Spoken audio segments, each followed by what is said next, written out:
What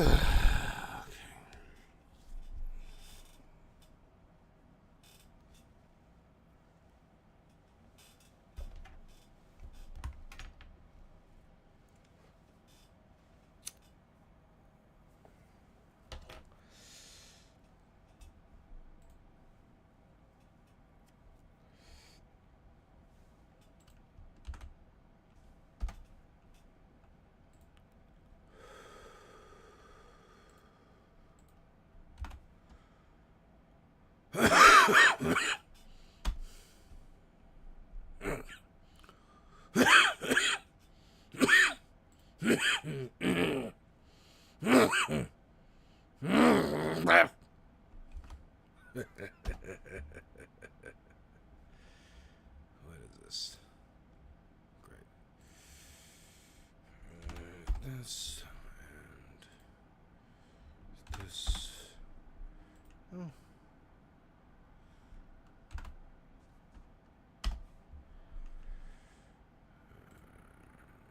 This.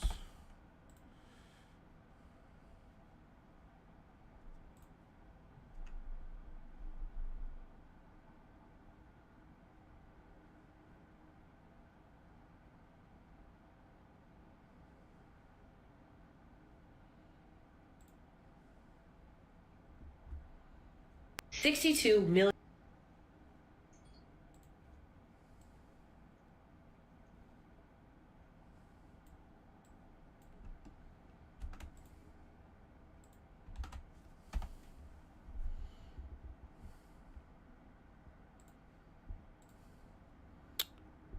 Okay.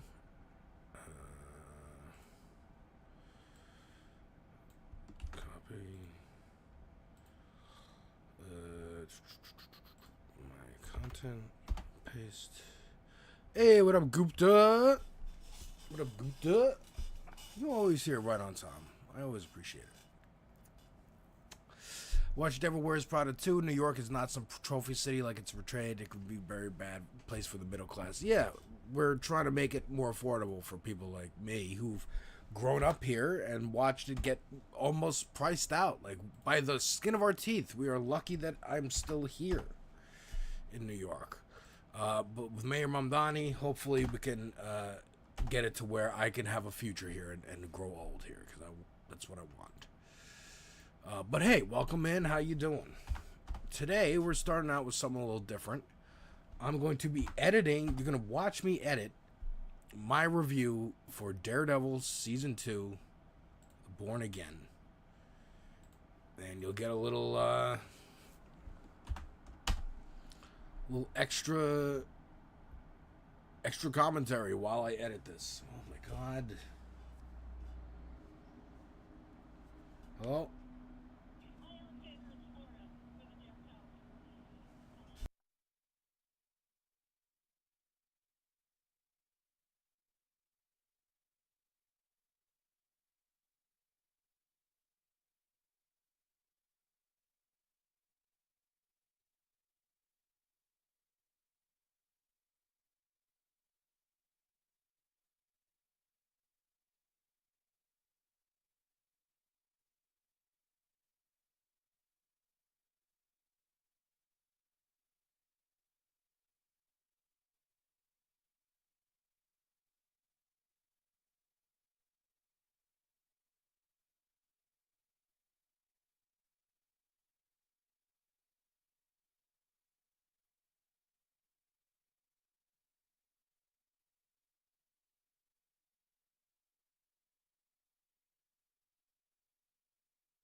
Oy vey. Okay, that was a lot. All right. So that's happening. I'm getting a CPAP machine. I have sleep apnea, folks. We are fat. Confirmed we are fat. Let me get rid of that. All right. So, as I was saying, I'm kind of getting work set up over here. That's fine. Y'all don't have to worry about that. But for the stream today, up until 7 o'clock when I go live over on This Space TV on YouTube, folks. Right now, we're going to edit my review of Daredevil Born Again Season 2. Because I thought it'd be... I've done this a couple times where I just stream myself editing. And show y'all, like, this is what I do for a living. And I can even do it on a shitty fucking program like DaVinci Resolve. Gupta, you said, I'm good. I was talking to some of the poly friends of mine. Our language is mutually intelligible. Oh, that's cool. Speak Hindi. They speak Nepali. Dude, that's awesome. My wife, Lena, she's Polish. So there's different, like, Eastern European dialects that she could pick up pieces and words and stuff from. I remember in high school, I asked, this was ignorant, but I asked my Japanese friend and my Chinese friend if they could understand each other. And they were like, a little bit, but like, no, you idiot. Which, fair. But yeah, so here we are. I'm editing my Daredevil review. The finale. And I unfortunately have to put it on this screen over here instead of here. So it's going to look weird that I'm looking off to the side, but BRB, no problem, brother. No problem, brother. All of season 2. I feel liberated, over-medicated. I hope you can walk because I'm not carrying you. If you haven't watched my review of episodes 1 and 2, alright, so I'm gonna grab this. First of all, how much fucking space do I have on here?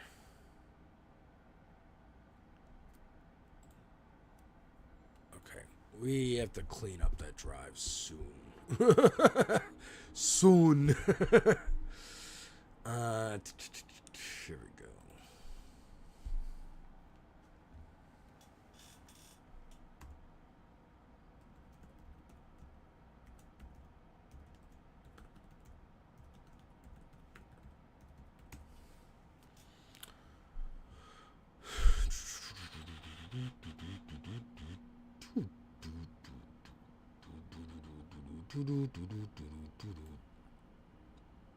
Alright, so let's throw this in here. Yes, okay. Review of episodes 1 and 2.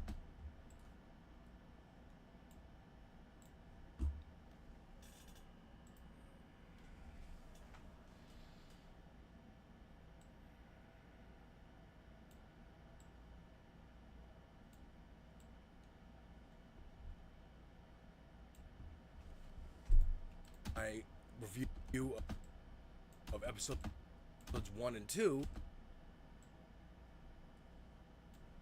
with the premiere. Go check those out if you haven't seen my season 1 review.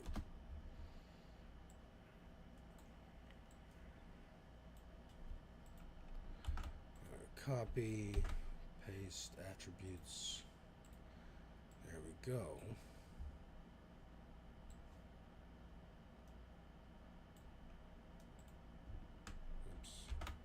Again, but we want to put this above here.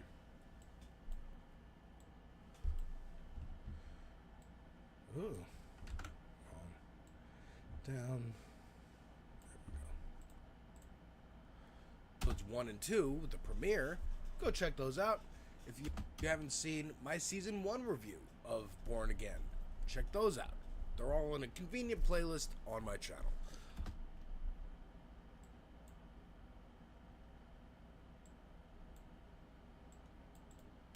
But we're here to talk about the finale of season 2. I'm gonna talk about it like you've seen it. If you haven't seen it, go. Finale of season 2. Alright, so we want to get some close-ups and zoom backs. Look, I will say this, as a fucking editor for like 20 fucking years, a filmmaker for 20 fucking years, the way YouTubers edit is stupid.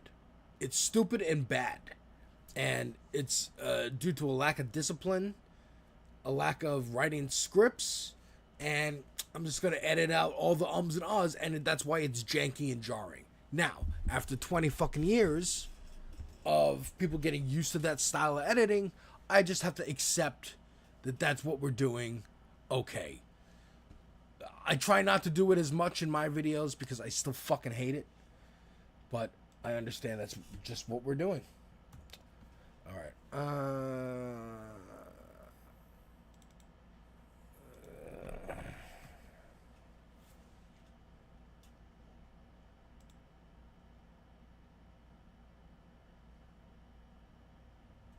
Okay, that worked. That's alright.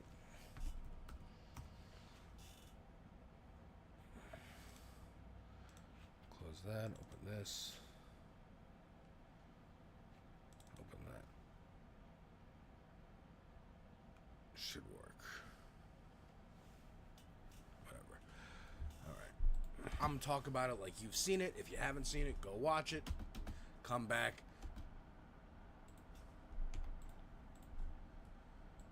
Like this shit, this fucking zoom in shit.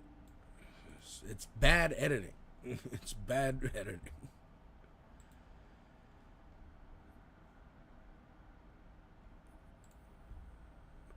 I'm talking about it like you've seen it. If you haven't seen it, go watch it. Come back. We do have to get rid of the ums and the ahs as much as we can. 3, 2, 1. We're talking about it.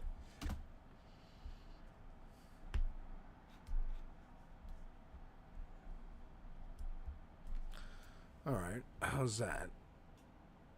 I have an idea.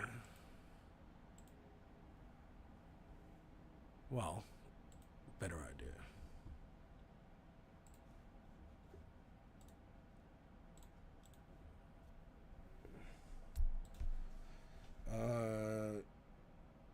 Mario Kart lights sound.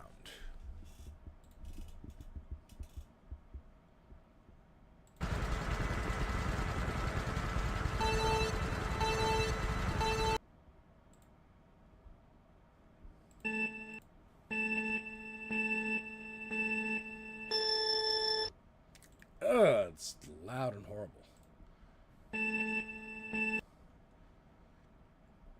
Can we do? At Black Bear, we stick to.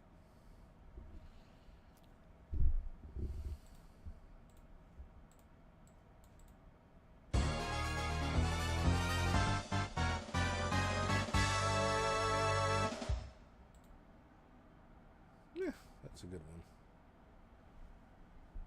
Let's see.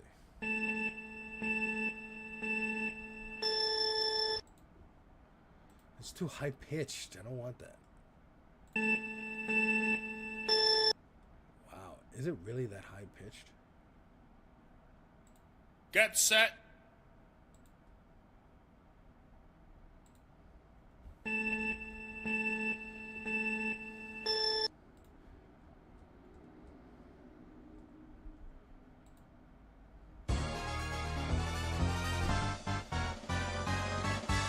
I like this one better.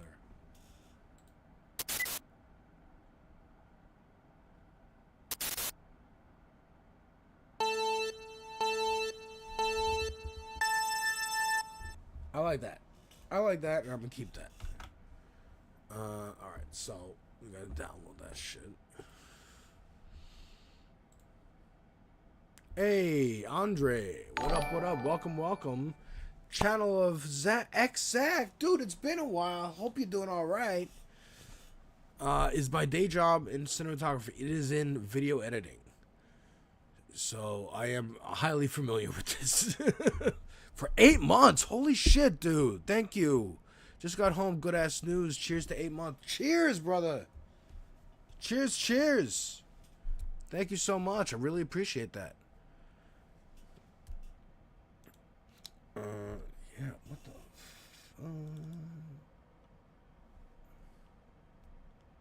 do I have to restart again? I'm trying to log into work actually over here.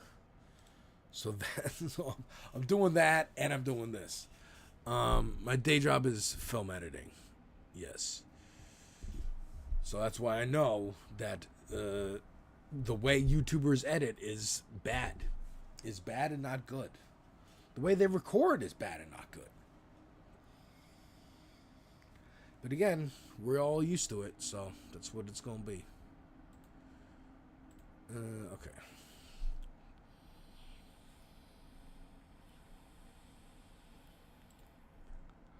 Oh, that's red. All right.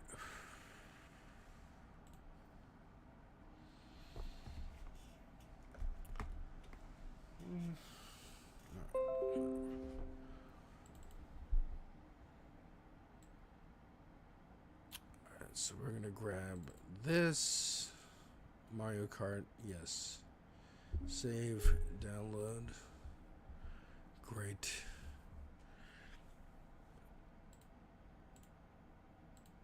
Go back here. Grab this. See, this is also a problem. Like, I really should just go through the whole thing, edit, like, do a rough cut, and then come back in with, like, special effects and shit. But that's not how I do. I make it more complicated for myself. Alright, so.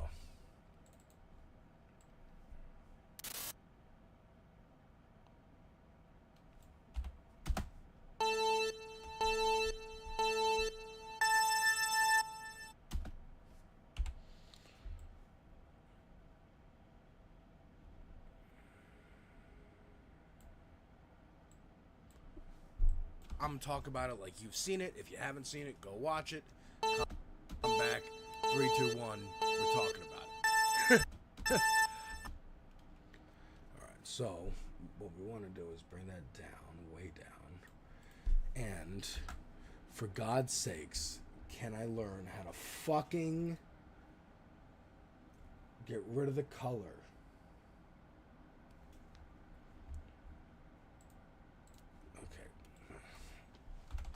DaVinci, resolve, green screen removal. We're gonna learn together. I'm gonna fucking learn how to do this because I'm not getting Adobe Premiere anytime soon. So here we go. This is how you can remove a green screen background in the free version of DaVinci Resolve in 35 seconds. On my timeline I'm having a green screen footage as well as some background footage behind it. To remove the background, in the edit tab all you need to do is highlight your footage which is having the background, go to your effects library, click on the effects, open effects, and in the Okay. Open FX. What does it say? 3D something. 3D keyer.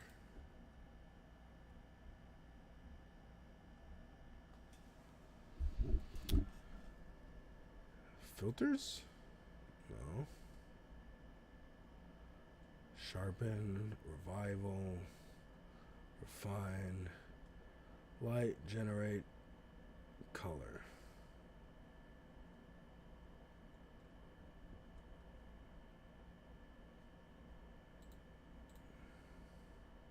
the search bar type 3D.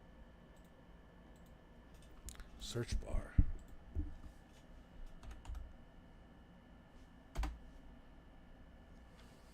Fucking hell.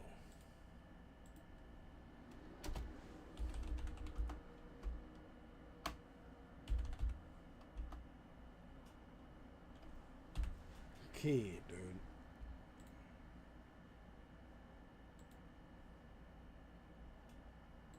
Oh my god.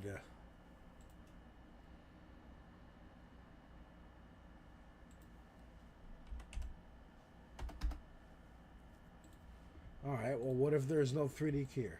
Here, you can then hold it and drag it over that green screen footage And once the 3D keyer is applied over your footage, you can highlight the footage again, click on this icon right here, and then select Open Effects Overlay. And lastly, on your screen preview, you can just draw up.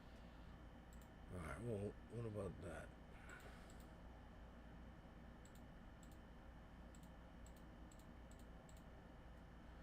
Open Effects Overlay.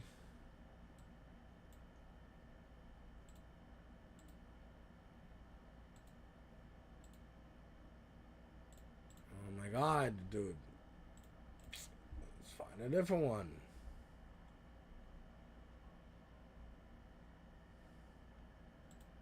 How to remove green screen in DaVinci Resolve 20. This is working for the free version, so let's get started by going into Effects Library, open Effects Highlighted and type 3D Keyer. I don't have 3D Keyer. I don't have 3D Keyer. DaVinci Resolve.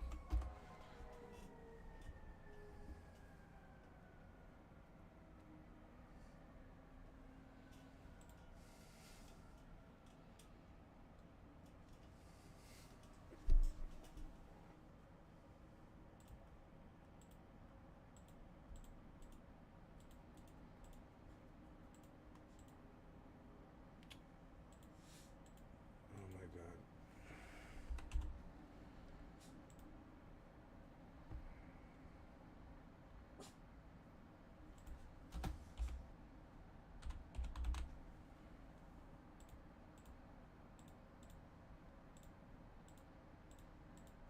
Like,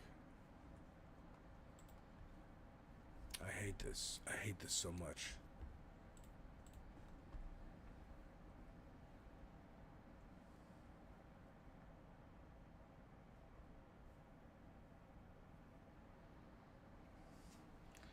Fusion effect.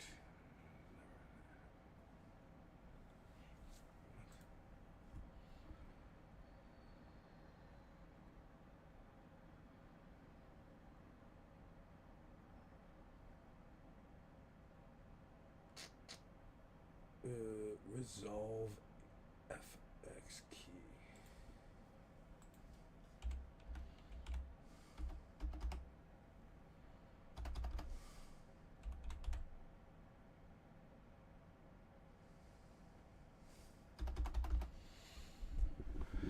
Oh, this is so fucking annoying. I hate this so much. Fuck it. Fuck it. We're gonna try this. Oh my god. What is this, man? What is this?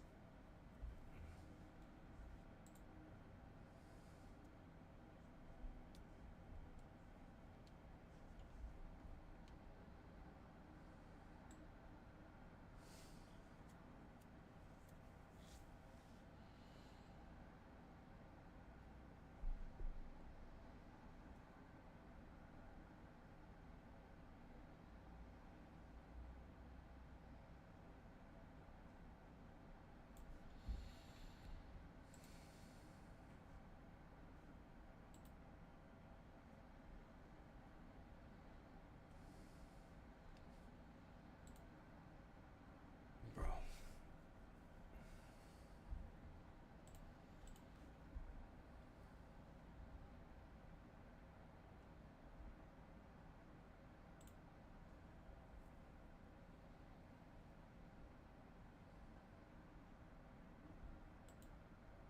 We've all got a story. I've got a today resolve page. Once in Fusion, select your media in OneNote and hit Shift Spacebar. Type in Delta Keyer.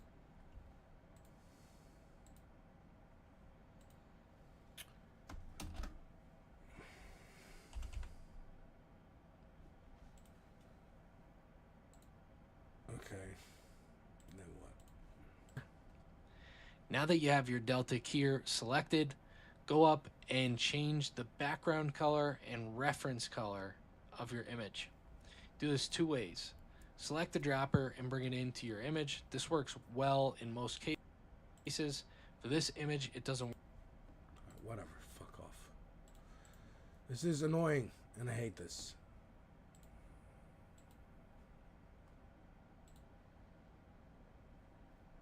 Excuse me?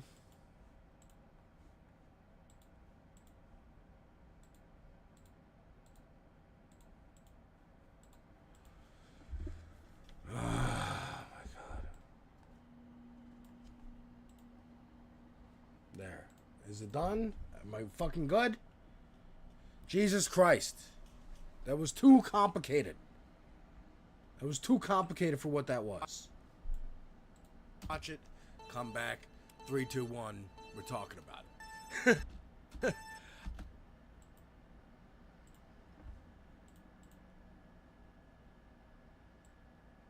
No.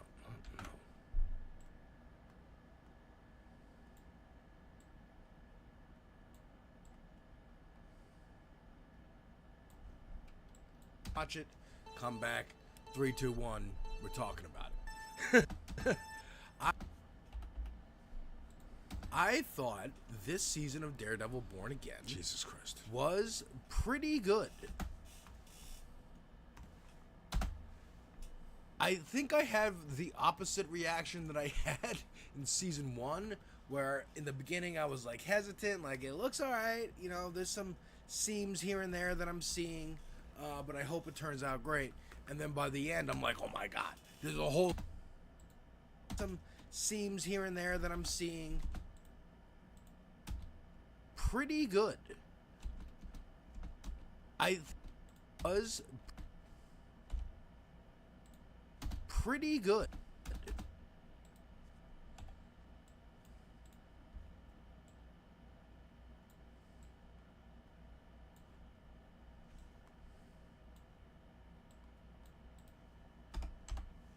I think I have the opposite reaction that I had in season 1, where in the beginning I was like hesitant, like it looks alright, you know, there's some seams here and there that I'm seeing, but I hope it turns out great.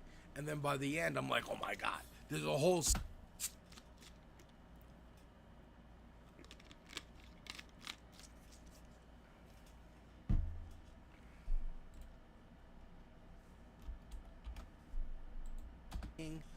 but I hope it turns out great. And then by the end I'm like, oh, okay, I'm like, oh my god, there's a whole scene where Punisher and the cops go at it and grr.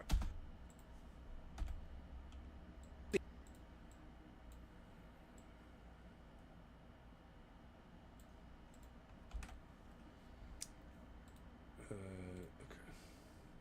Thank you for that.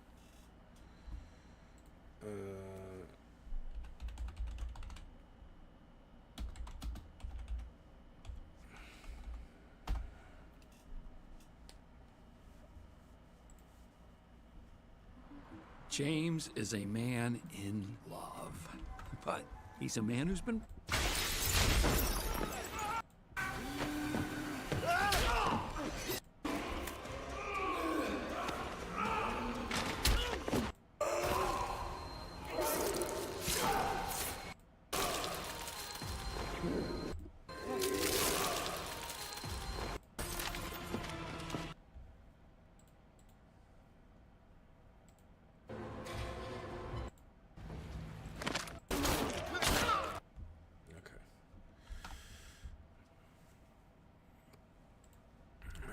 Fucking downloader again.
No.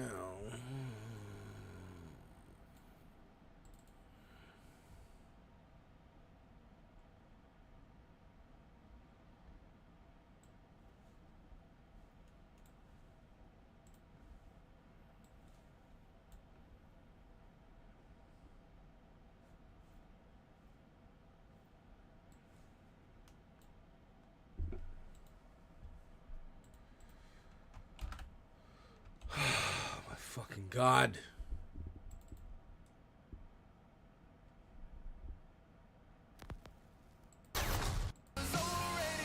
Oh, it's already in there. That was the wrong thing. Okay. Okay. All right. Jesus Christ.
Okay.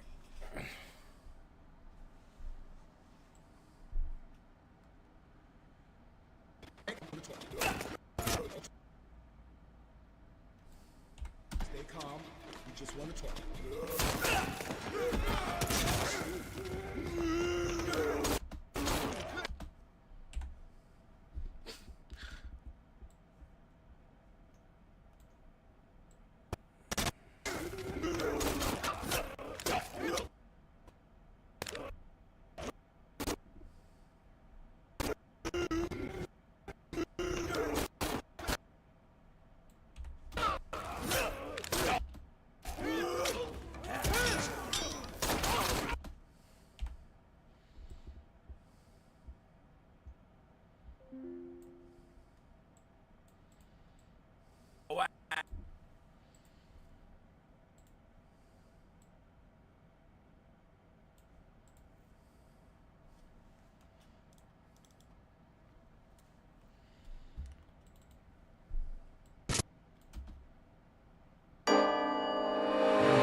By the end, I'm like, oh my God, there's a whole scene.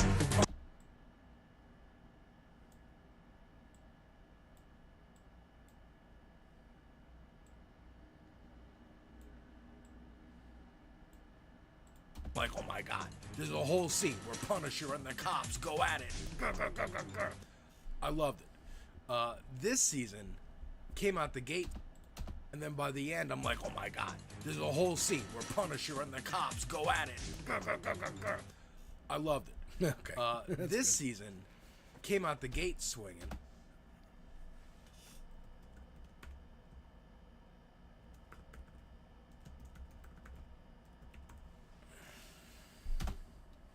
Again, great scenes. Again,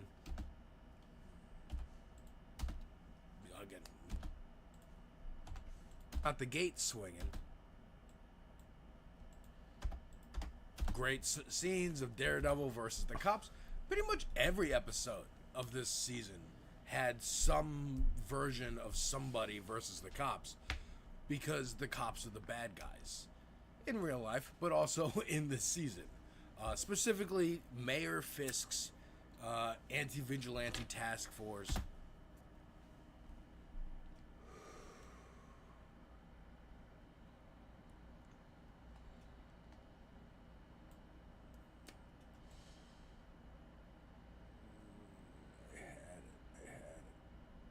There it is.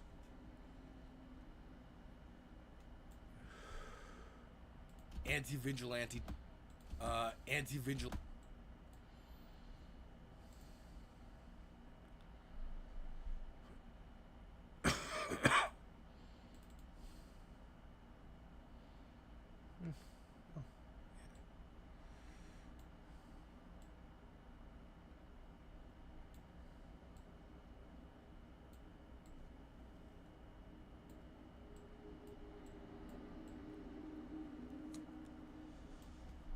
Vigilante task force that is a surface level critique of ICE, the Customs and Border Control, you know, just Trump's paramilitary units that he's using to terrorize America's cities.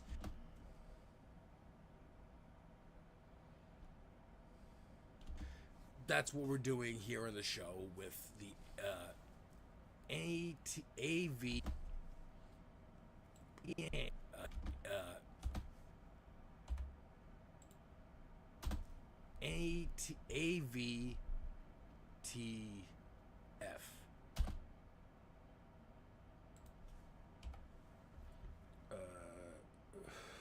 Okay, give me the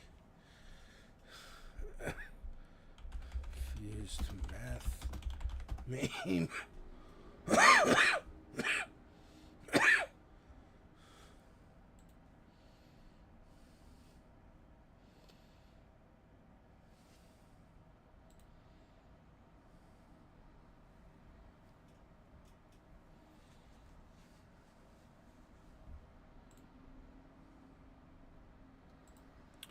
Let me save this before the fucking computer crashes.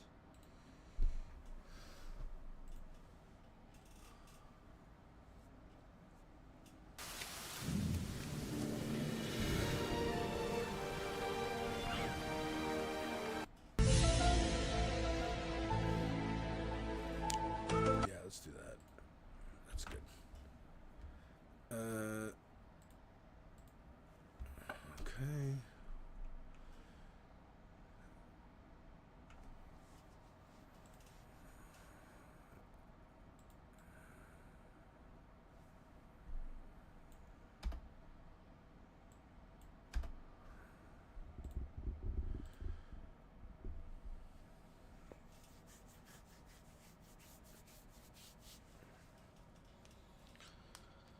Oh, come on, dude. Why is everything so fucking complicated? There we go. Okay.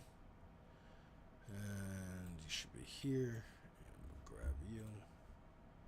Put you here. There we go. Now, can I do the thing?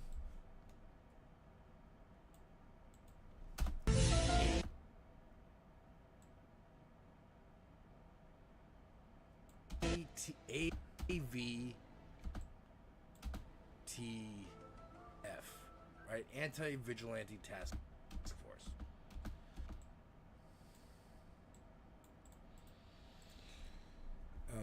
All right. Save. Highlight. Fusion.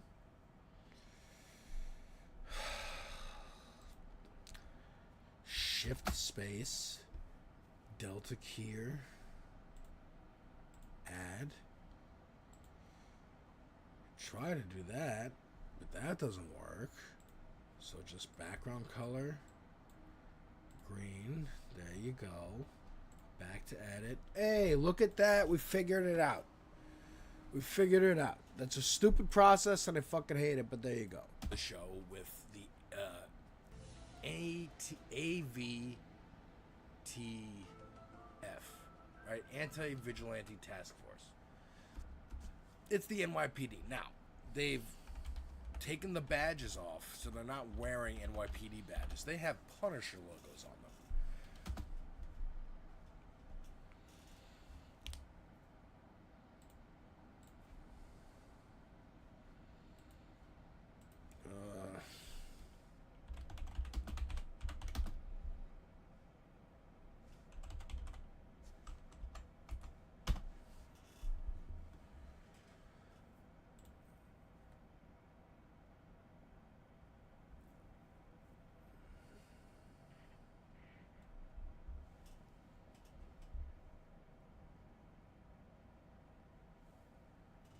I don't even know if I have this motherfucker in here.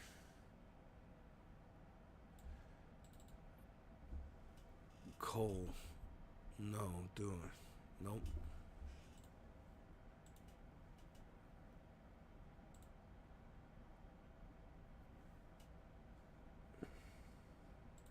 Come on, man.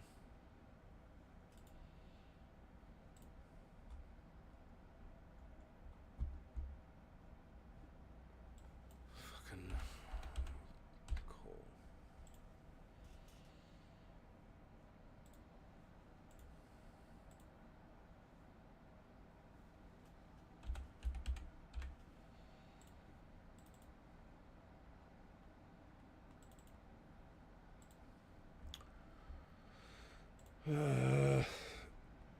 Who's this? The other guy.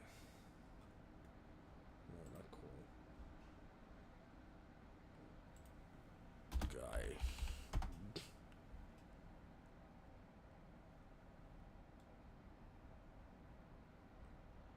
Well, yeah. Who's this guy? What is this guy's name?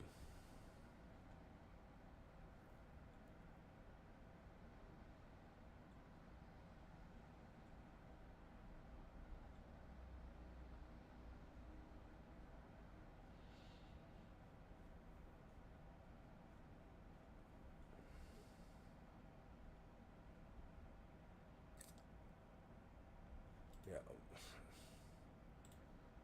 Sage. I don't even. Yeah, whatever. Screen grab this shit.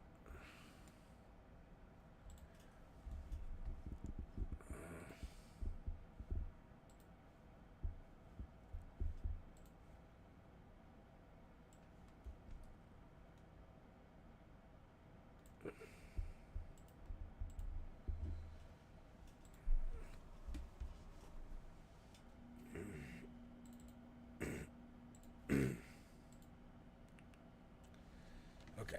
Fucking. Who is this character's name? Daredevil Born Again Task Force Leader. Yeah, who are you? What is your character fucking name? Not Cole North. It's not Cole fucking North. Oh my god. Connor Powell. That's it. Officer Powell. Connor Powell,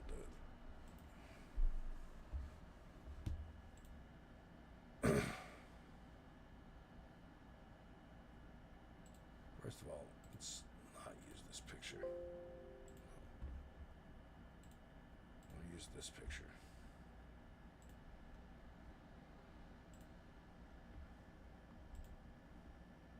Because that's a better, smugger picture. Alright. Officer Connor Powell. I don't say him in the thing, but I'm like, alright. What is this? Oh. Okay. Okay. They're getting in here. You and you. Which again, we dealt with in season 1, wearing NYPD badges. They have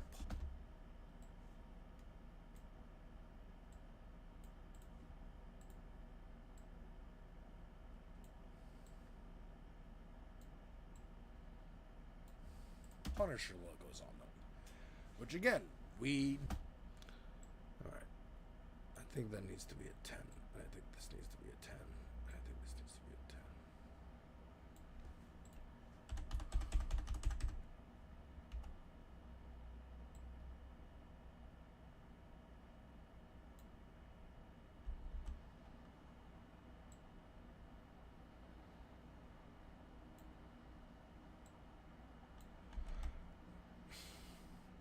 I'm always worried that, like, everything's gonna be too loud or too quiet on my channel.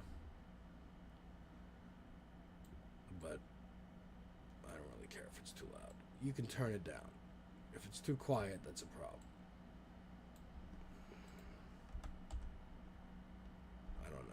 That stays.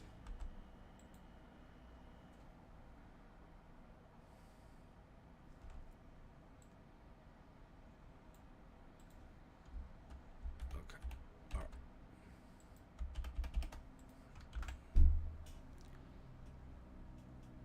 In season 1, but Frank Punisher logos on them, which again we dealt with in season 1, but Frank's not here in season 2.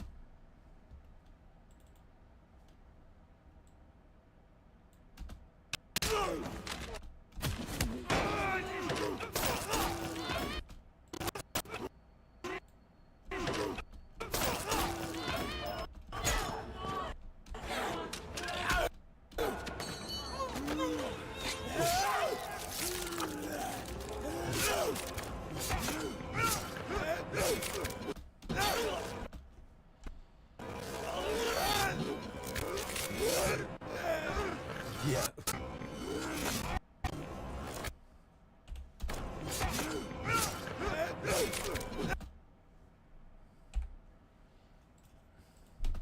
But Frank's not in season 1.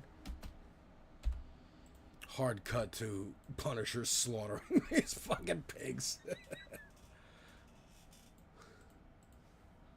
Okay, where's the... Do I have bars and tone in here already? Yes, I do.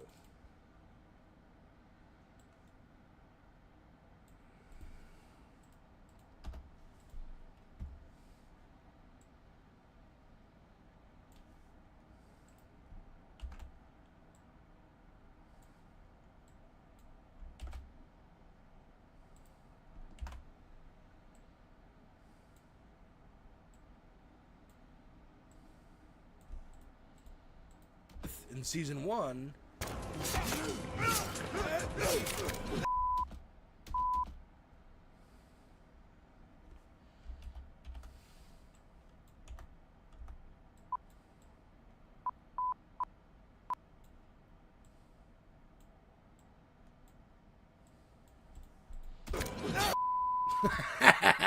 Just a little bit. Come on, YouTube. Don't be cunts.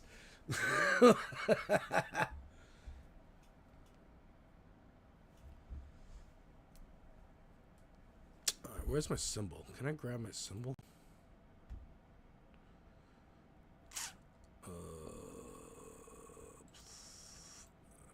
Is it here?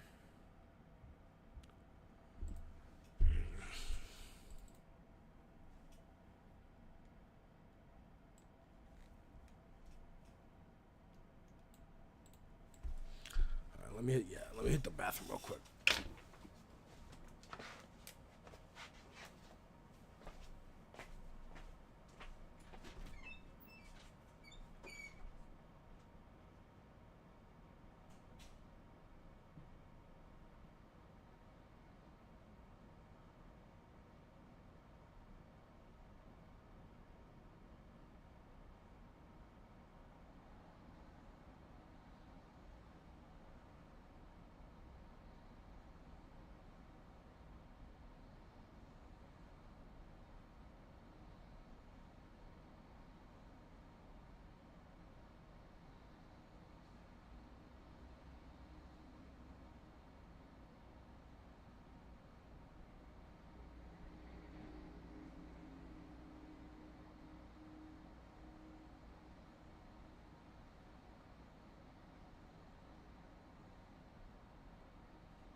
Dude, hell yeah.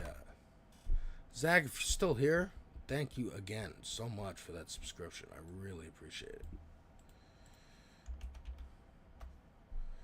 Oh, I forgot to do that thing. Let me do that thing.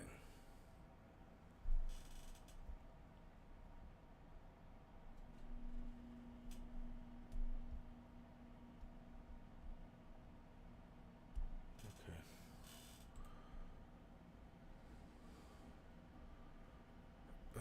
Oh. Forgot to do the blue sky thing in Bob.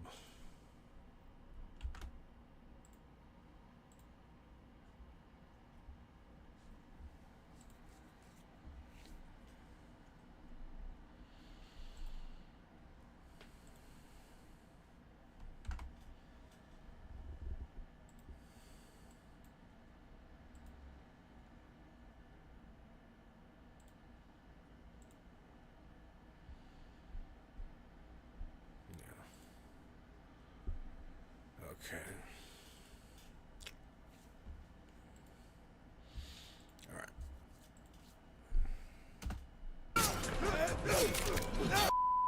But Frank's not here in season 2. Frank, I think, is actually getting a Punisher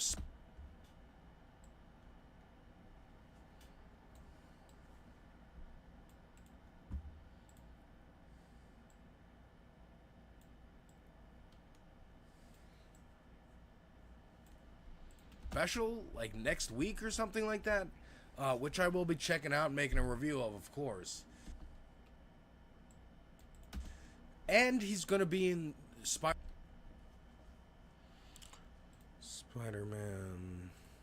Brand New Day.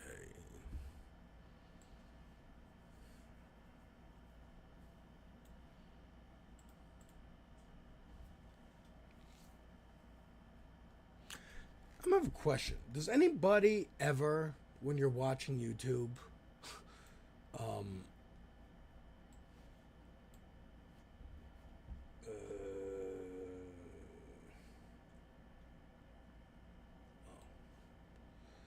does anybody ever, when they're watching YouTube, fucking, and you're watching a video and a little card pops up in the corner, and it's like, you know, because they're talking about a different video, and it gives you the option to go click that video. Like, why would you do that? I'm watching this video.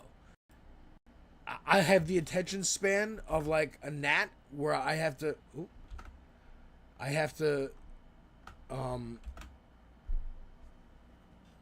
click into another video, watch that video, and then what? Click back, and I'll be right in the same spot. Wait till the end. Spider-Man Brand New Day, we know that, at least from the trailer. So he's in there. He's doing other things so that he's not in this scene. He's doing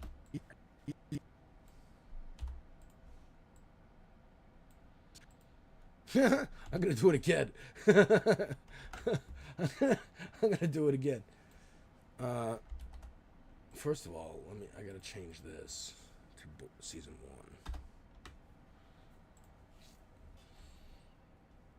1. And then here I want more footage of Punisher.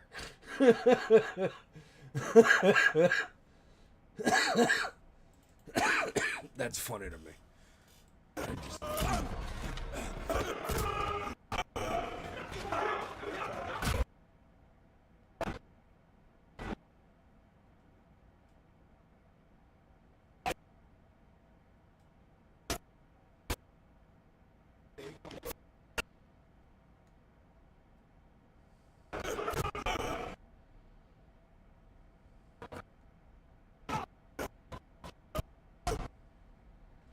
You know what? I'm gonna grab that other fucking shot.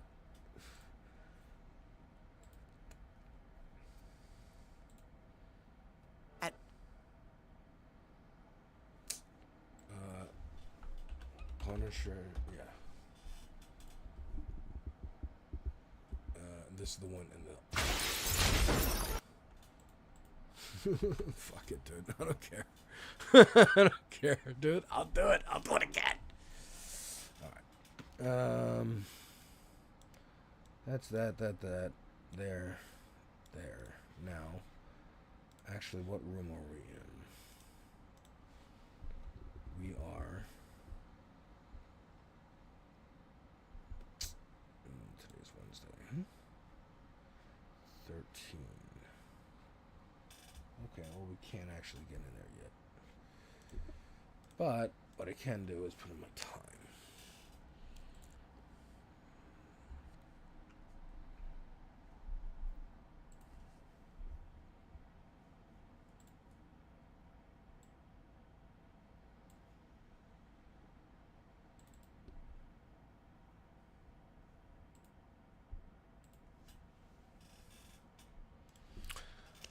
This is the method, folks. It's editing, and then, oh, I think of a funny idea. I need a clip. Let me download that clip. Let me save it in the correct folder. It is important to have correct folders. I can't stress enough the importance of organization in editing.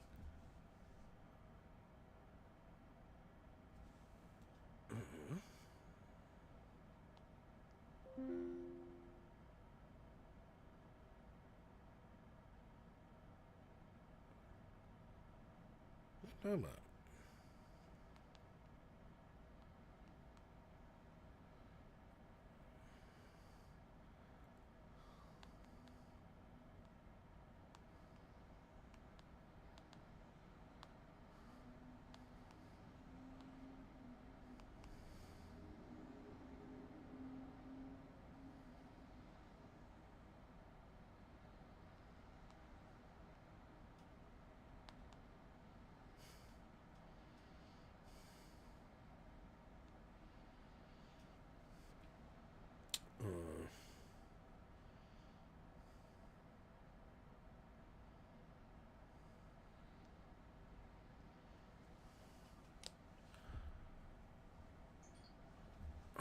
First of all,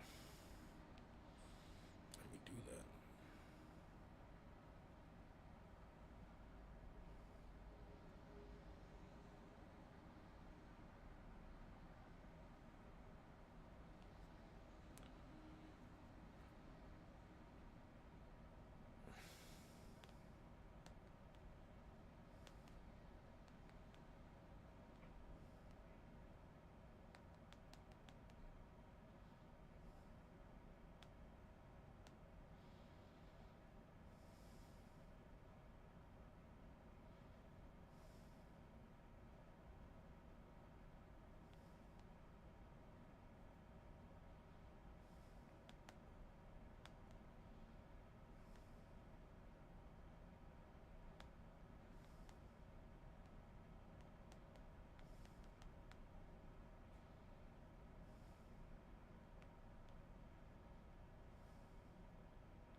Ay, ay, ay, ay, ay.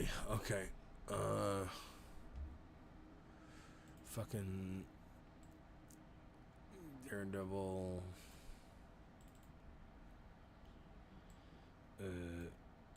This.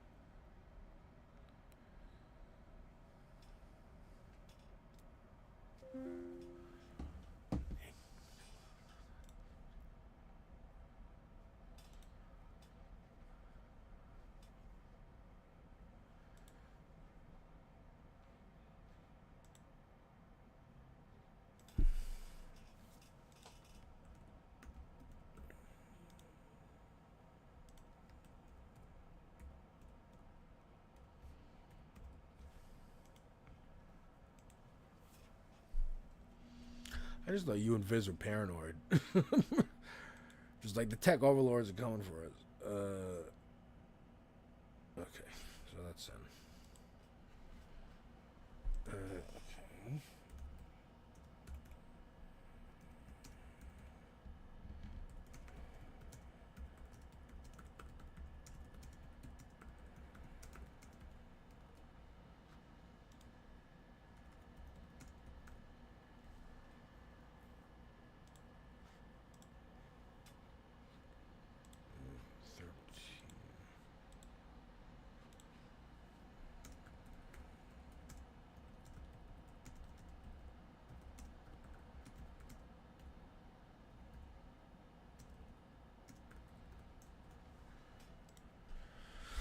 All right.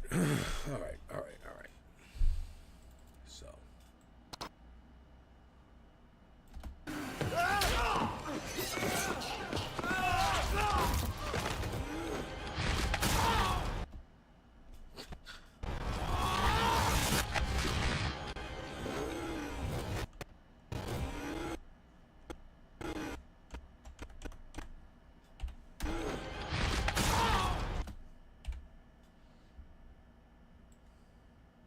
No, it's too quick.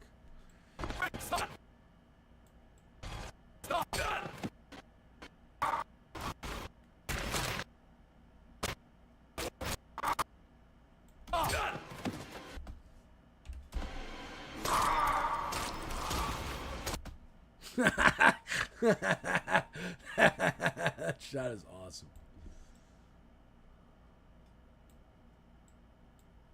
Well, actually.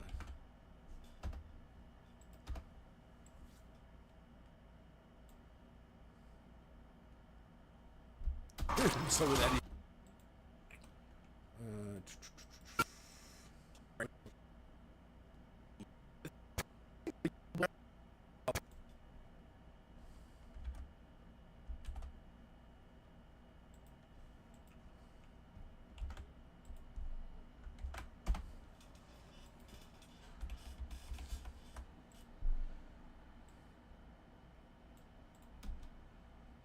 he's doing other things.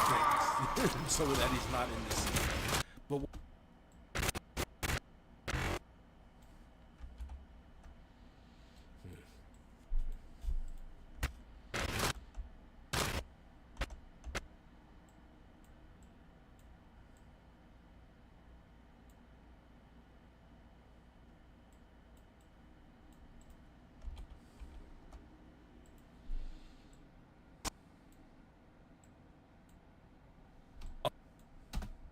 he's doing.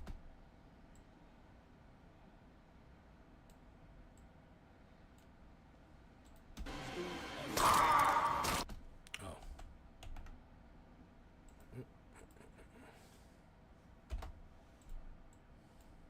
But this is what we want to write down. He's doing other things. So with that, he's not in this scene.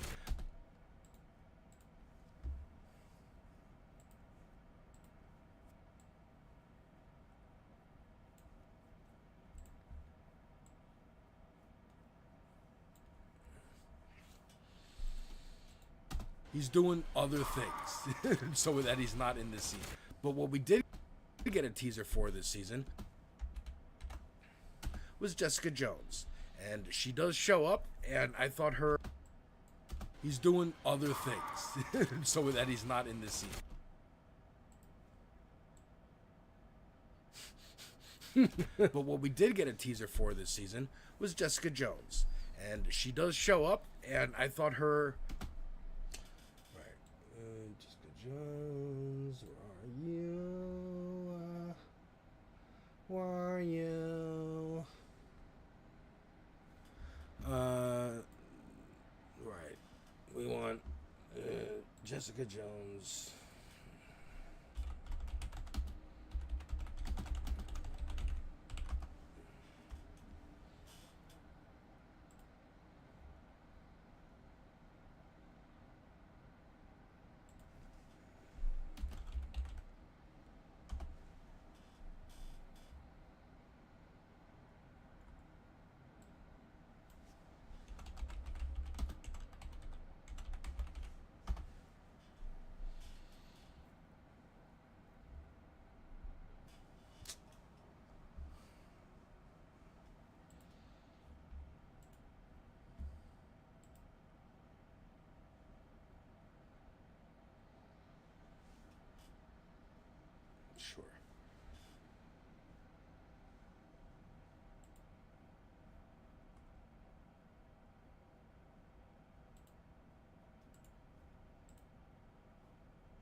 this one. Boom.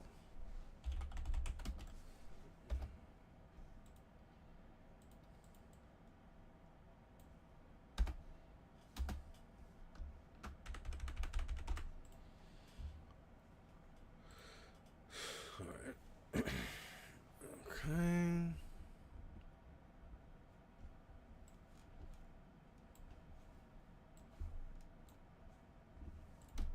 Introduction was kind of weird, and she does show up. Season was just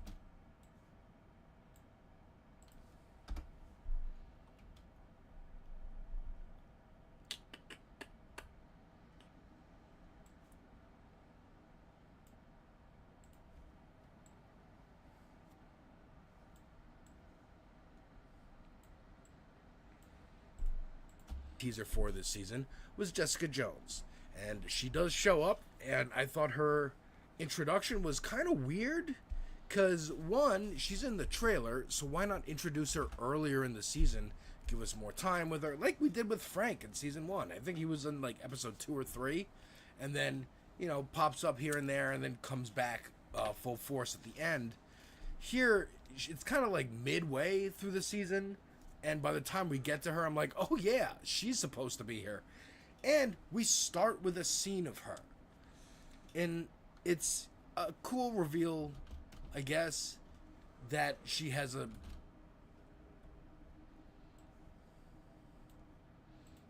me see if I can do this. Oops.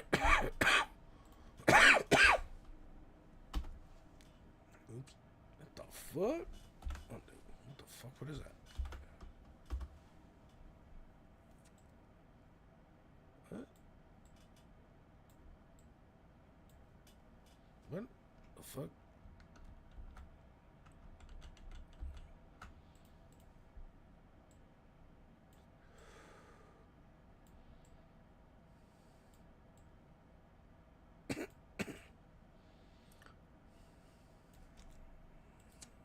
Daughter with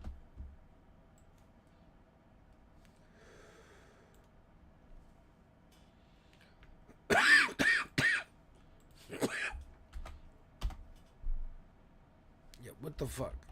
Why is that happening?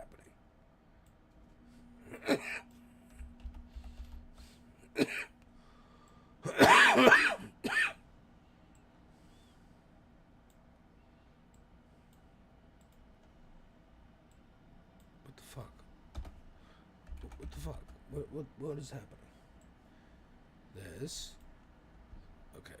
Control copy. Control paste attributes. Apply. Okay, good. The fuck was that? Position. There you go. She has a daughter with Luke Cage.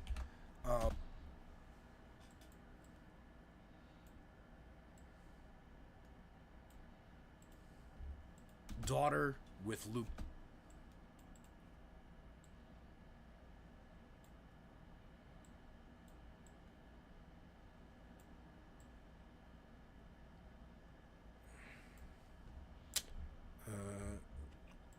I also want that screen grab.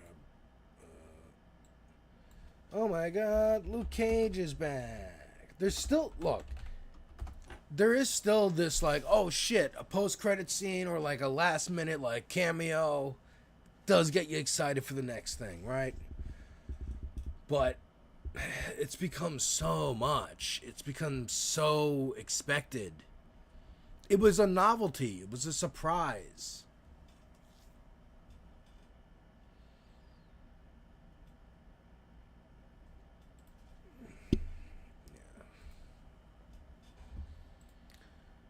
Save image.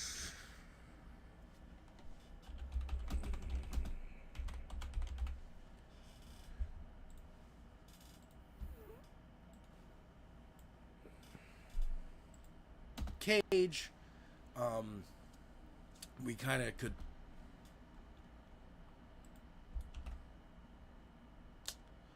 Whoa. First of all, bring you back. with Luke Cage. Cage.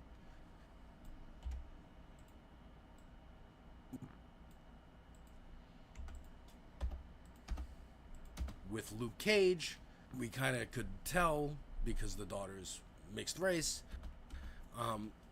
But tell we kind of mixed race. But again, this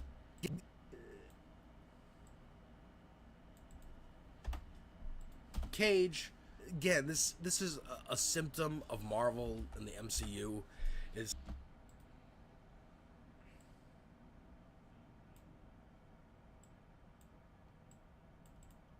daughter with Luke Cage.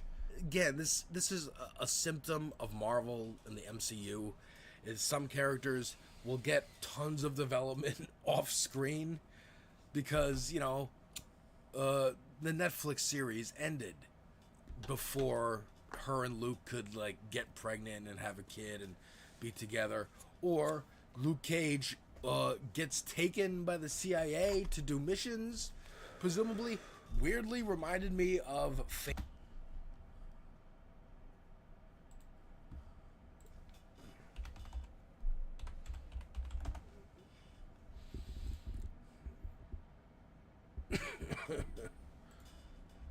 yeah, man.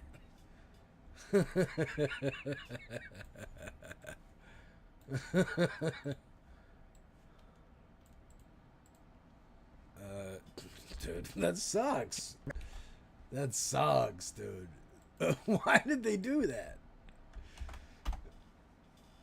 They're just like, yeah. What?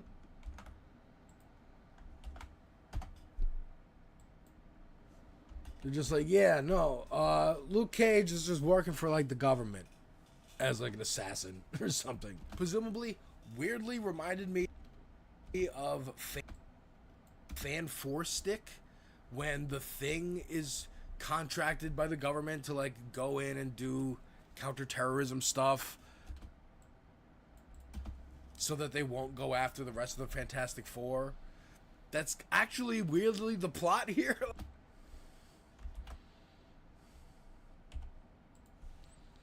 Won't go after the rest of the Fantastic Four.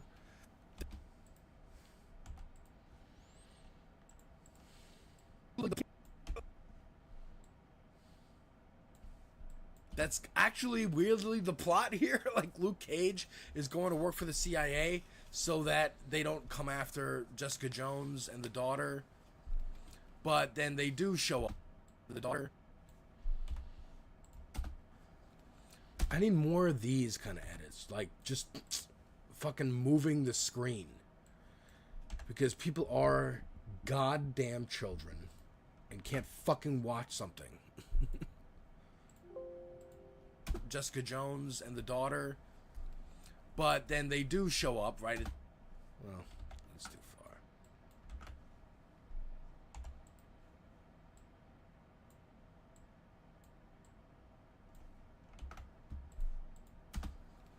But then they do show up, right? It's the ATF, or not the ATF, the task force. The task force show up, ICE shows up, and, you know, like a real scene in real life, breaks into a house to try to kidnap or torture a daughter to get to mother.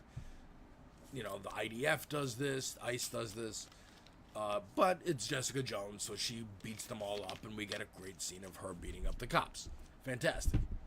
But again, that's the beginning of that episode, and then it goes into like, but again, scene of her beating up the cops. Fantastic.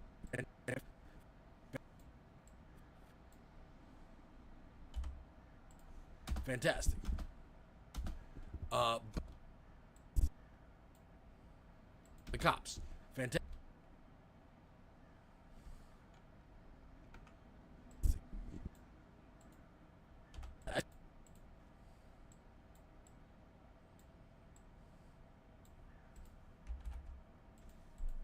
But it's Jessica Jones, so I hear a fucking crow outside. Cops cawing at me. It's scaring me, actually. Beats them all up, and we get a great scene of her beating up the cops. Fantastic. You know what? Can I grab that scene?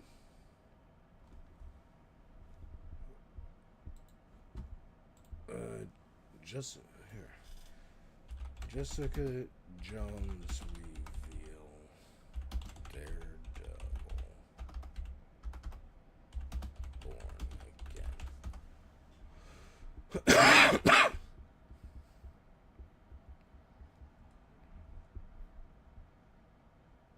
Yeah, is it this?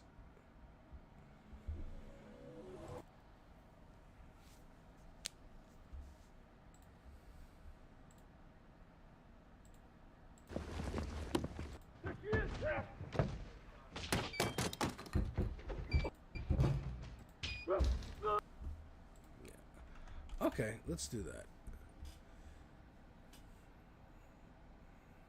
You know what? Actually.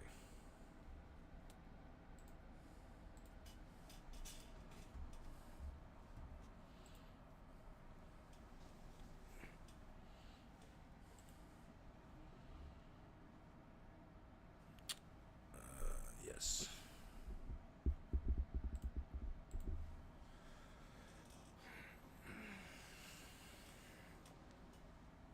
It is kind of funny because it's actually looking at the scene. She's not beating up the cops. It's not like that Punisher going after the cops with fucking machetes and shit. It's literally, here's a little kid, like, playing with danger, playing with the gas grenade, but the violence is happening outside around. You're saying, like, it's a, you know, it's something like in The Incredibles they would do this, you know. But it's Disney. It's Disney getting its hands in something.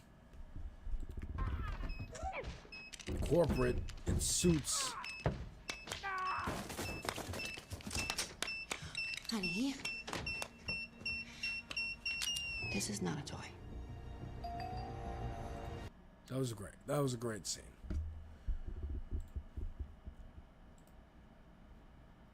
My fucking face.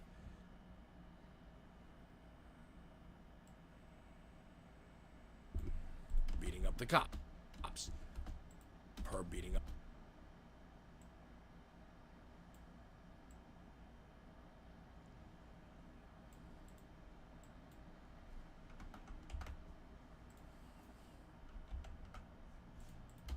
Fantastic.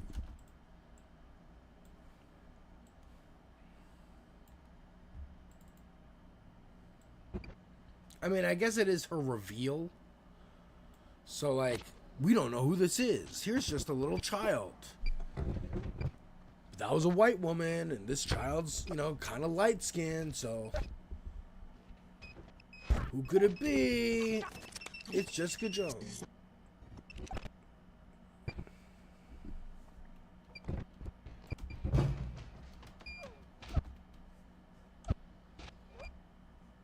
And, you know, it's a fun scene.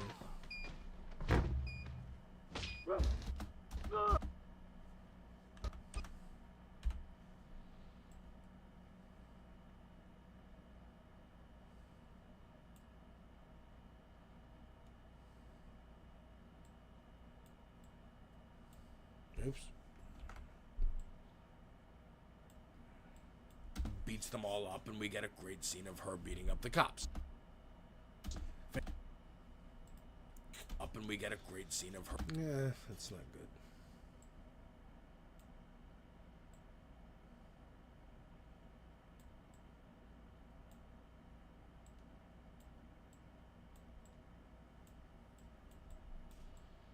Beats them all up, and we get a great scene of her beating up the cops. Fantastic. Nah. I don't even need it. Fantastic. But again, that's the beginning of that episode. And then... No, why don't I just fucking show the footage? How's that, dumbass? Beats them. Fucking Christ. Look at me overcomplicating everything. Alright. I can't believe I figured out how to do the fucking green screen, finally. It sounds like it's raining like a motherfucker outside. Good thing I took Bruni out earlier. Oh, shit. Oh. Oh, good. This is done. Fucking Christ.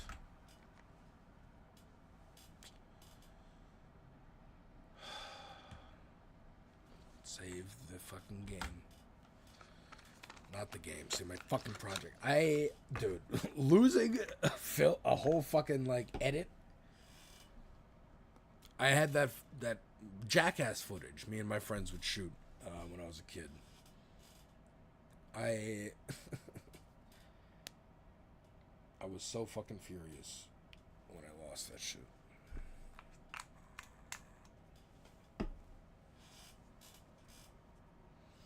Hell, I still have a hard drive that I'm like, maybe that has some of my old stuff on there. If I could get a hacker to crack into it.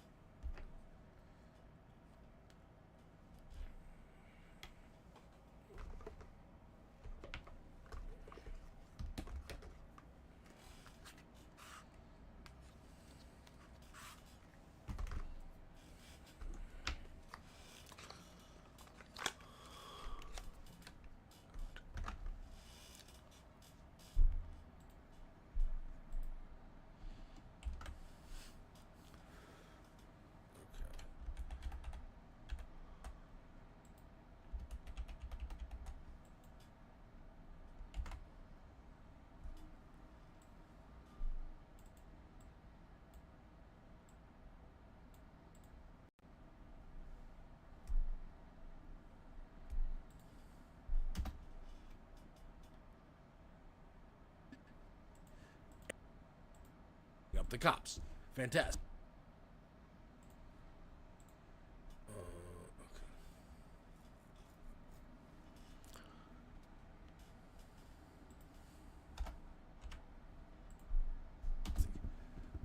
But again, that's the beginning of that episode.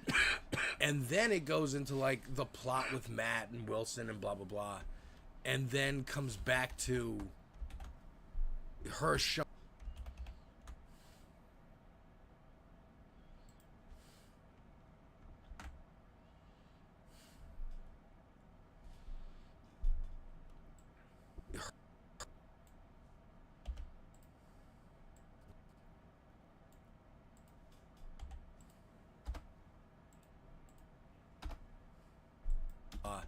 And then comes back to her showing up to help Matt blow up, like, the weapons.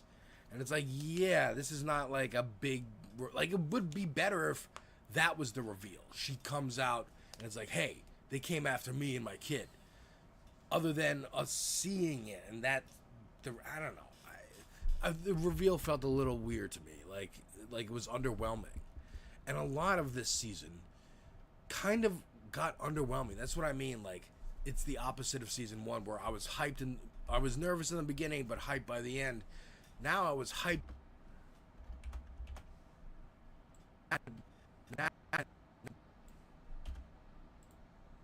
Now I was hyped in the beginning and kind of nervous by the end.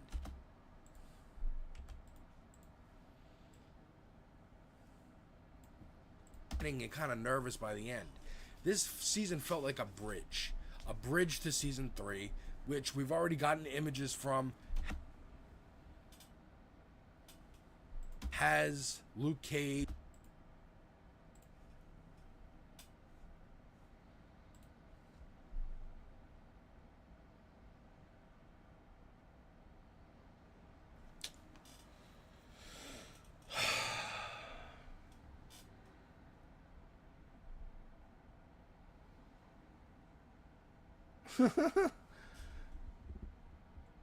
yeah, solid. I agree, Nando Cut. Form. Spoilers here for episode 7 of season 2 of Daredevil Born Again, called The Hateful Darkness, is the penultimate episode of season 2, which we do know this is not the last season. Everyone is making unhinged movies. Yeah. That's fair. Everyone had like, I want to make this story about this character Daniel who like succumbs to the wealth and the fun and the carelessness of the MAGA movement, you know, Fisk's movement, and then decides he's actually, when asked to cross the line, kill your love interest, who you never dated, you never, you know, you love her, and you almost kiss, but instead you decide to try and kill her, and now you pay the ultimate price for protecting her and doing the right thing, not turning her in to be killed. Like, okay, that's an idea for its own story. And I could see how, like, Buck maybe got a little comeuppance by getting shot, and it's like, you too are at the barrel of a gun. Ultimately, it's his whim. It's Fisk. No one else. Like Trump. It's Trump, no one else. I don't give a fuck about Rudy Giuliani. I don't give a fuck about Kristi Noem. I don't give a fuck about all the other people who came and went and were fired and shamed and this and that. Marjorie Taylor Greene, Tucker Carlson. Like, you can get it if you're not him. Because that's all he cares about. Alright. Daredevil. Want to get season 3. Image.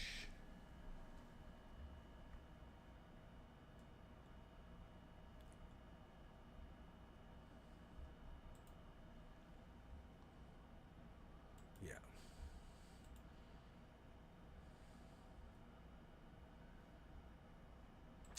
What the fuck? I hate having to do the screen grab. It's just so fucking annoying. Let me save it as a regular file.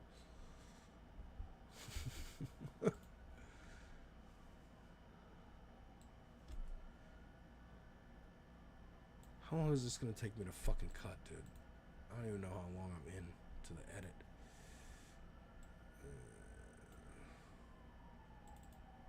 I got half an hour till 2. 5.5 hours until I'm on live this space.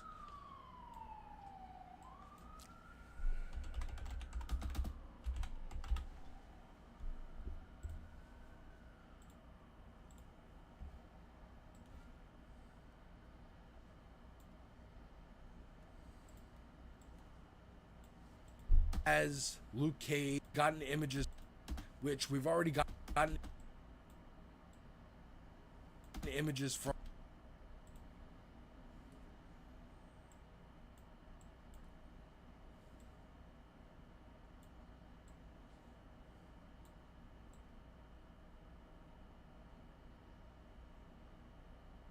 No, you don't need to see my face.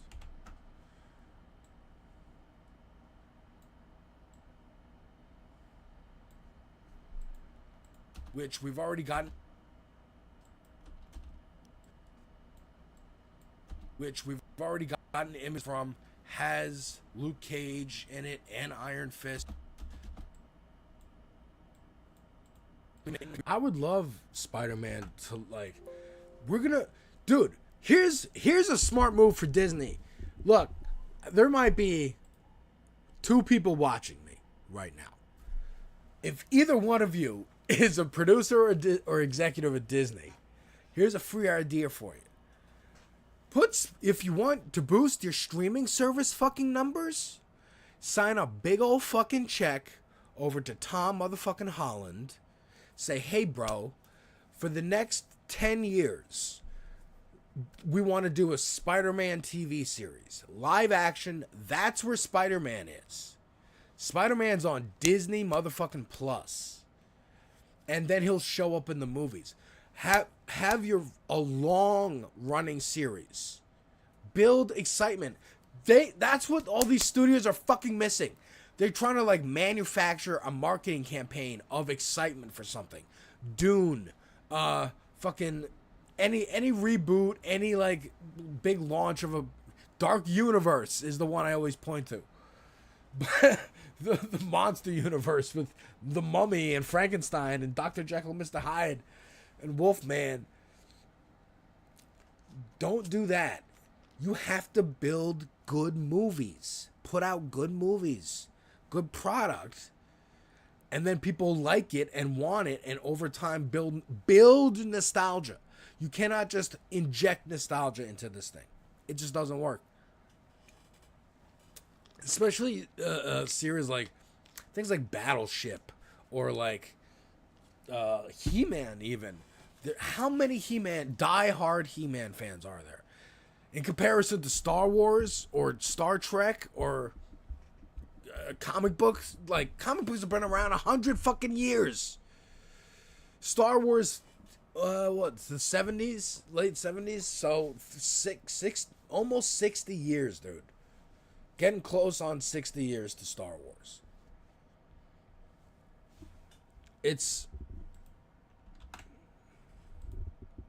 You gotta build hype, which we've already got.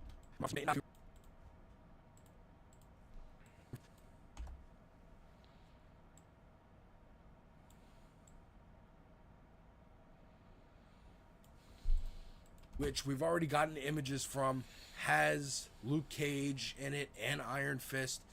You know, it would have been nice to be surprised by Luke Cage showing up at the end in this episode, which he does, but, you know, we kind of knew that was going to happen.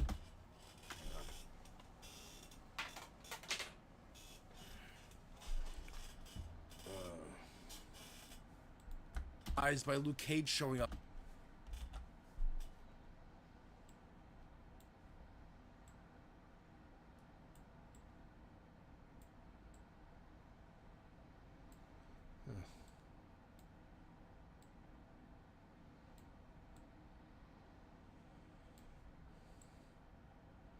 You know, I hate cropping images because, especially of like clips of film, because it's supposed to be framed like that. Like the cinematographer made the decision to make that frame. But up at the end in this episode, which he does, but you know, we kind of knew that was going to happen. And even if you're not following like outside news like I am, not even that much.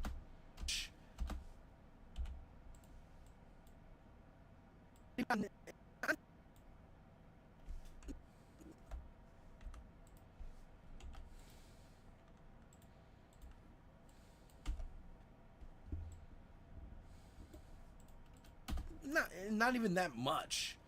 Just like I know the show Evil that he was on is kind of evil.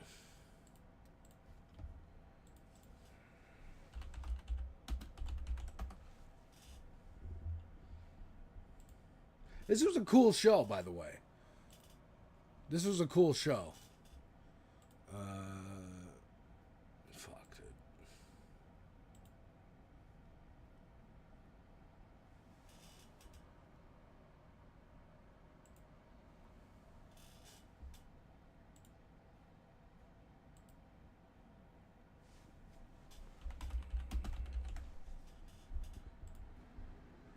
Again, organization is the most fucking important.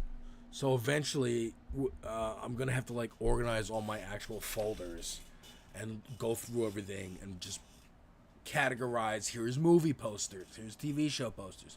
So I don't have multiple duplicates and shit. But annoying. Oh, evil that. Oh, the show. Oh.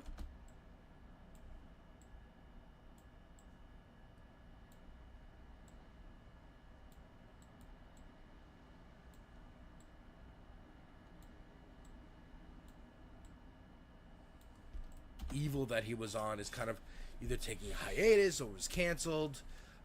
Maybe because he's like, oh, I got my work back in the MCU. Maybe because he's like,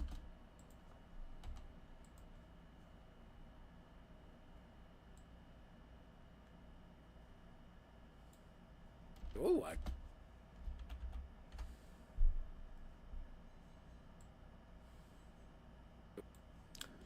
if I do a reverse? MCU.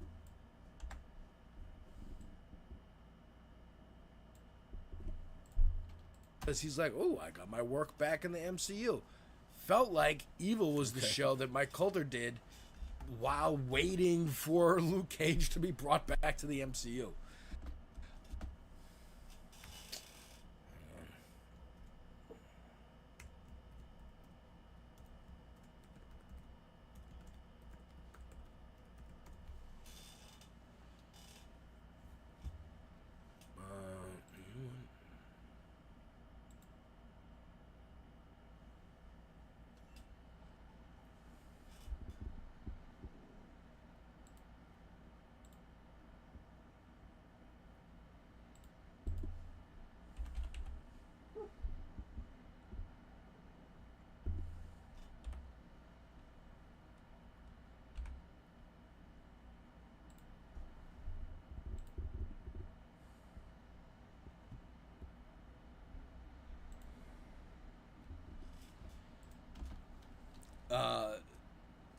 This final episode all to the MCU.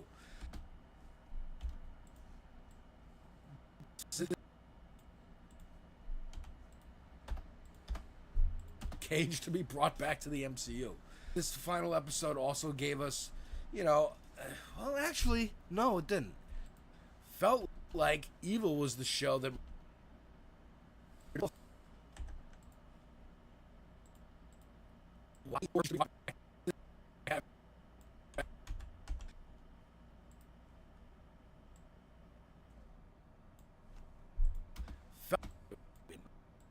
oh, I got my work back in the MCU.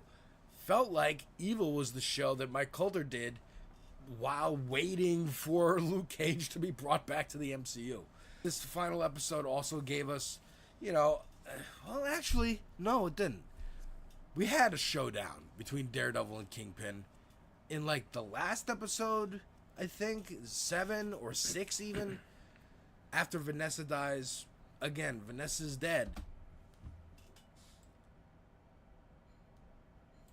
Do I have an awe sound effect?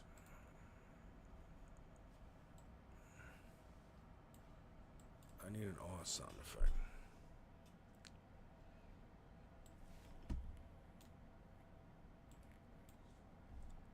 I do. Where's Vanessa? I have Vanessa here.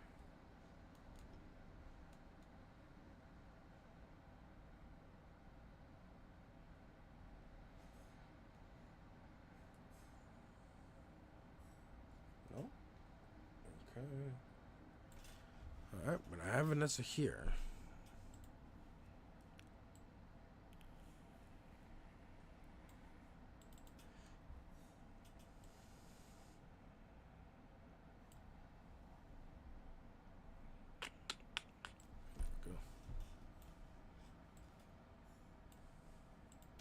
Dies.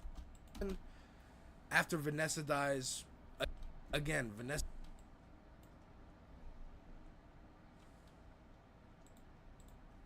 is dead. Hey, you brought a character back just to kill them, just like Foggy.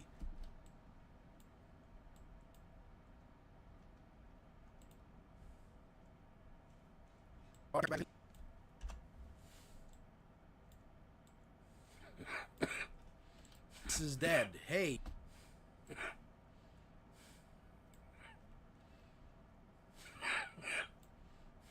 This is dead. Hey, you brought a character back just...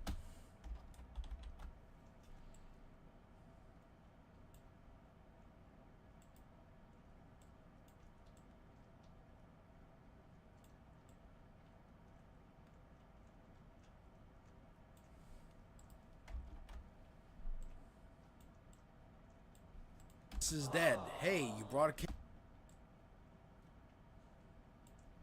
This is dead. Hey. This is dead. Hey, you brought a character back just to kill them, just like Foggy. Okay.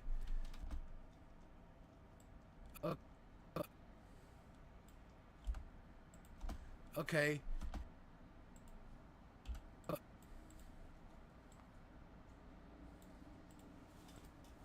This is dead. Again,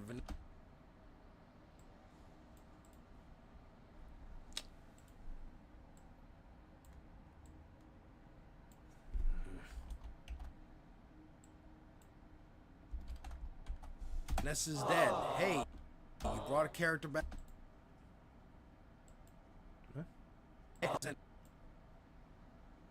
Vanessa's dead. Hey, Vanessa's dead. Again, Vanessa's dead. Again, Vanessa's dead. Hey, you brought a character back just to kill them, just like Foggy. Okay. Foggy. Give me Foggy.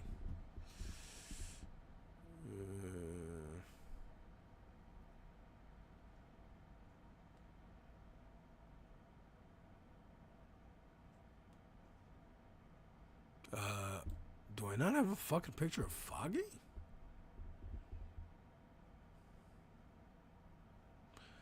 Dude, remember Bastion? They were hyping up Bastion. That's so funny.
It's so funny.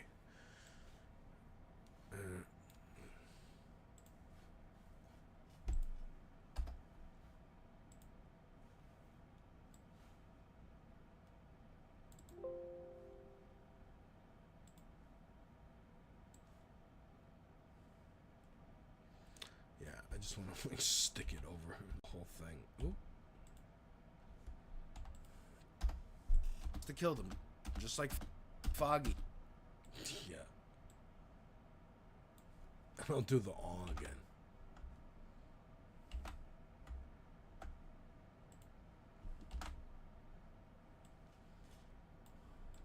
Foggy. Okay. Just to kill them, just like Foggy. Okay. They're back just to kill them, just like them. Just to kill them, just like Foggy. Okay. No. It's funnier if it's just quick. Again, Vanessa's dead. Hey, you brought a character back just to kill them, just like Foggy. Okay. I wonder if the actor was just...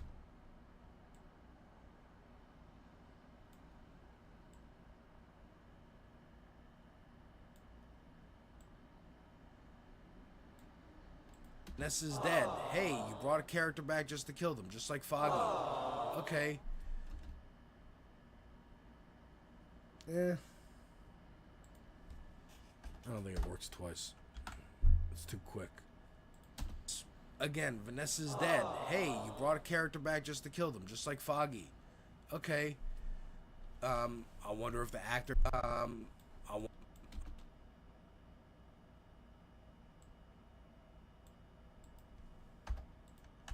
I wonder if the actor was just like, I don't really want to be here. Like, I have other things going on. I'll show up to do some of this, but like I'm out. Or if it's just another symptom of we need a woman to die to give a man.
To give them,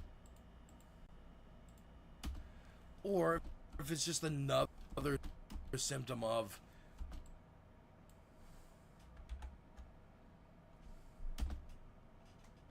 we need a woman to die to give a man motivation, and it's like, well,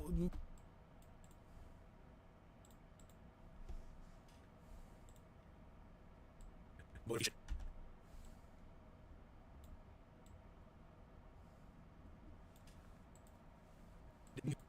We need a woman to die to give a man motivation, and it's like, well,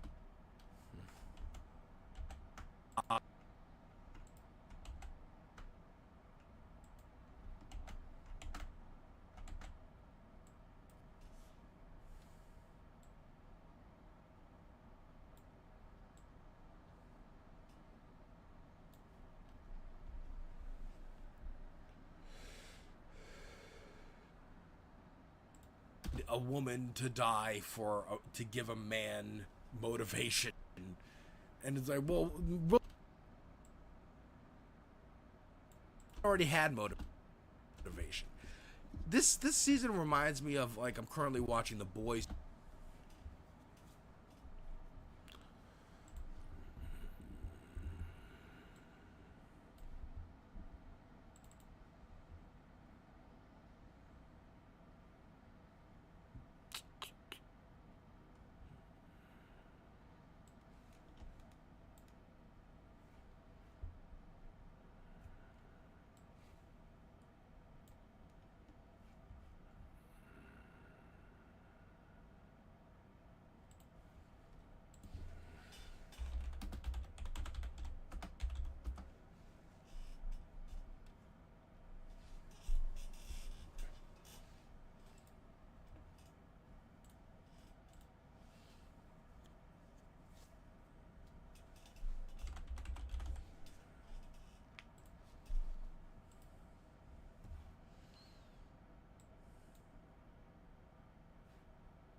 Where is the Marvels?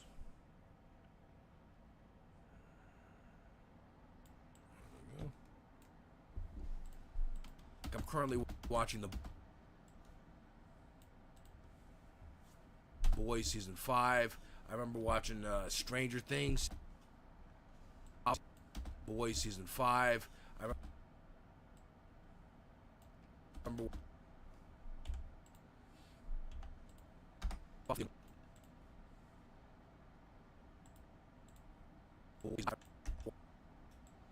yeah, I'm not putting a card in my YouTube video for someone to click off the video.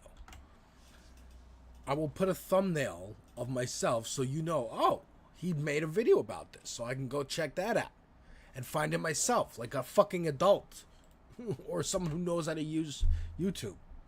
Like, I'm currently watching The Boys season 5. I remember watching Stranger Things season.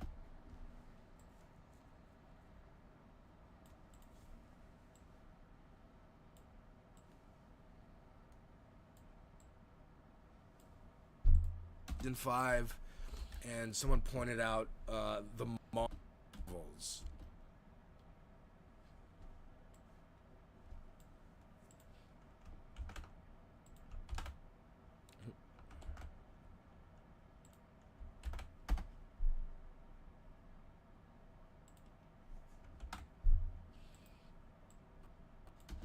And even like in Avengers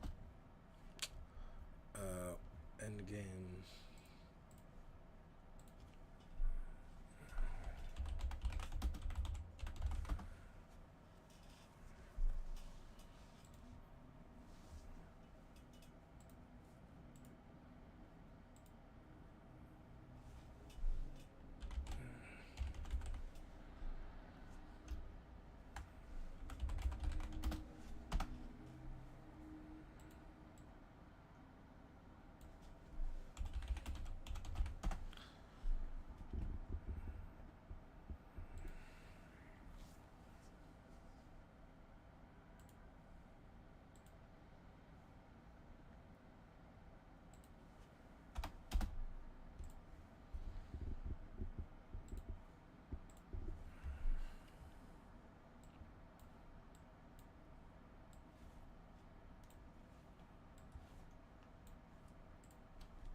what am I even on?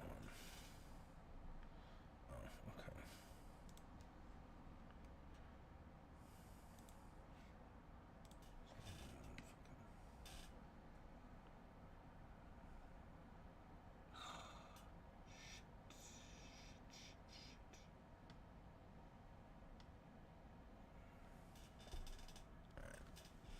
Let's see.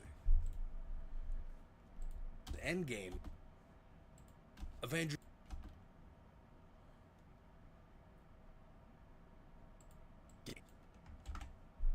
And even like in Avengers.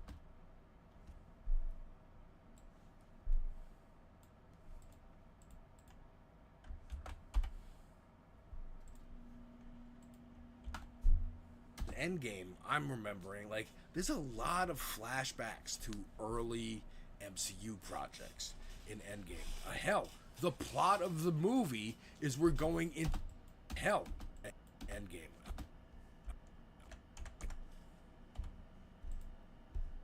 Hell, the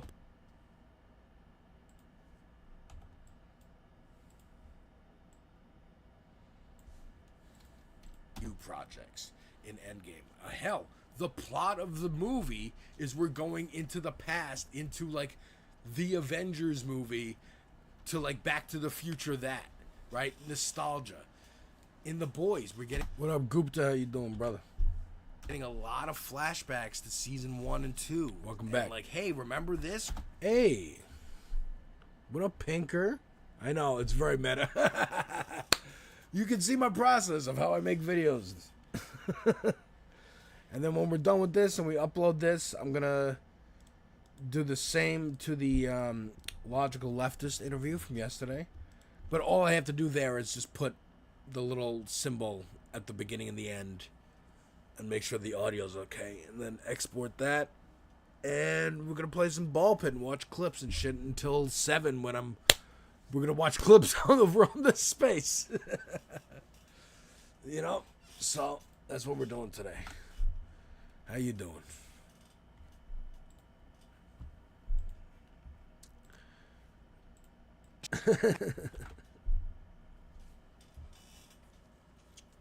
I'm also working over here.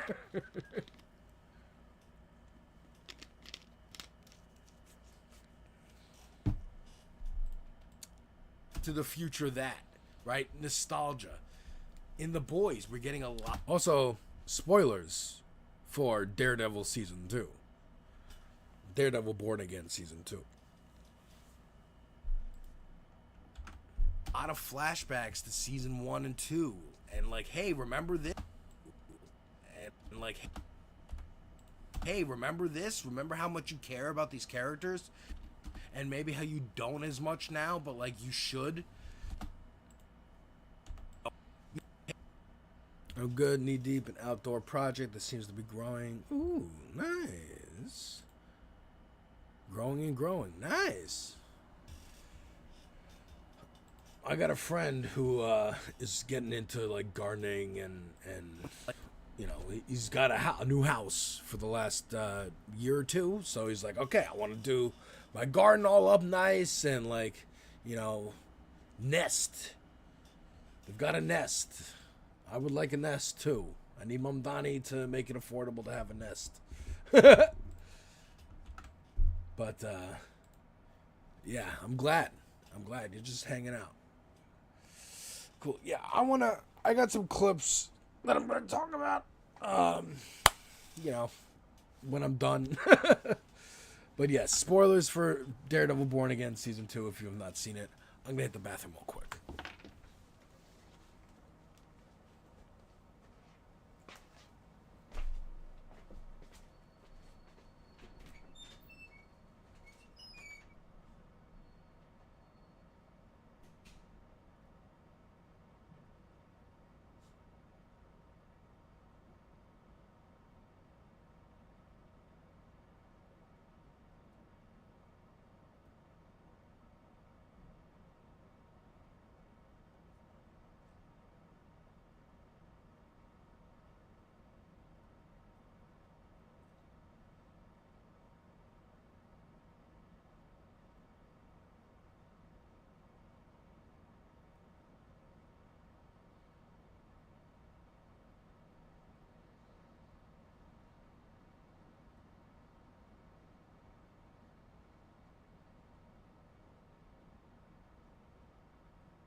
Alrighty then.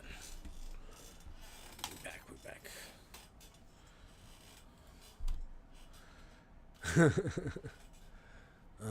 Yeah. A lot of flashbacks to Season 1 and 2. And like, hey, remember this? Remember how much you care about these characters? And maybe how you don't as much now, but like you should.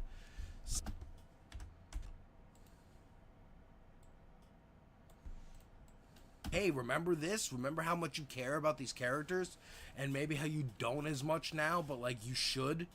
Same thing with Stranger Things. There was a lot of flashing back in that final season to get us to care about characters who've been around for 10 years. And frankly, the plot is like, no one cares. I'm thinking, again, The Boys, I keep talking about it, and I'll talk about it when I do that finale in a week or two, but everything was kind of wrapped up in Season 4 of The Boys. Season 3 of The Boys, really. And then Season 4 was a bridge to Season 5. This season of Daredevil feels like a bridge to Season 5.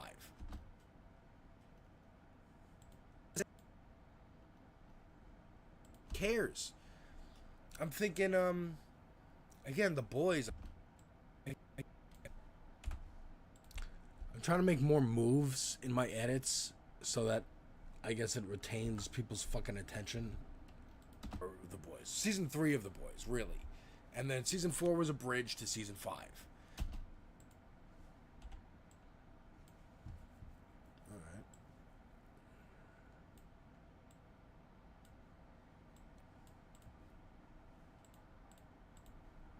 And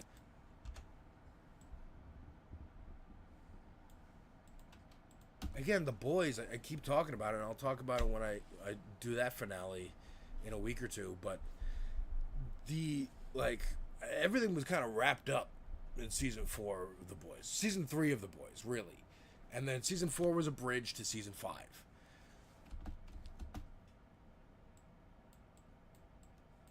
Season of Daredevil feels like a bridge to season 3, where they're like, okay, now we're gonna have the Defenders, and it's gonna be Daredevil and Jessica Jones and Iron Fist and Luke Cage and maybe Spider-Man, and because Brand New Day was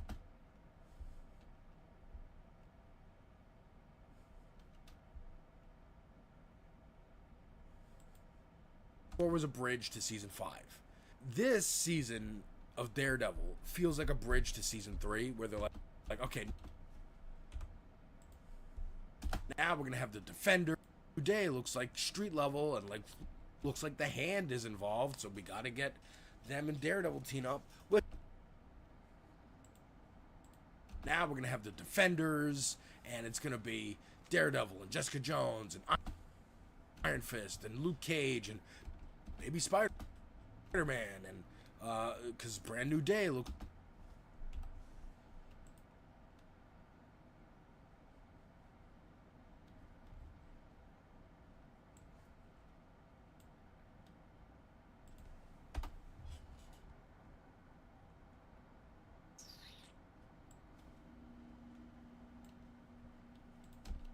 maybe Spider-Man, and because Brand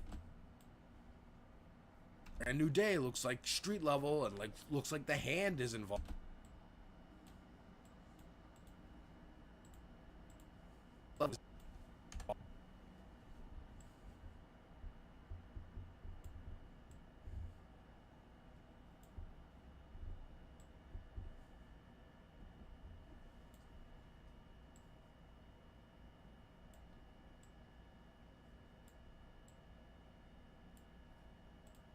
Brand New Day looks like street level, and looks like the Hand is involved, so we gotta get them and Daredevil team up, which, I'm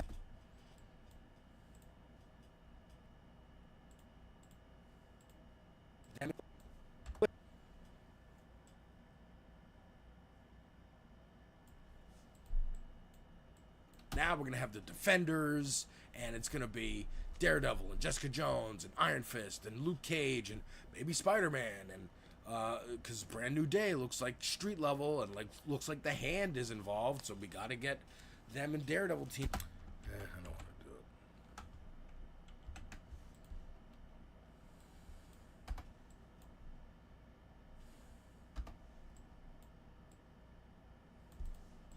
it. This season of Daredevil feels like a bridge to season 3.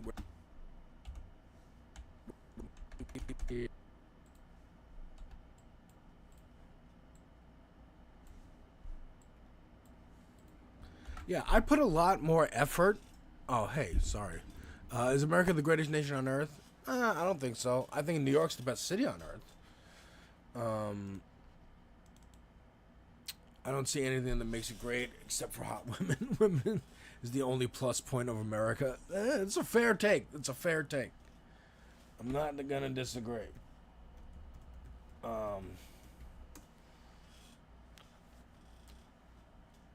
I put so much more effort into my movie review videos than my reaction videos, because I'm reacting. That's the video. It's me reacting to a thing, and they're easy to fucking make. These take effort, so I appreciate if you watch it. Okay, is this good?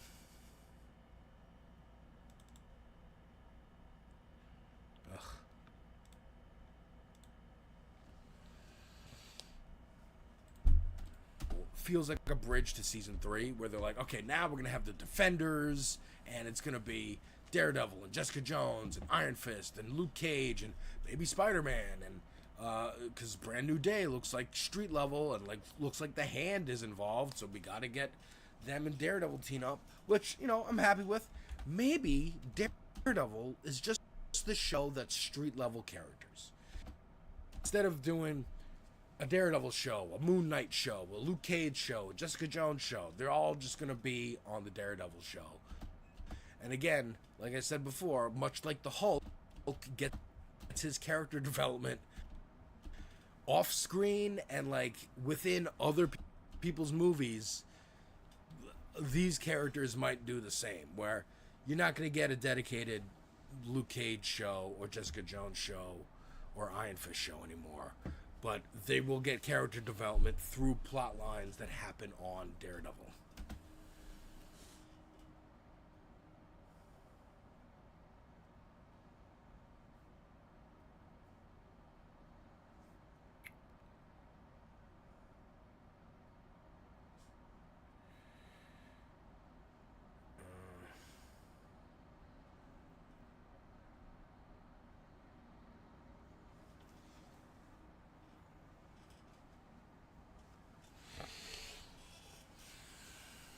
Where's my fucking...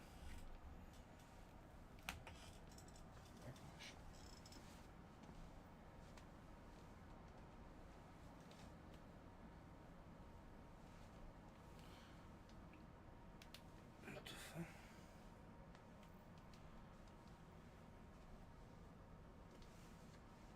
Where's my air conditioner remote?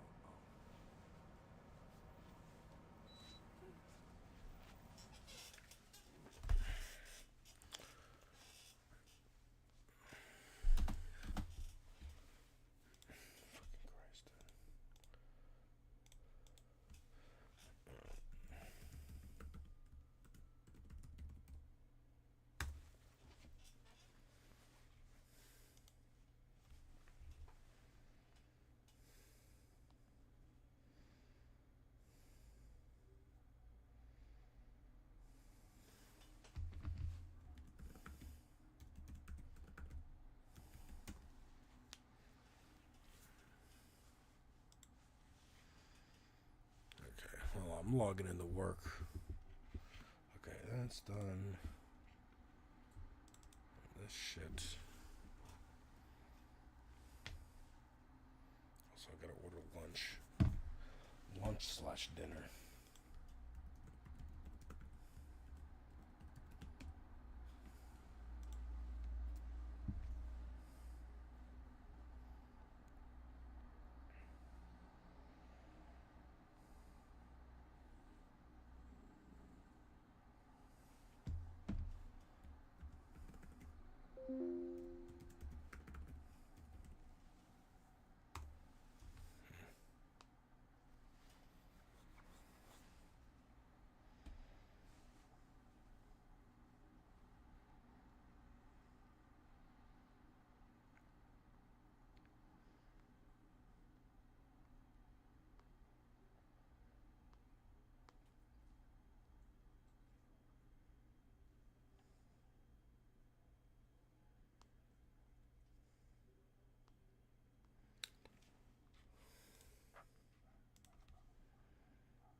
Hmm.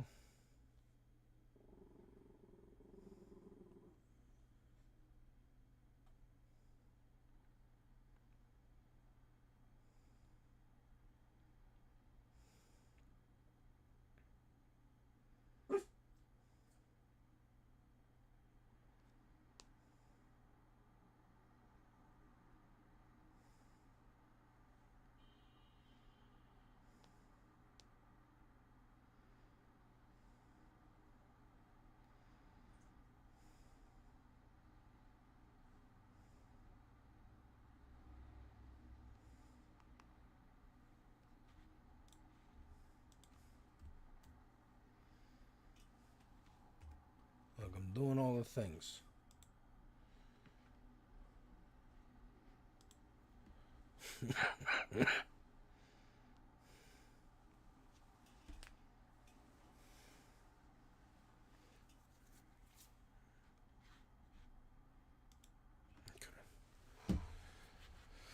All right.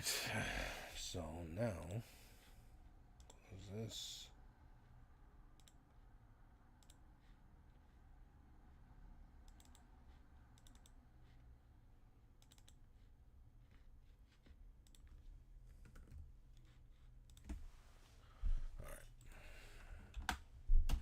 I don't know if that's the plan. I don't know what's going on, but that's or Jessica Jones show or Iron Fist show anymore. But they will get character development through plot lines that happen on Daredevil. There could be a lot of graphics that I put there. I don't want to do that. I don't know if that's the plan. I don't know what's going on, but that's what it feels like. And it felt like this entire season was a soft launch for that.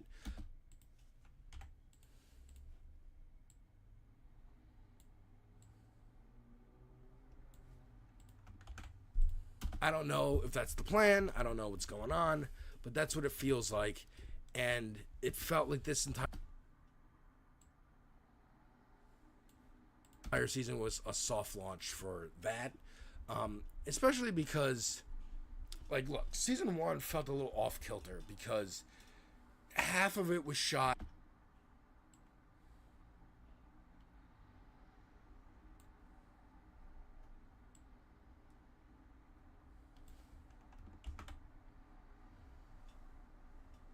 I'm going to copy these and put them over here to change up the screen a little. God damn it. Why? Why? Why do you have to try and terrify me like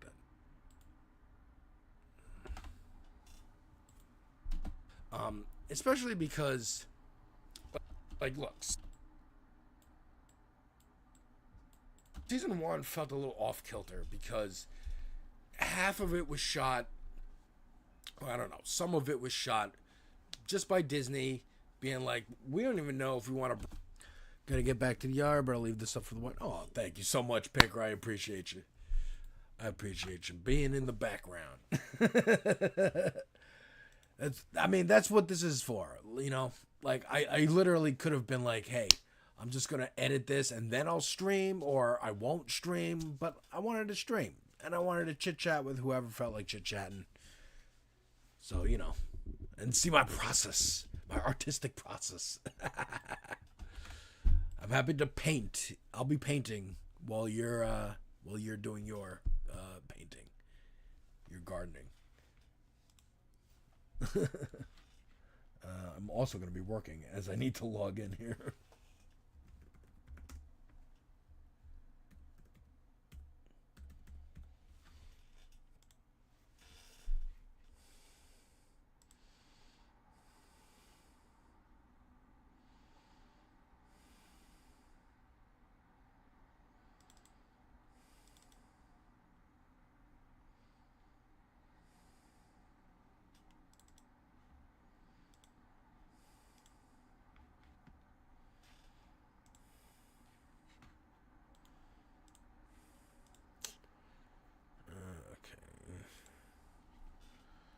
This, that.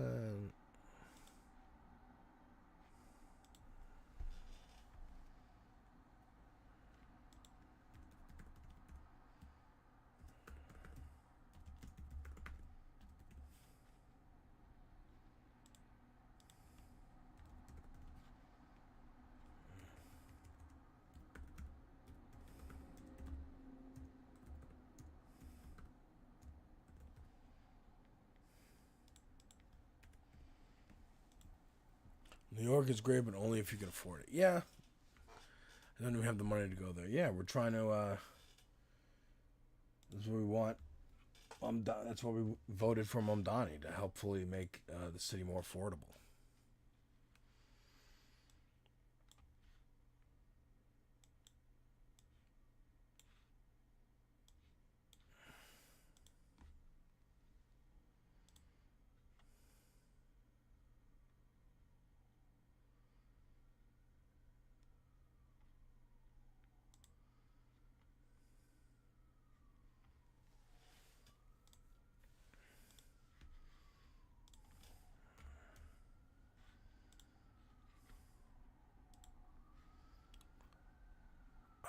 Bro, give me asylum in America. I don't want to live in India. Word. I went, you know, again, if we get rid of Trump, then maybe that'll be possible.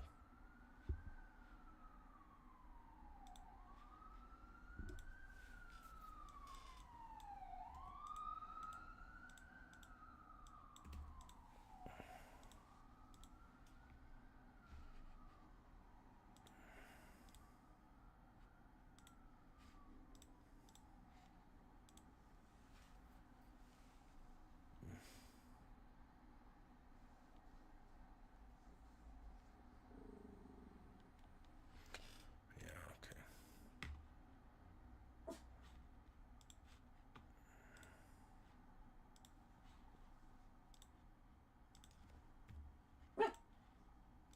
Shush.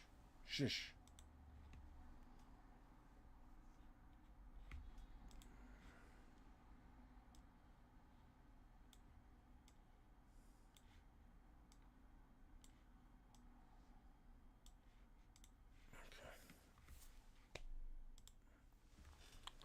Police siren, yeah.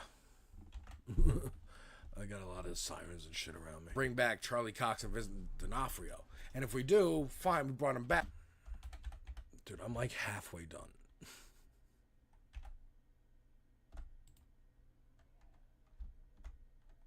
Less.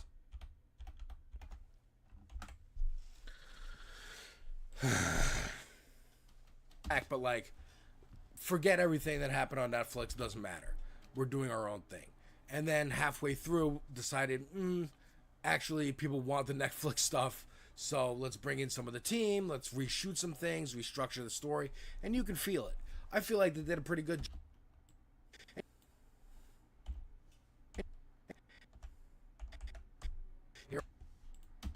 And you can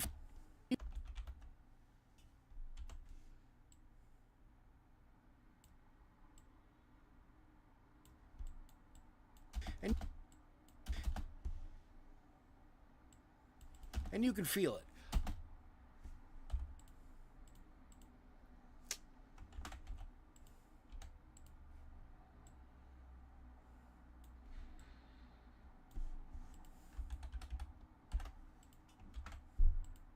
Feel it.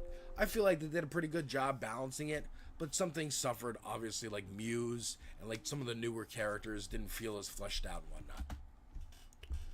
Muse. Yeah.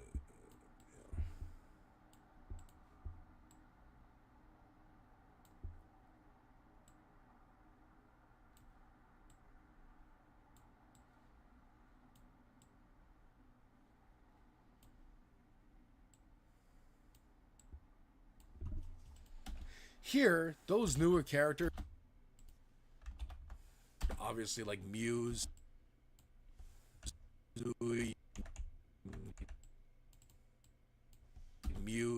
and like some of the newer characters didn't feel as fleshed out and whatnot. Here, those newer characters are like barely a thing. Cherry still helps.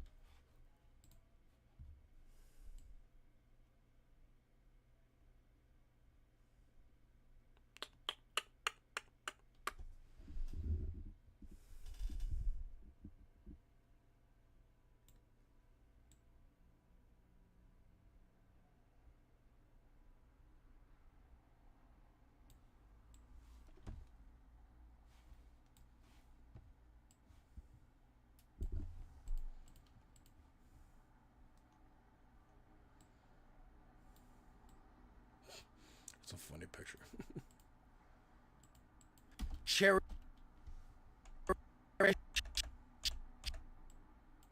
Cherry still helps out a little bit.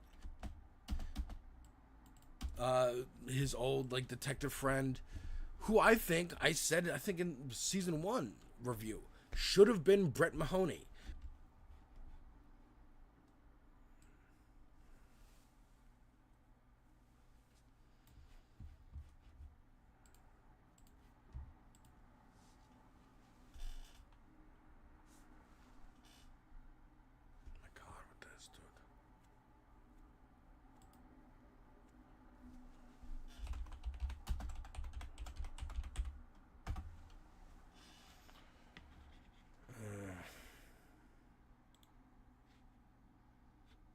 Let's do some actual work here because we need to.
Could have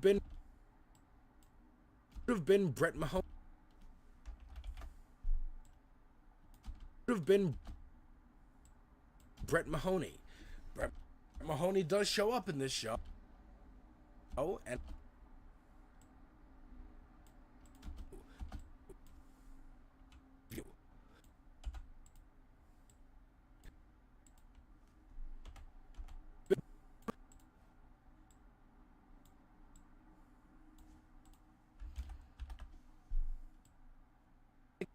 season 1.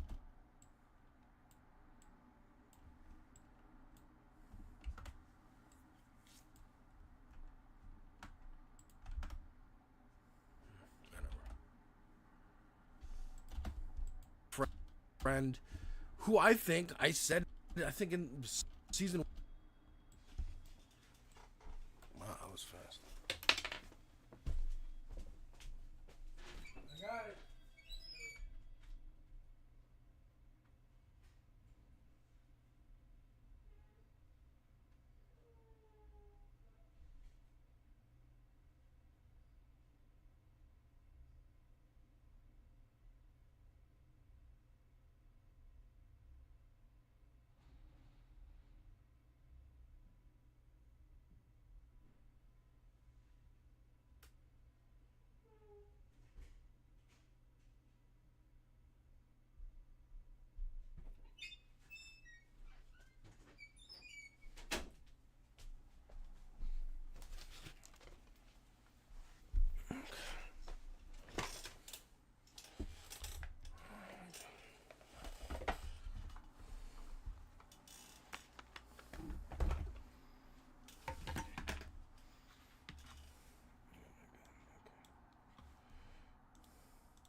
That's fucking weird. Okay.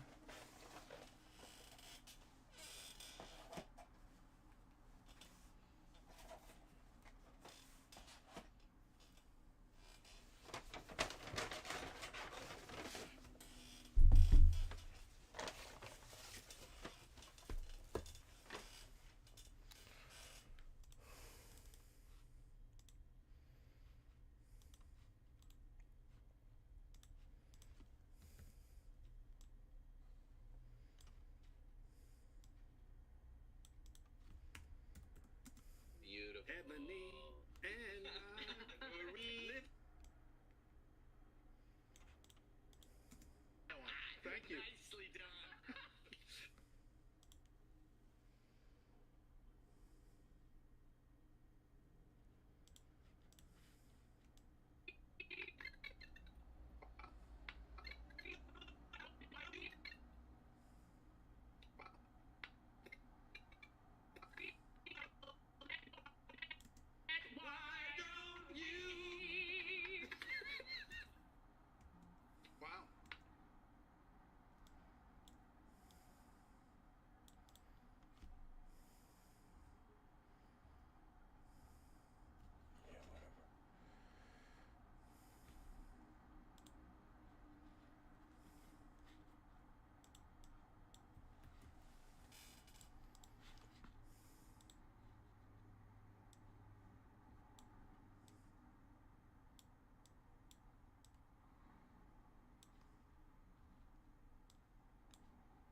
Best viewers on Devil's Advocate channel. Yes. Yeah, let me delete that real quick.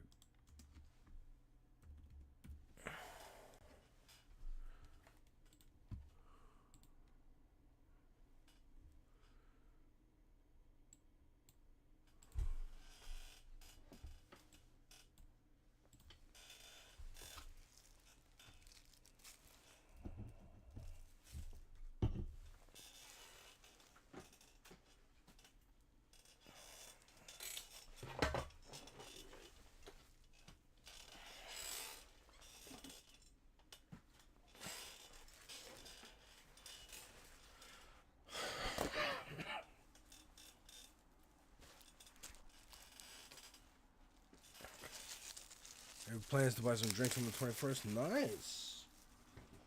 It'll be a party.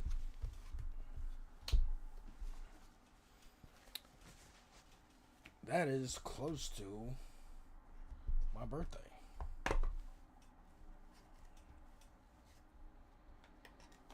Well, my birthday is, I don't have a birthday. I'm ageless. I'm an ageless being.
Careful when I say I'm drunk.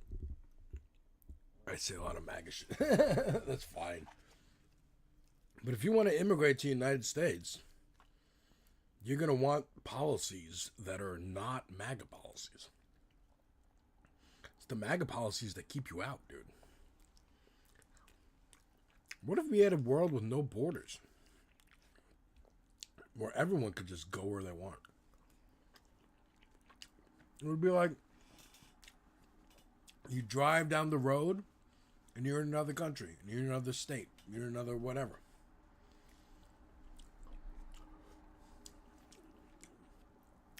High-speed train around the world, you could take a huge... Everyone could just travel everywhere.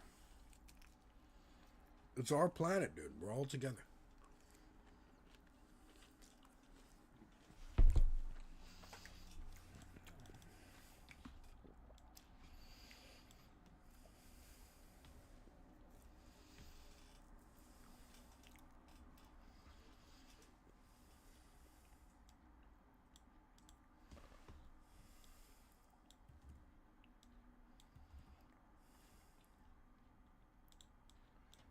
You know what?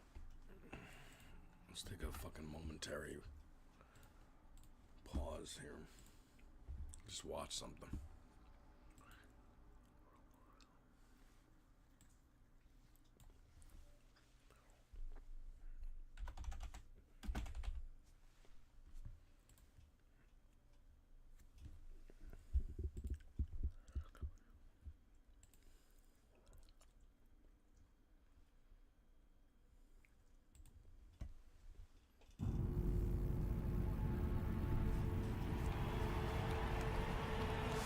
Grabs the rebound, pushes it ahead, finds the open man, he puts it up, scores!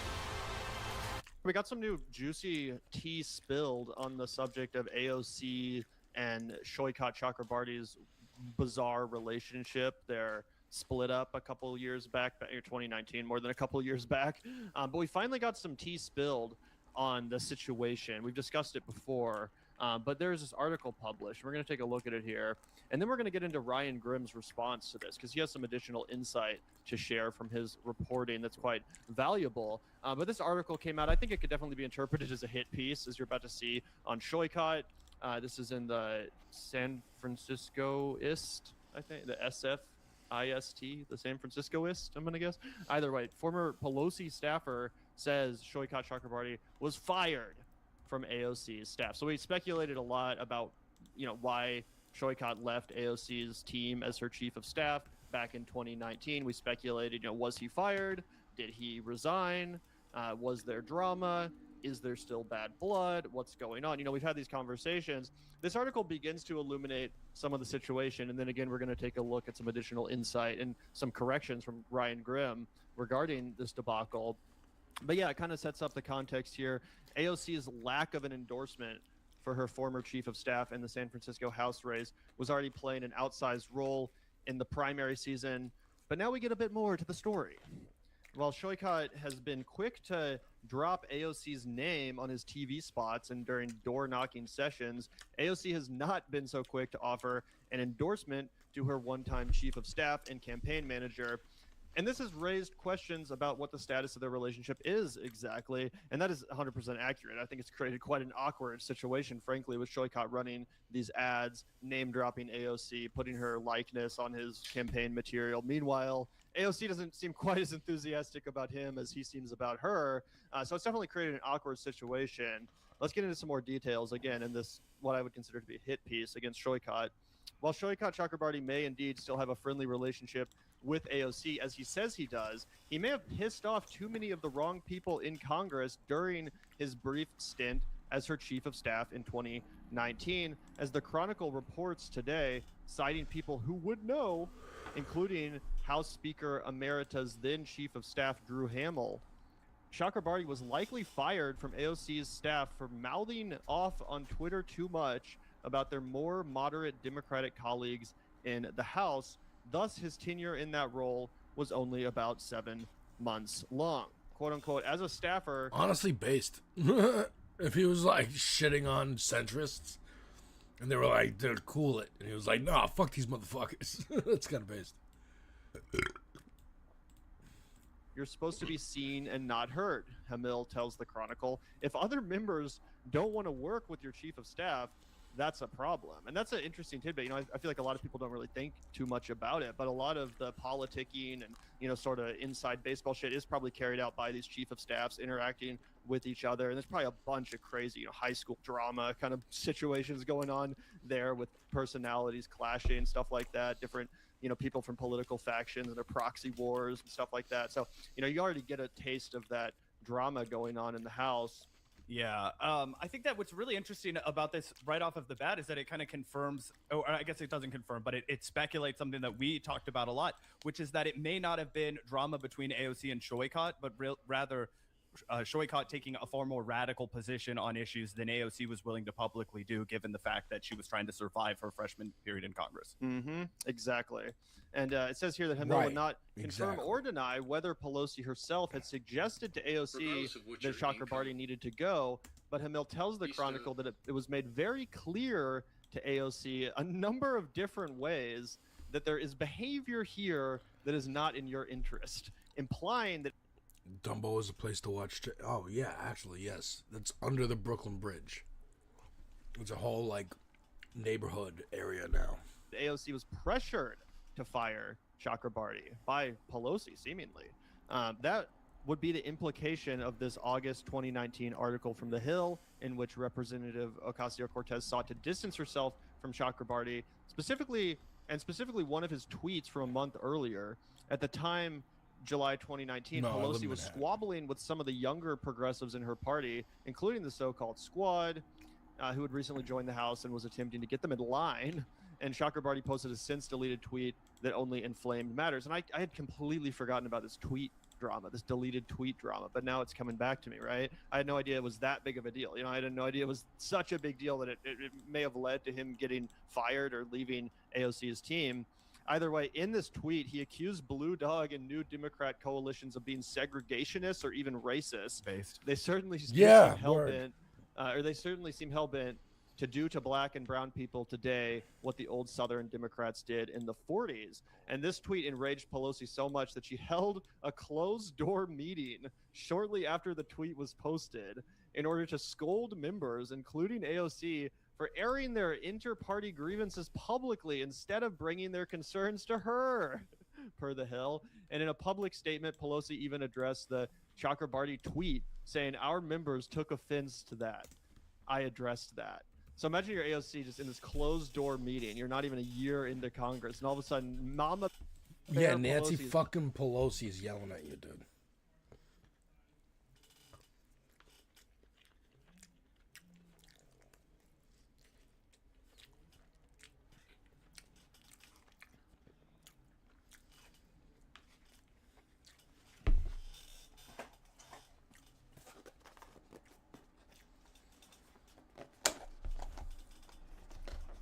Yeah, I don't have the money. I live with my parents.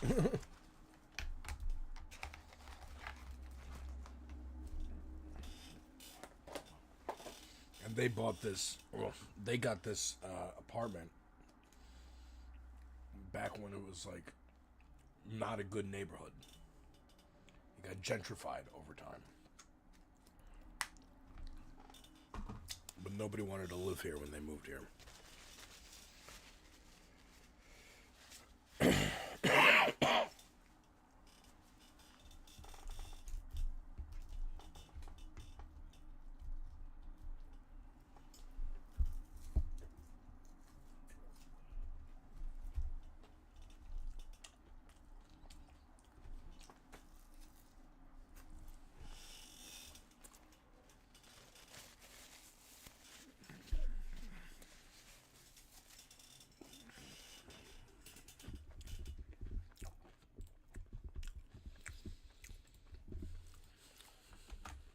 One review should have been Brett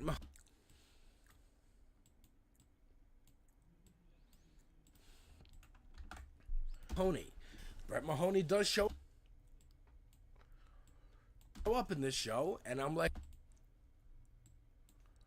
hey, great, it's Brett. But like, what are you doing here? You're just also here.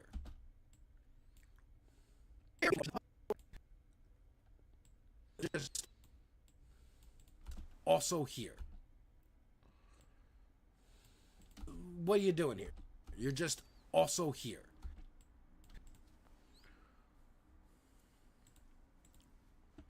I'm gonna sleep, gonna dream about Manhattan and chicks and dudes. All right, man. Take care. Thank you so much for hopping in and hanging out. There's always a place for you here if immigration law becomes such. He does show up in this show, and I'm like, hey, great.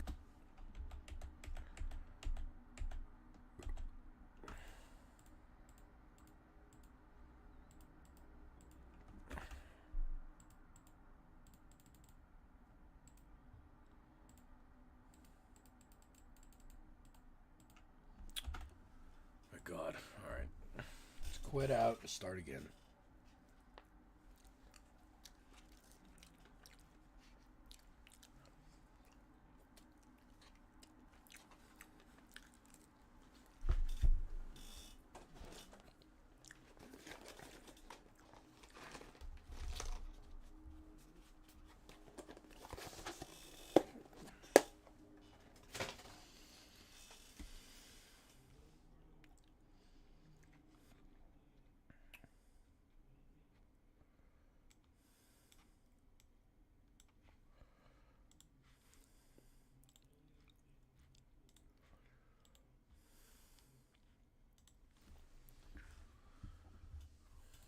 Pulling up your chief of stats tweets, you know, throwing them up on screen to like humiliate you and like get you in line or whatever, with the clear implication that you need to do something about this. You need to figure out this issue so we can all move on together as one big happy family. Yeah, guys, correct me if I'm wrong, but this was very much along the lines of what Gavin and I were speculating happened between them the other day on our podcast. We were saying, look, guys, it does seem like Shoycott left, and then there was a little bit of a handshaking agreement between AOC and Pelosi not to go after each other, right?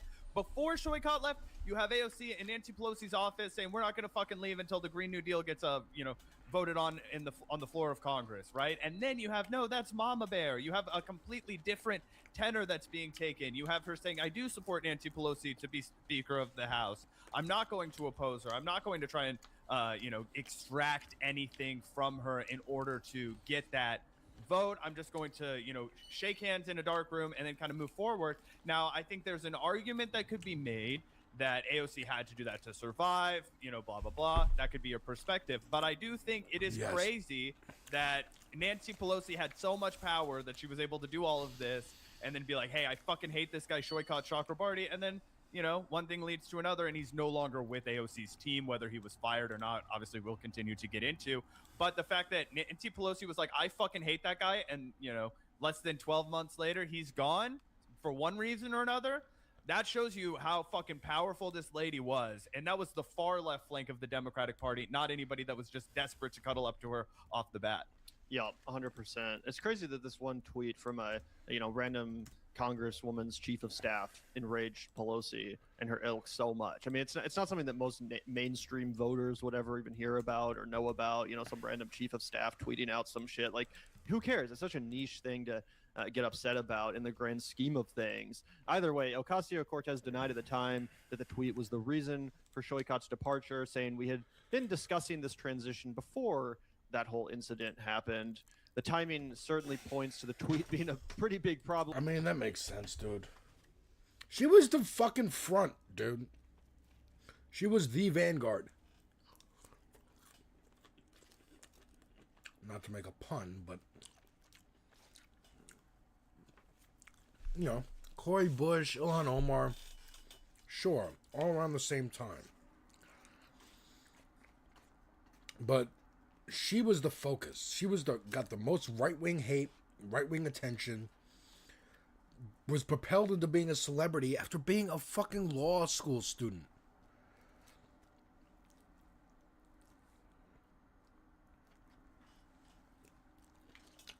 She has a unique experience no one else on earth has.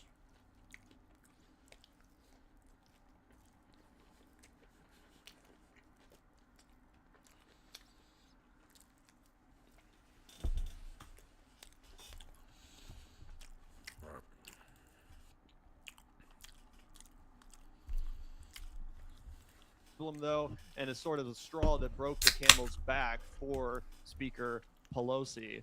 Shoykot also tells the Chronicle this week that he wasn't fired, but that it was a planned departure. I felt that the stuff I was good at doing, setting up her office, the Green New Deal stuff, was accomplished, he says. Nevertheless, an endorsement from Pelosi seems fairly unlikely at this point, and the Chronicle notes that no other sitting member of Congress has offered their endorsement so far, which is why it would be really cool for AOC to weigh in and endorse her former chief of staff, because as it says, no sitting members of Congress have done so. And it says but why hasn't like Rashida Tlaib or Ilhan Omar or anyone else, Cori Bush, I know who's running for her own race, but like, I don't know.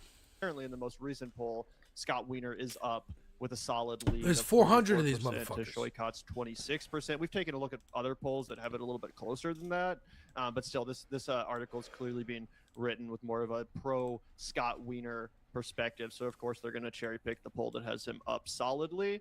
Pretty interesting article. Some interesting tidbits there. Do you want to take a look at what Ryan Grimm had to say in response to this? Yeah, I'll only add, no more wieners in Congress. The people are tired of getting fucked. That should be Shoykot's ad right now. I'm just saying. That is hilarious.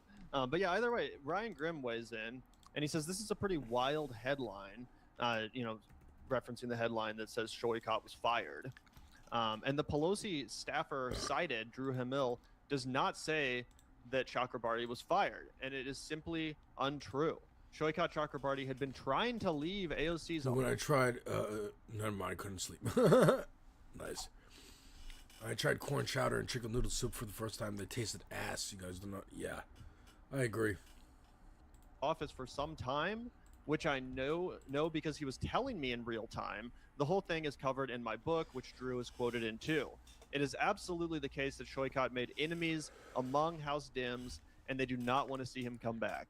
And it's true, AOC was under intense pressure about how hard Shoykot was hitting other Dems, but she didn't fire him.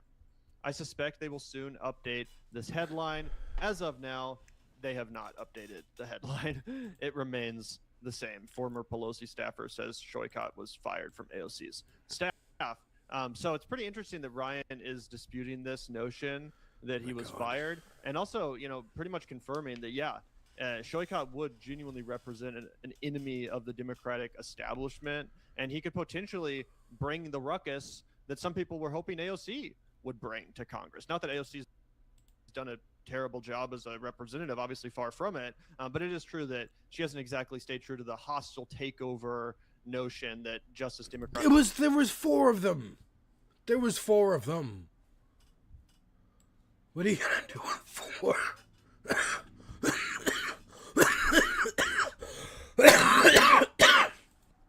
What are you gonna do with 4 Congress people, dude? All right, let's get back to this.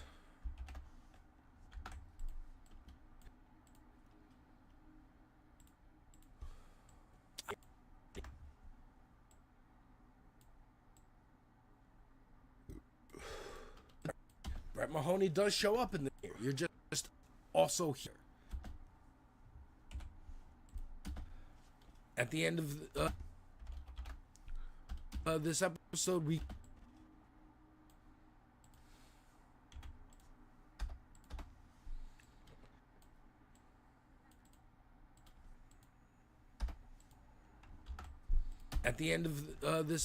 get BB Urich is free, and she's gonna work at the Gotham.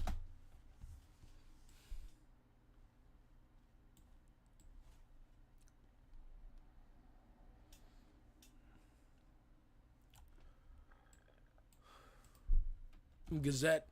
Work at the BB Urich. BB Urich is free, and she's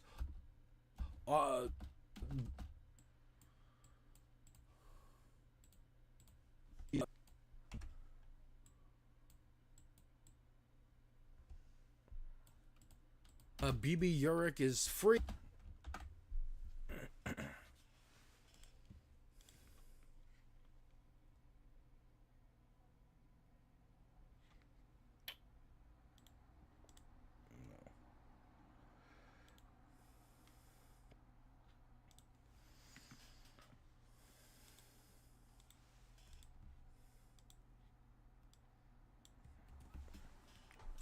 And she's gonna work at the Gotham Gazette. It's not the Gazette. The Gazette. It's not the Gazette. The Bugle. It's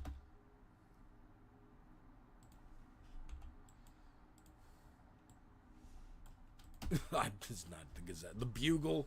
Whatever. I'm getting my comic book universe newspapers mixed up. But the editor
The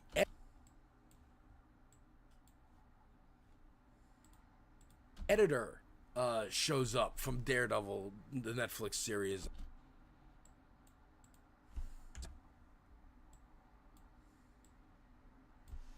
It's like, hey, there's a blink and you miss it cameo. That's kind of nice. But also, again, who cares? It's surface level. It's, hey, remember this? Hey, this is the same universe. Hey, you like that show? Don't worry, this is the same show. Trust us. Please stay with us. Please don't stop watching. It felt a little desperate. It all felt a little desperate. It felt a little desperate. It all felt a little desperate.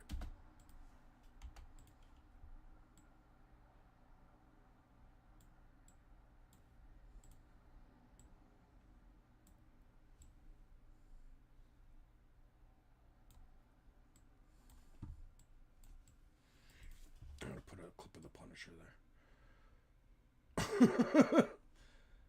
Just like, I gotta do something.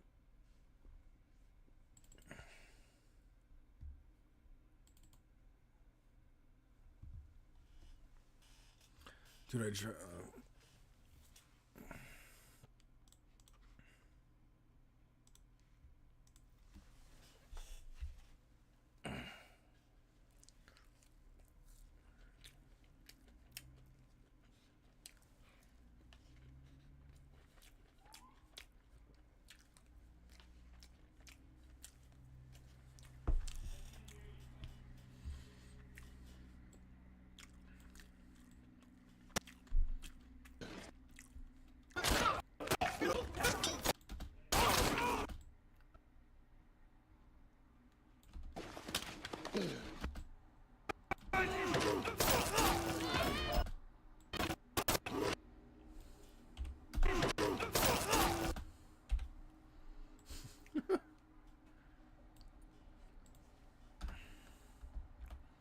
Alright, good night. Have a good night, brother. A little desperate. Not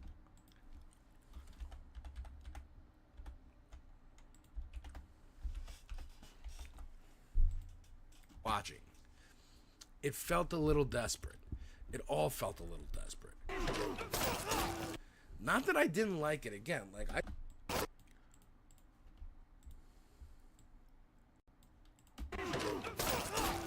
not that I didn't like it. Again, like I think Michael Gandolfini did a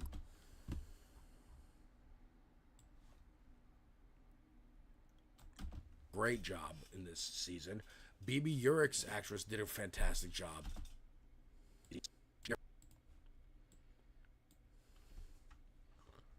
Great job in this season. Michael Gandolfini.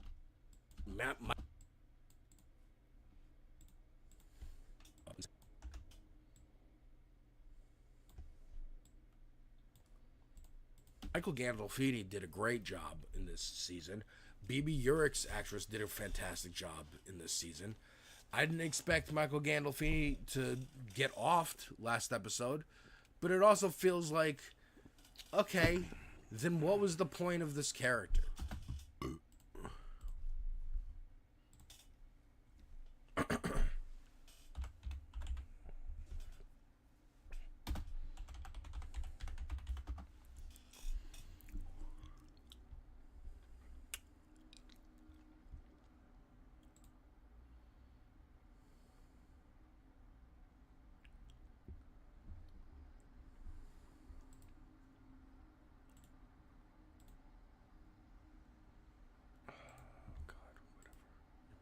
Fucking snipping tool.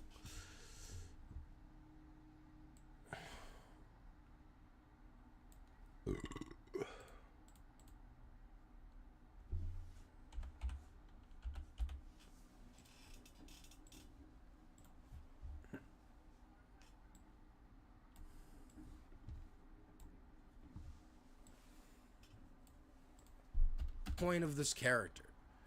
I thought the reveal was gonna be like, well, that actually is Wilson Fisk.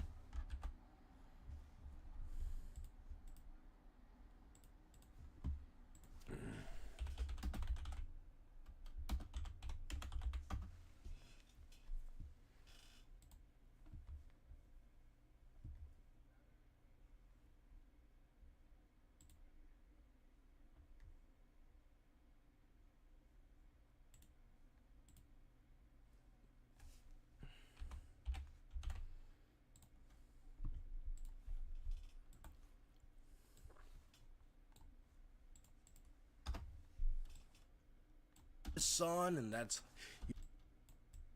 he's like a bastard that he had, and he's gonna end up being the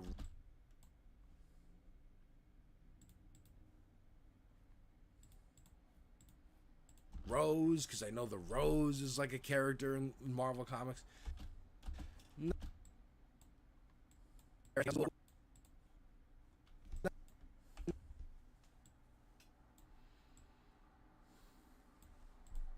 Rose, because I know the Rose is like a character in Marvel Comics.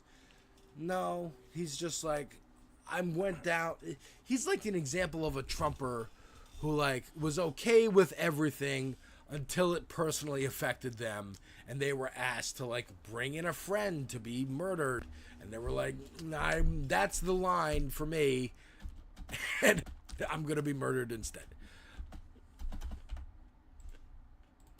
We're like, nah,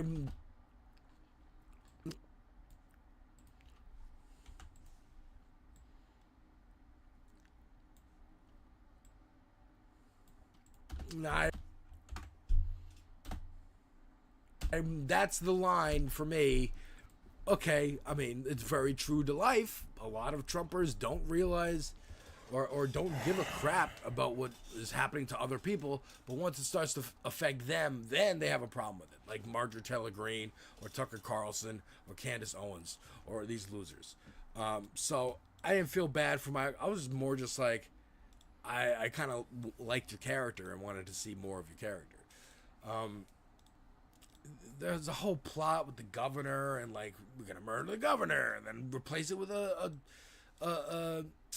Wilson Fisk stooge. But it's like, why wouldn't Kingpin just want to take the governorship for himself? That's a more powerful position than mayor of New York. Mayor of New York. Doesn't matter. Doesn't matter. We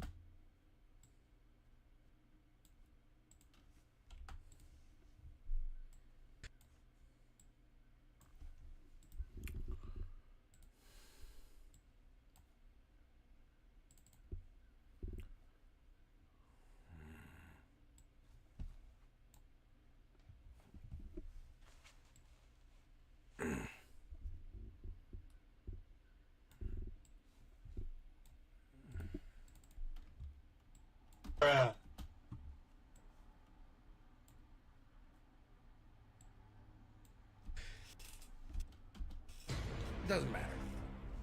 Doesn't matter. We get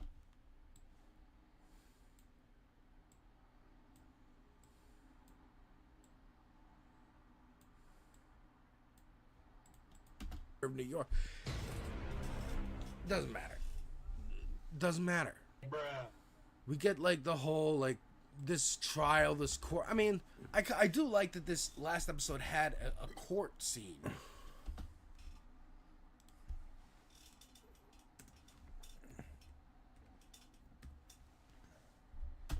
For once, it was the trial of Karen Page. They didn't do what I thought they were gonna do, which I think the trial started last episode, but I thought they were gonna bring up like, oh, you killed your brother and like all this stuff and the history, and they really just had the psychiatrist Heather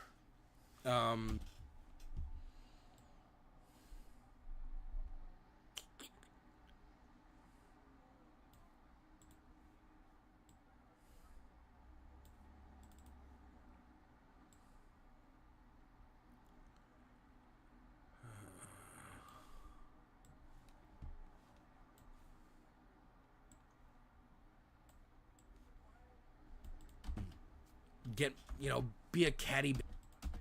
The psychiatrist Heather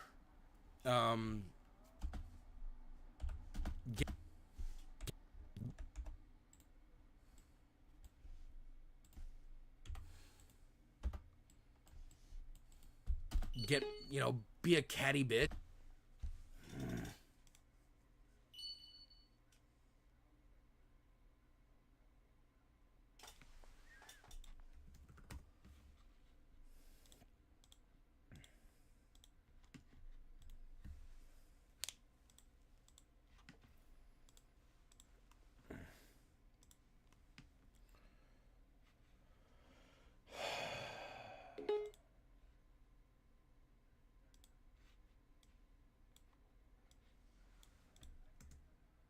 That's a new one.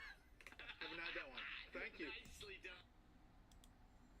Haven't had that one. Thank you.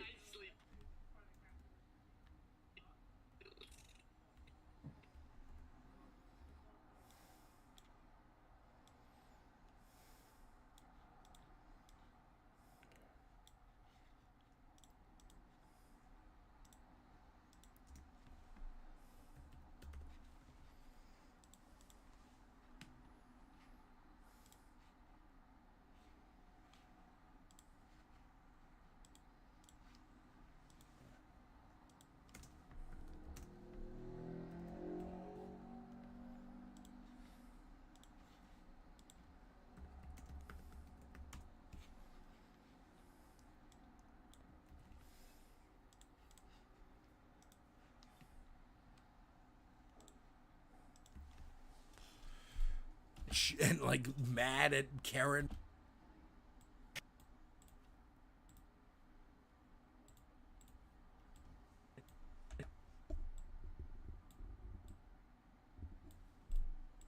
Karen because she's dating her ex-boyfriend. Like, that's the animosity between them. Which again, I thought was gonna be a moment at court where Matt Murdock walks in and then calls her out on it. It's like, isn't the reason that you hit Karen Page because you're jealous that I'm with her instead of you because we dated and all this? No. And nothing really happens. Like, isn't and all this? No. Where Matt walks in and then calls her out on it. It's like, isn't the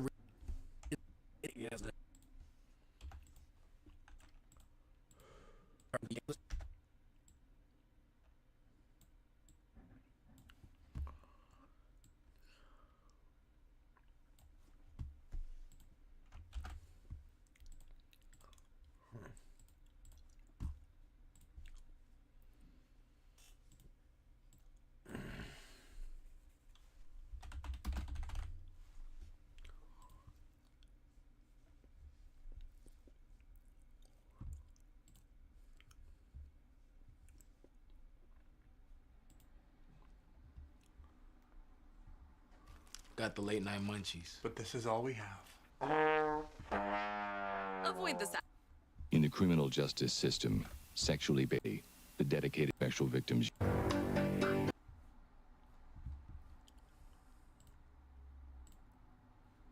Hey, what up, Bisky? Welcome, Bisky. You are catching me while I am editing a YouTube video. My review of Daredevil Season 2. Daredevil Born Again Season 2. So if you haven't seen it, I suggest you go watch it. Or if you don't care, stay and watch me edit my thoughts on the most recent season that finished today.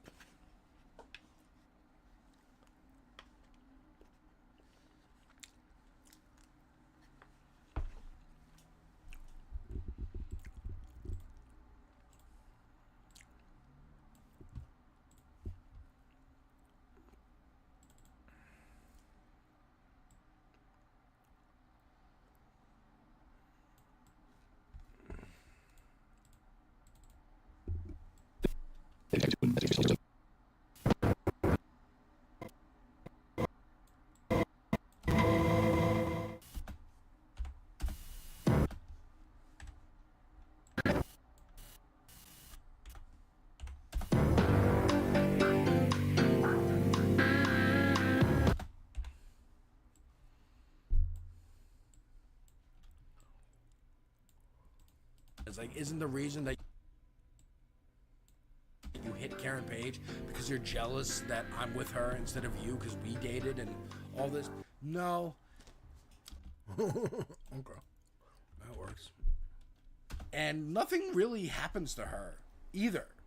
Like, you know, we get like a Godfather moment at the end of like all the task force guys are like arrested, which that's the most far-fetched thing in this thing. That any cops would stand against any other cops. Thing in this thing. That Doing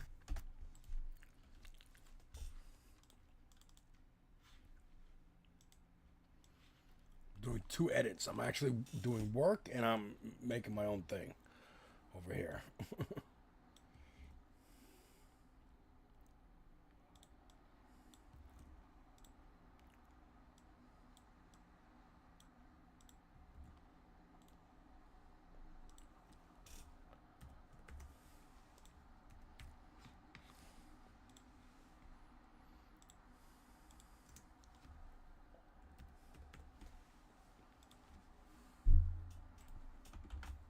That any cops would stand against any other cops, which happens when the city, the other cops,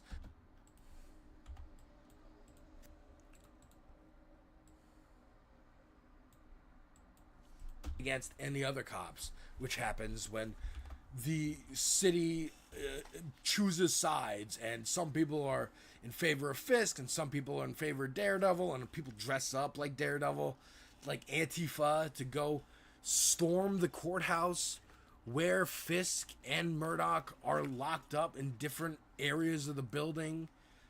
And it's almost, they have like cell phone footage. They intersperse cell phone footage.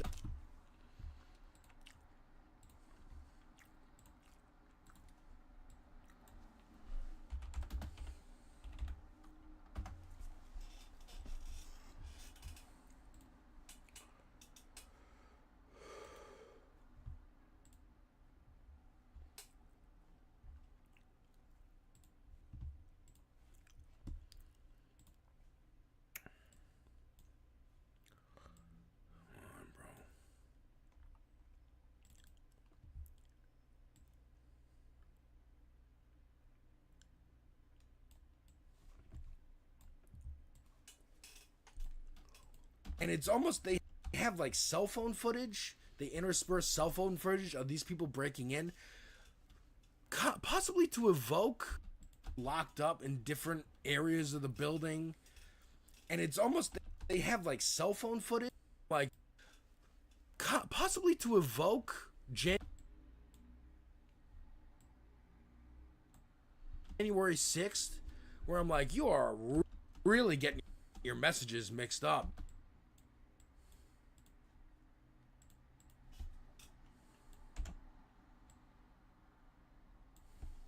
January 6th, where I'm like, you are really getting your messages mixed up, because January 6th was a fascist attempted coup. This is liberation of a city, either by rescuing Daredevil or taking down the corrupt, evil mayor. This is not a reason to evoke January 6th. Like, that was a weird choice for me. Unless, again, they're trying to make the case of like, well, vigilantes is bad.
No matter what. case of like,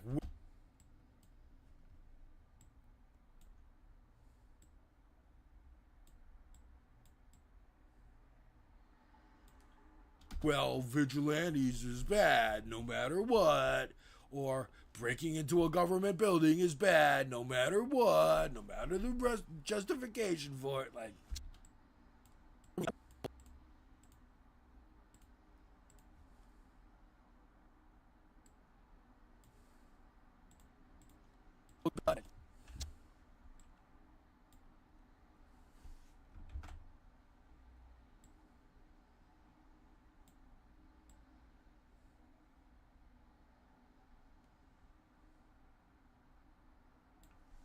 well, vigilantes is bad no matter what, or breaking into a government building is bad no matter what, no matter the justification for it. Like, I can see that being a Disney thing.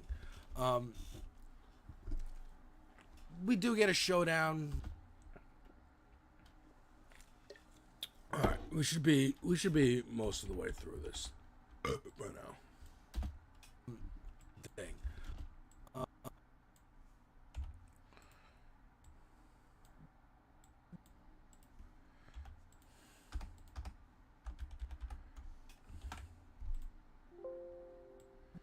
We do get a showdown, small, with Daredevil versus.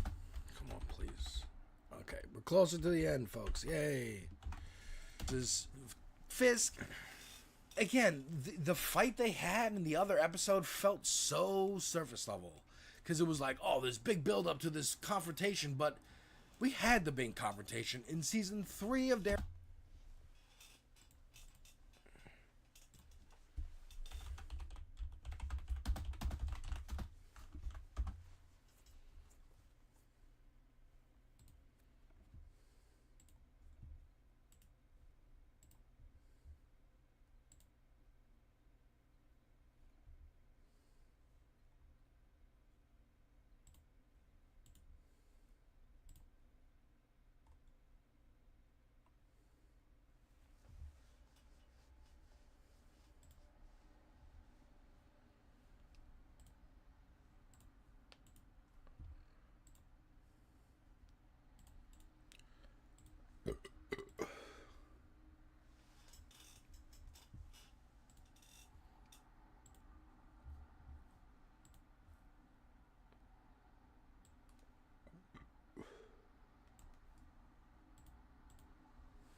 In season 3 of Daredevil on Netflix, and in the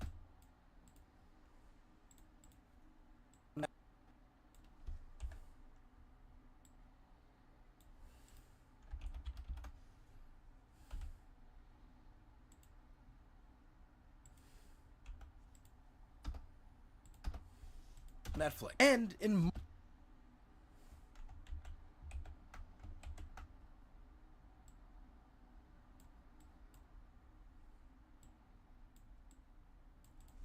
Netflix, and in the other seasons too. Actually, in season 1, they had a big fight scene and Season 1. I don't need to explain that again. Having him arrested, he breaks out of the armored van, and that's when Daredevil he was guilty. Court case. Climax of season 1. But then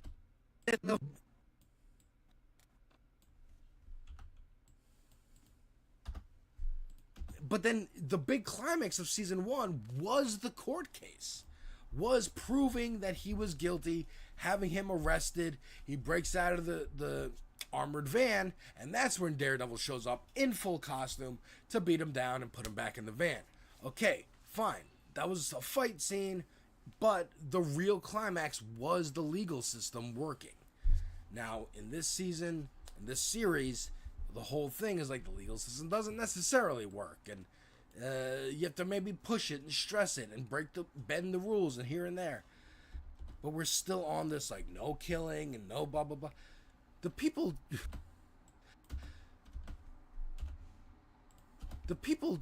break into the courthouse, go attack Fisk, and he opens the door like boot and just starts punching people, breaking out, killing people.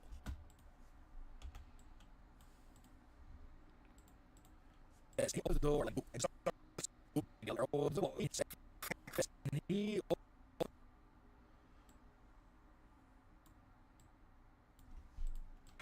the people break into the courthouse, go attack Fisk, and he opens the door like boot and just starts punching. The people break into the courthouse, go attack Fisk, and he opens the door like boot and just starts punching people, breaking out, killing people.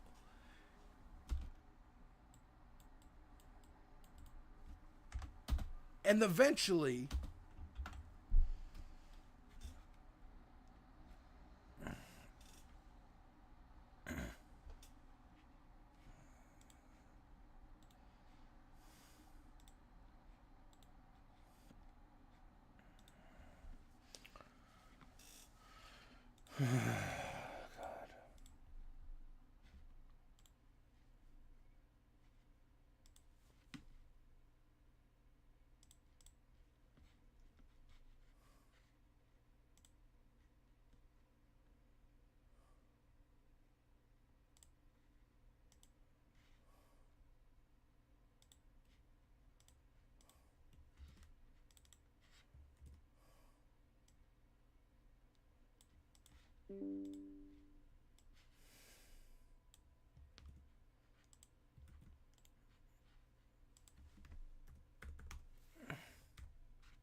they do get him down on the ground, and that's when Daredevil and Jessica Jones are like, no, you can't, we're better than this. And I don't care if I'm wearing your costume, dude. Me and like 15 other people are on top of this corrupt evil mayor. We're not listening to you saying we're better than this. We're pushing you away and being like, let us finish this, Daredevil. I don't care about your Catholic guilt. We're pushing you away and being like,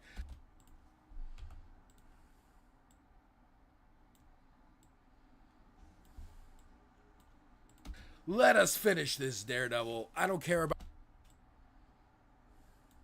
about your Catholic guilt.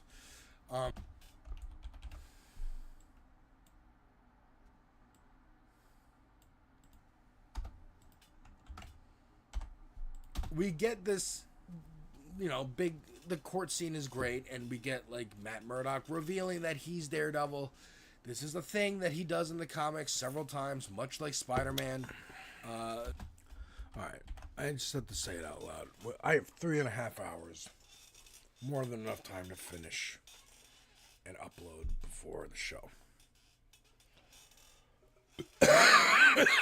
Just getting nervous.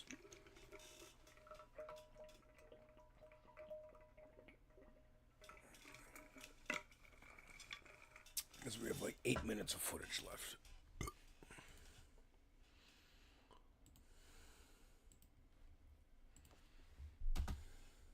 It's revealed that he's Peter Parker. Oh my god, what are we gonna do? And then it gets put back in the box like it did in the movies.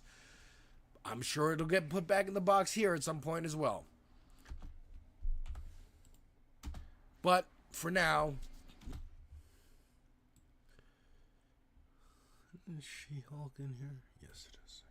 Matt Murdock's identity is public. He is Daredevil. Everyone knows. But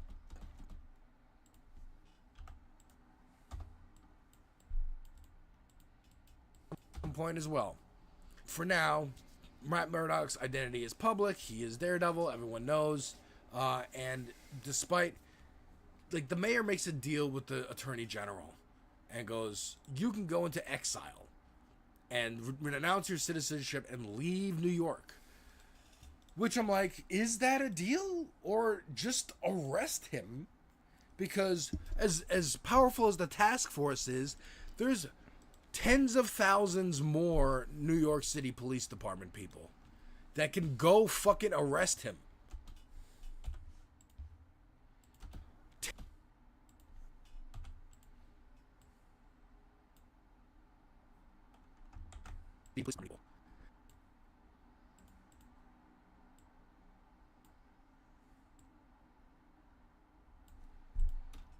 Tens of thousands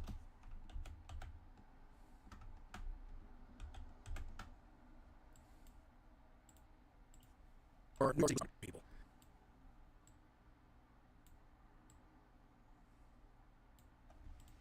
that can go, tens of thousands more New York City Police Department people that can go fucking arrest him. Go arrest him. Call in the National Guard. They even stopped the governor from calling the National Guard and be like, it's going to get too messy. It's like, you need the, and it'll take hours. Okay, hold him under citizen's arrest until the National Guard show up.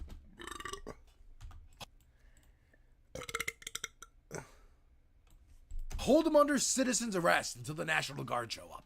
What are you doing letting him go? Because at the end,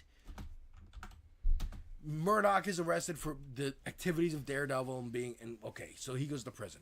Walks past the ICE agents, the task force people.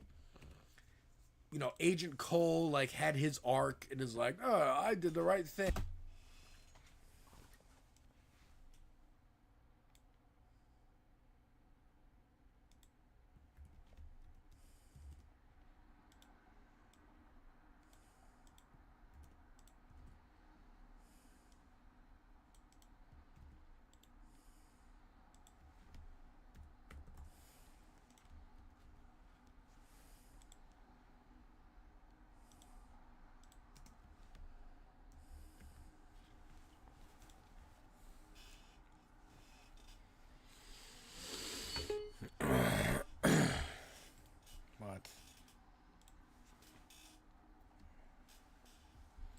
Thing, because an ICE agent is going to do.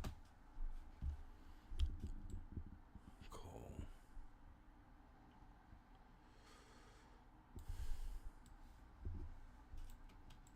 Because an it is like, oh, ICE agents, the task force people. You know,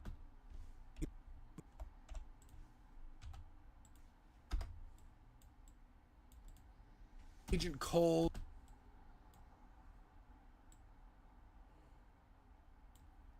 like had his arc and is like, oh, I did the right thing.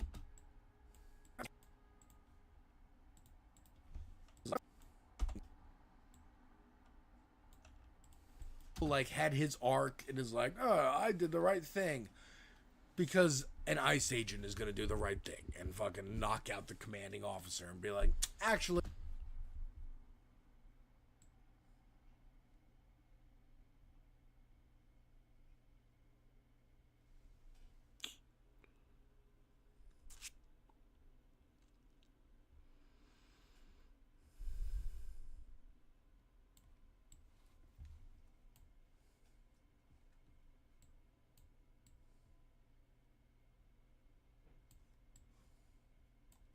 ICE agent is going to do the right thing and fucking knock out the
commanding officer and be like, actually, let all these angry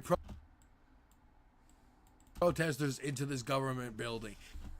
An ICE agent is going to do the right thing and fucking knock out the commanding officer and be like, actually, let all these angry protesters into this government building. Because even then, that's like not the right thing to do.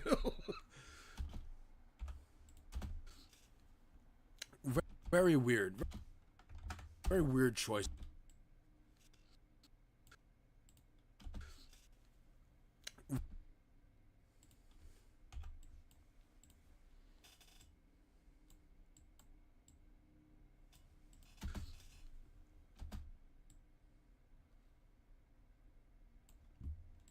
Very weird choices in this finale, in this season.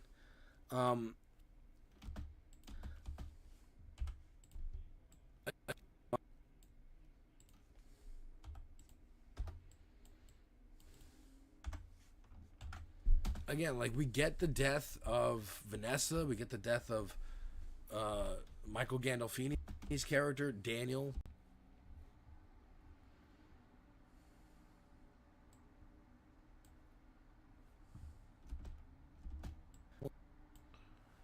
Okay, Vanessa and Daniel.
Feeney's character,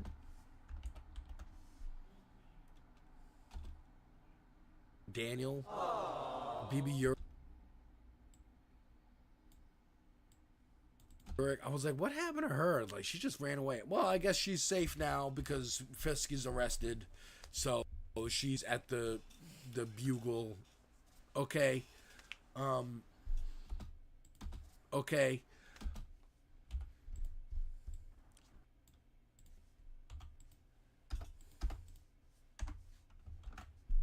Fisk is on a beach somewhere. That's where he is. He is in exile. We don't know where. There was no after credit scene where he turns around and there's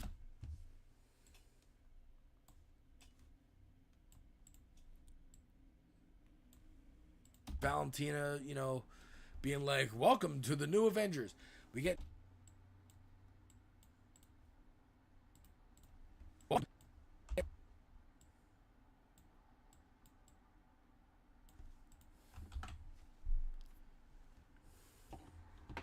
Charles,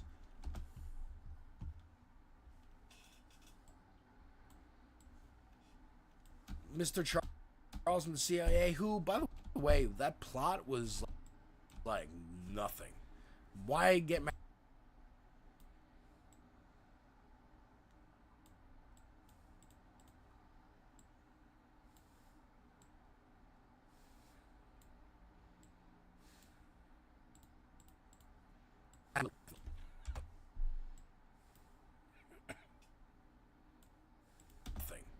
Why get Matthew Lillard if you're not going to use Matthew Lillard?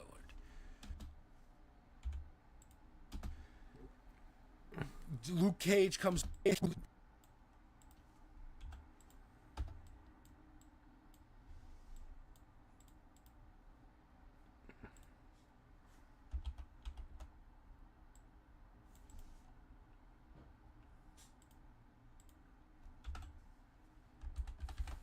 if you're not going to use Matthew Lillard. Luke Cage comes home to Jessica Jones and his daughter, and like, yay.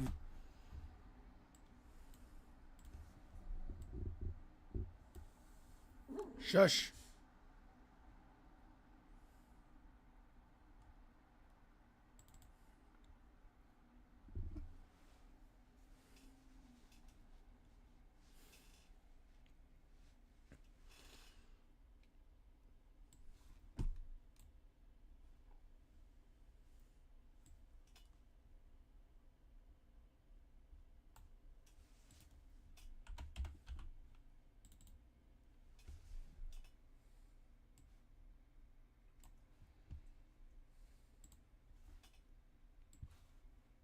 So now I know how to do this green screen thing, which is good.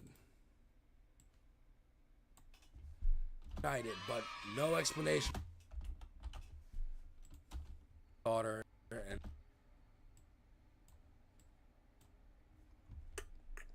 okay, fucking save. Fucking click, fucking fusion.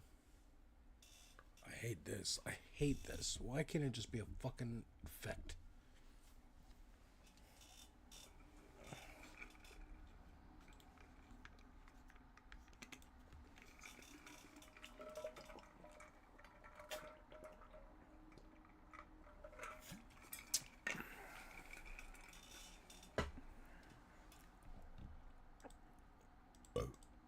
Ooh.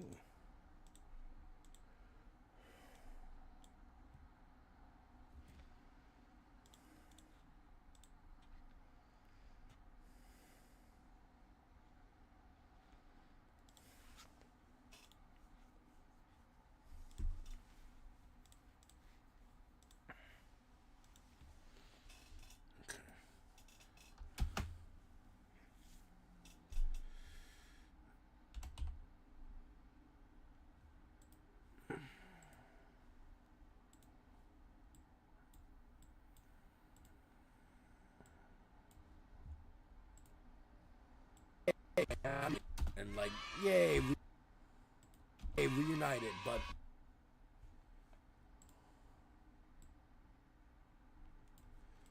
no explanation of like what you've been doing exactly.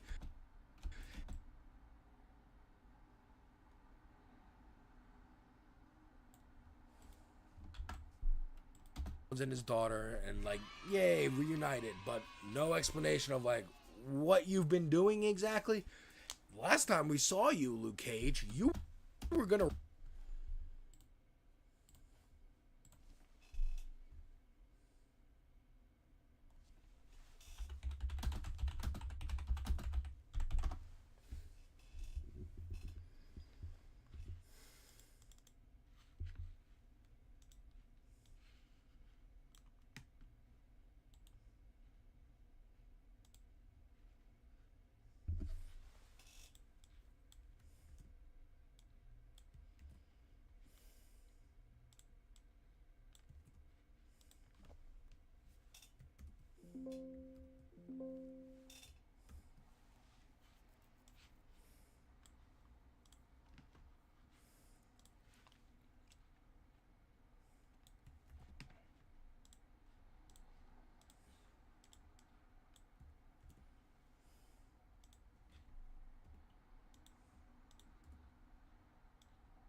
run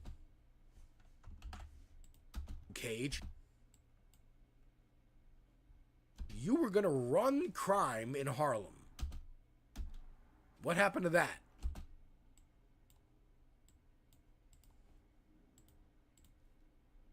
Crime in Harlem.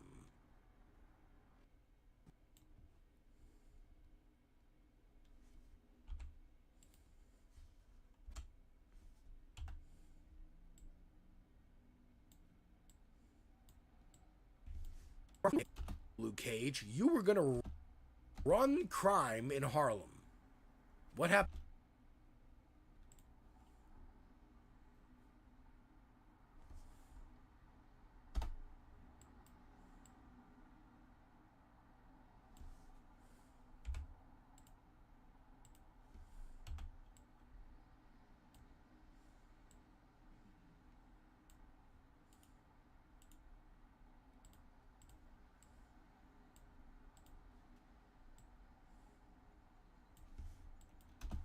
What happened to that? Again.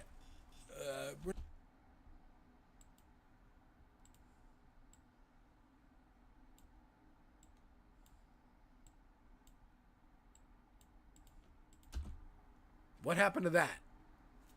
Again. We're not going to tie up all the loose ends from Netflix, I guess. Maybe in season 2, or if they do get their own show, maybe, like Defenders, I don't know. But he says something along the lines of like, oh, Mr. Charles found...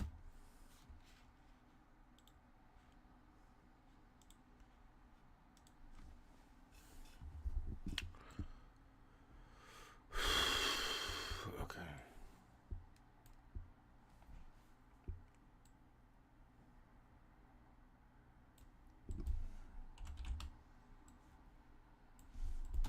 He says something, I don't know.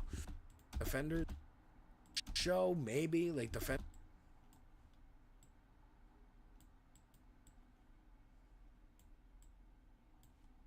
I don't know.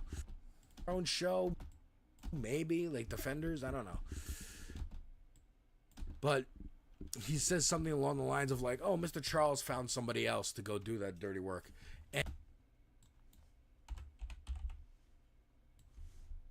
And it's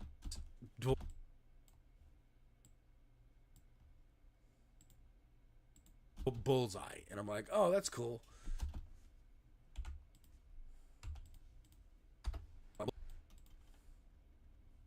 Oh, that's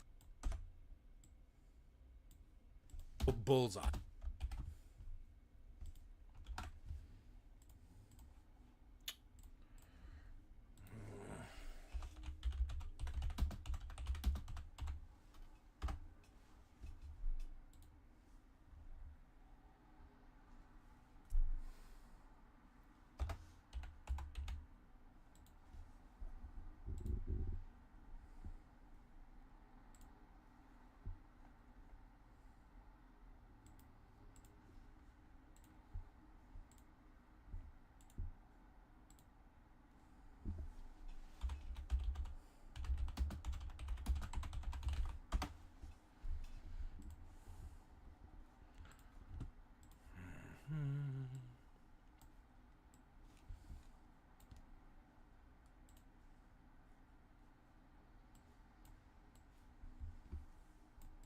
And I'm like, oh, that's cool.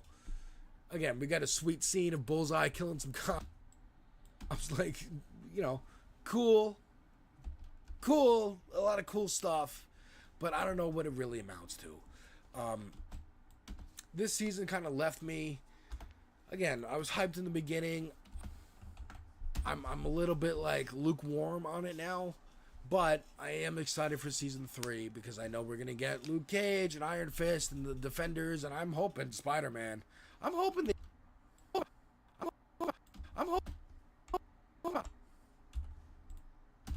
they do that, man. Just let Spider-Man be a street-level character for a little bit. Just a little bit.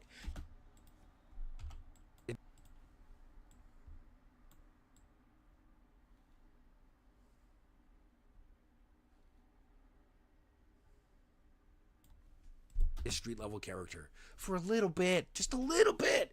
You already got the Spider-Verse movies, and you got your money with No Way Home and Avengers and whatever it is, Doomsday, whatever. It's gonna make $1 billion. Like, let Spider-Man do some Spider-Man-y stuff and not just relegate it.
It's gonna make $1 billion. Money with No Way Home and Avengers and movies. You already got the Spider-Verse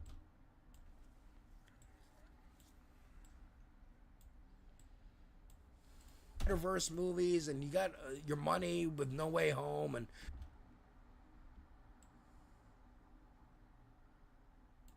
money with No Way Home and Avengers and whatever it is,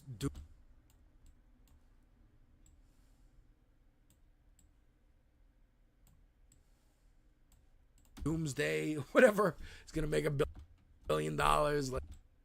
Like, let Spider-Man do some Spider-Man-y stuff and not just relegate it to the one movie, Brand New Day.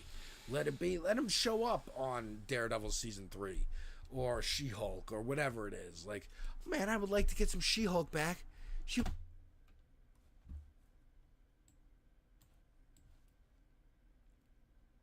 was great. That was a great show. And had more courtroom stuff than Daredevil, Attorney at Law.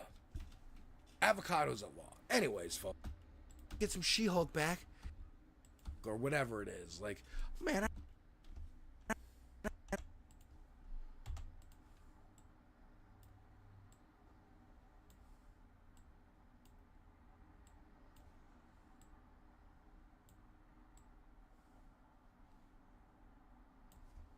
and I would like to get some She-Hulk back.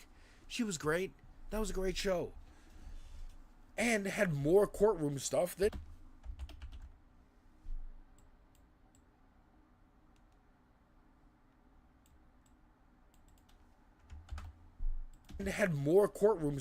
Daredevil, Attorney at Law. Avocados at Law.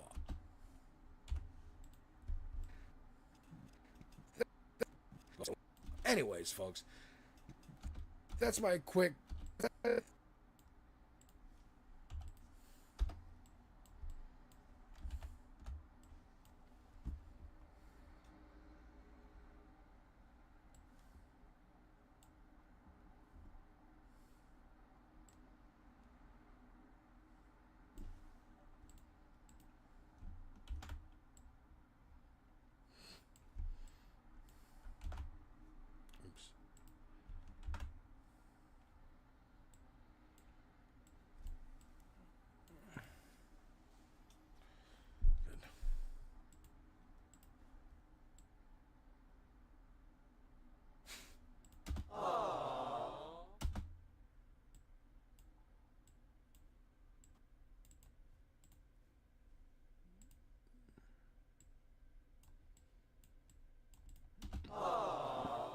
That's my quick, not so quick. Avocados are law. That's my quick, not so quick 20-minute.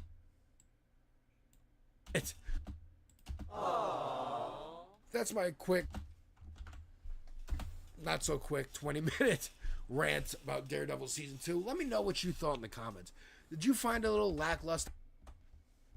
I mean, now we got Heather putting on. Okay, so that's still not all of it. I'm close. I'm close. We got a little bit of extra. Just the tip. Just the tip. So quick 20-minute rant about Daredevil Season 2. Let me know what you thought in the comments. Did you find a little lackluster? I mean, again, now we got Heather the...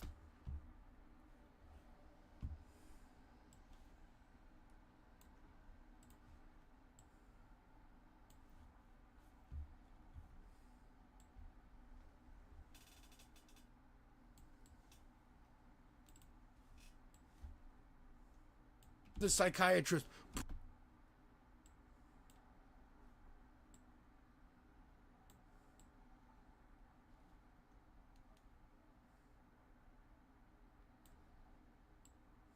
putting on the mask of Muse. Is she gonna...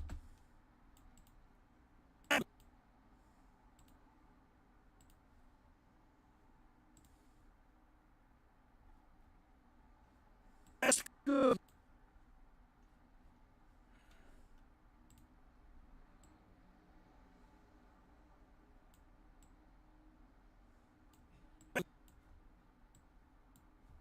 putting on the mask of Muse. Is she gonna be Muse now? Is putting on the mask of Muse. Is she gonna be Muse now? Is mental illness like a magic curse that she now has because it's she killed the psychopath and now she's a psychopath?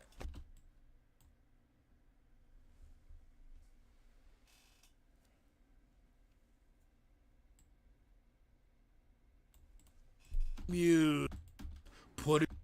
got Heather the psychiatrist putting on the mask of Muse.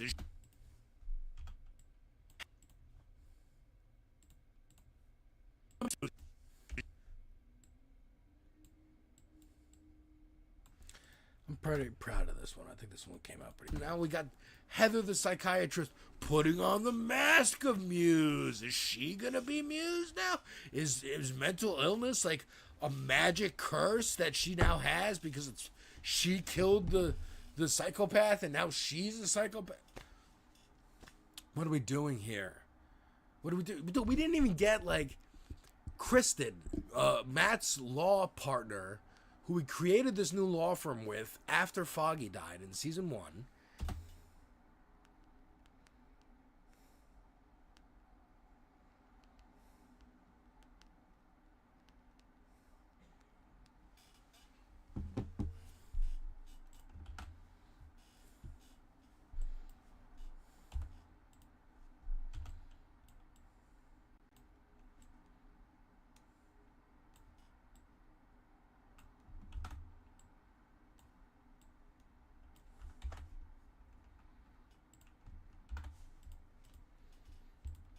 Psychopath she now has because it's she killed the psychopath and now she's a psychopath. What are we doing here? What do we do? We didn't even get like Chris.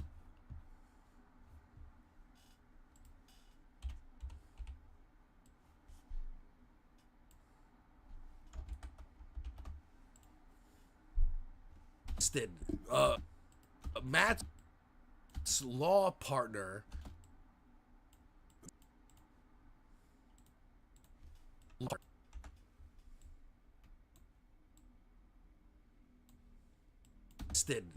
Matt's law partner who he created this his new law firm with after Foggy died in season 1.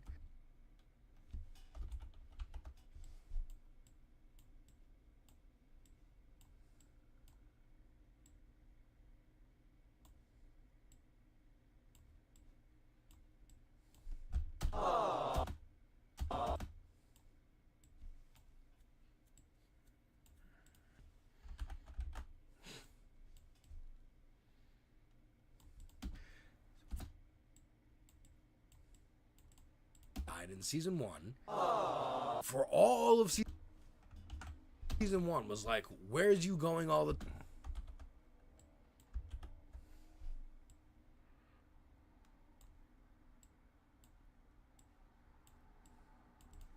season 1 for all of season 1 for all of season 1 was like, where's you going all the time? What are you doing? You know, blah, blah, blah. Will she find out he's Daredevil or not? Blah, blah, blah.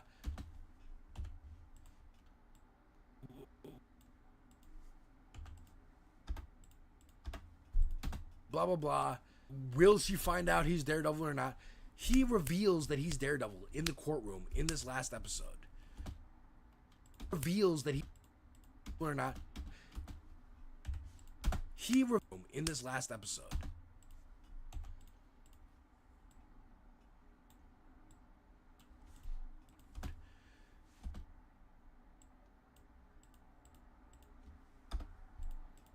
We don't get one line, one interaction between her and Matt of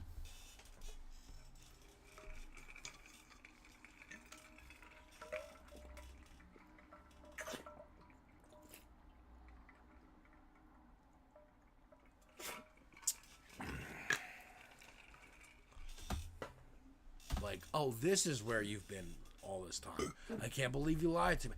Any of that stuff. And there is scenes after that scene where they're all locked up in a room with the governor and, you know, trying to figure out a plan as the city is taking sides. Kristen couldn't have said, Matt, so this is what you've been doing? You've been running the resistance? I can't believe it, but...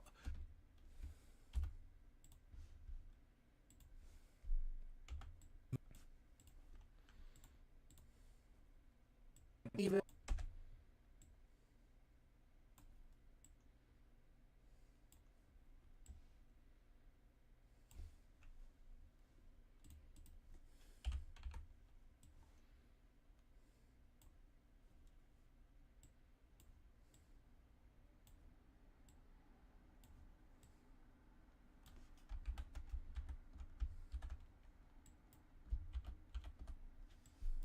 will she find out he's Daredevil or not?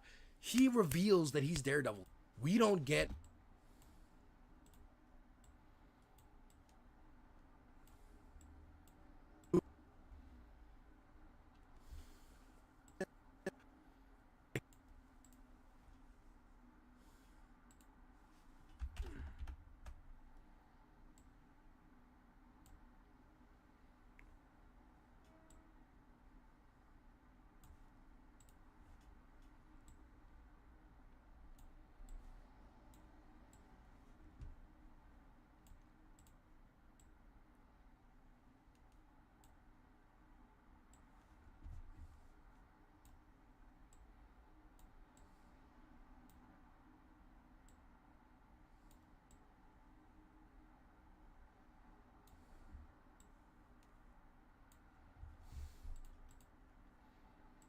Matt, so this is what you've been doing? You've been running the resistance? I can't believe it, but any of it, or I shouldn't be surprised. Even then, even a little line of like, I shouldn't be surprised.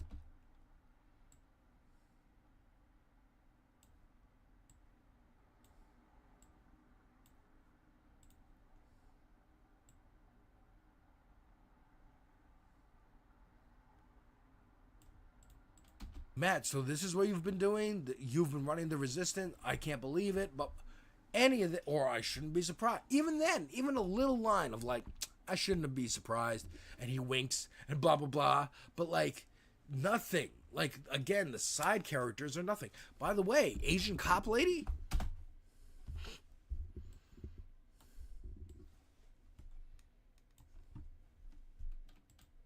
Characters are nothing. By the way,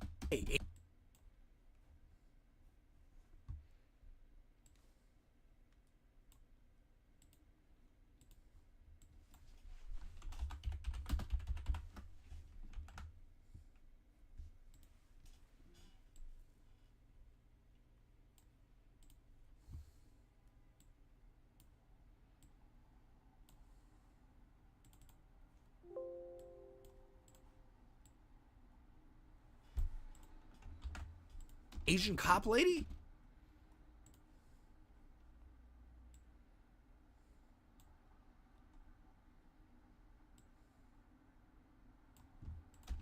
Asian cop lady shows up quite a bit.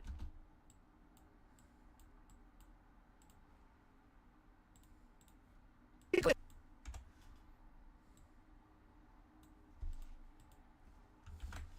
me hit the bathroom real quick.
In this season, does she have any lines? I couldn't tell you.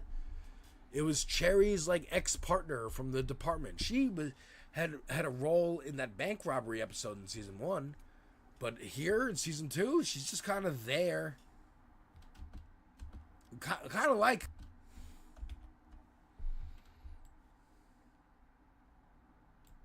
Kelly Marie Tran in Last Jedi to Rise of Skywalker.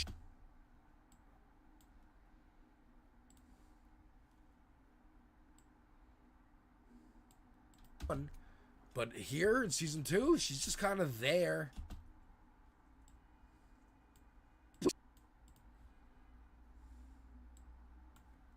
She's kind of there.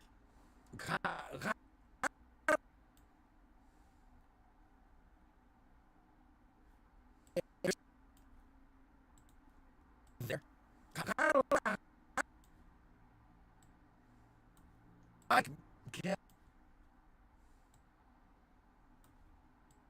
In season 2, she's just kind of there. Kind of like Kelly Marie Tran in Last Jedi.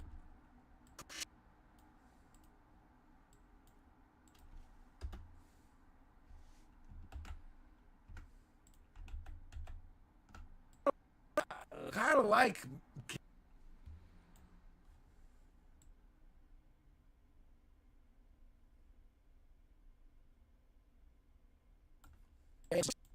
in season 2. She's just kind of there. Kind of like Kelly Marie Tran in Last Jedi to Rise of Skywalker. She is there in Rise of Skywalker. She's technically still there, but she has a much reduced role. I found it weird just because they're both Asian women, but I don't think there's a correlation, but it's just odd. It's odd it happened in two different Disney projects years apart. But it's just odd. It's odd.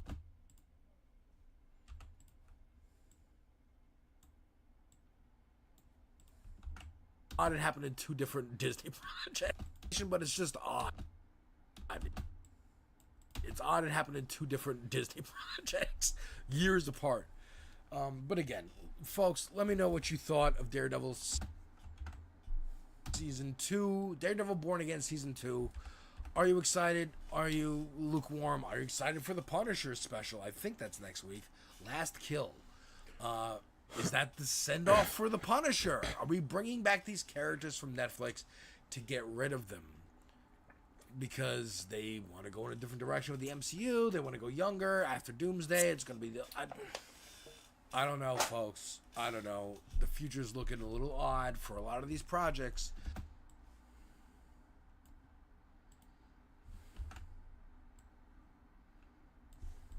Like I'm saying, there's a lot of nostalgia bait in these.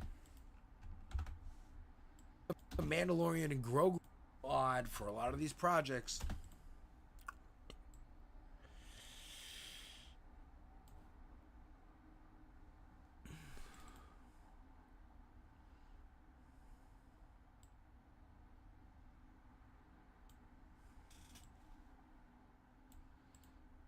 Like I'm saying, there's a lot of nostalgia bait in these things. Even the Mandalorian and Grogu trailer is like, hey, remember when you liked the Mandalorian? Remember?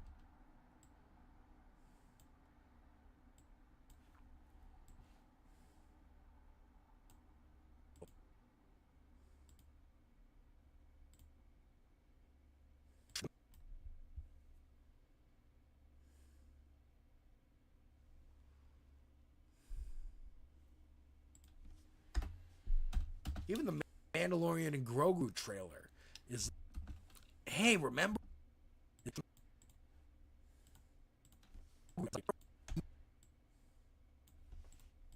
Even the Mandalorian and Grogu trailer is like, hey, remember when you liked the Mandalorian? Remember end of 2019? Or what was it, 2020? No, it was 2019. Like, yeah.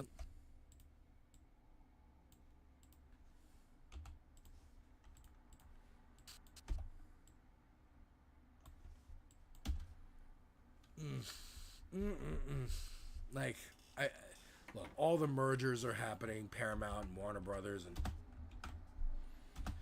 Disney's firing the entire effects team. They're all scrambling. They're all terrified. Nobody knows what's going on. But I'm here to cover some of the news, some of the movies, some of the things happening.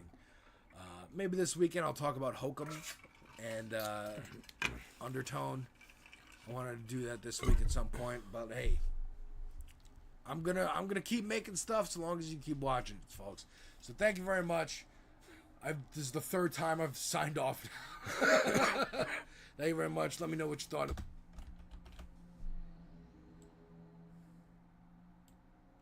In the comment.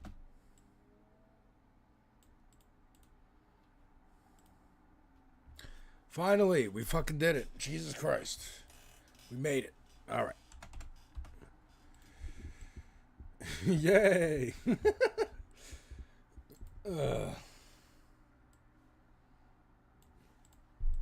Day. Day. Day. What you thought in the comments below, and have a great day. Okay. Great. Okay, now. Now.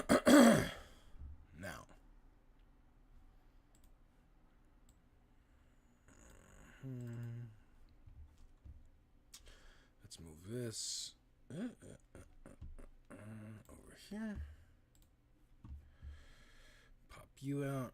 Pop you out.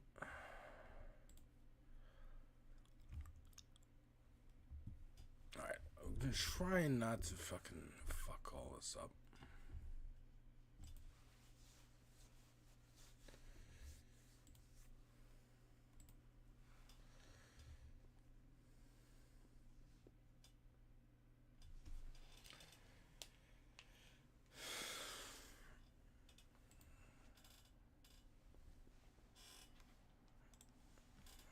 Thank God work is slow right now. I have to focus on this shit.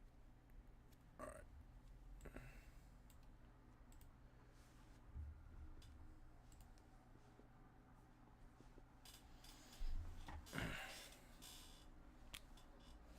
You know what? I'm fucking charging this other thing. I'm charging this.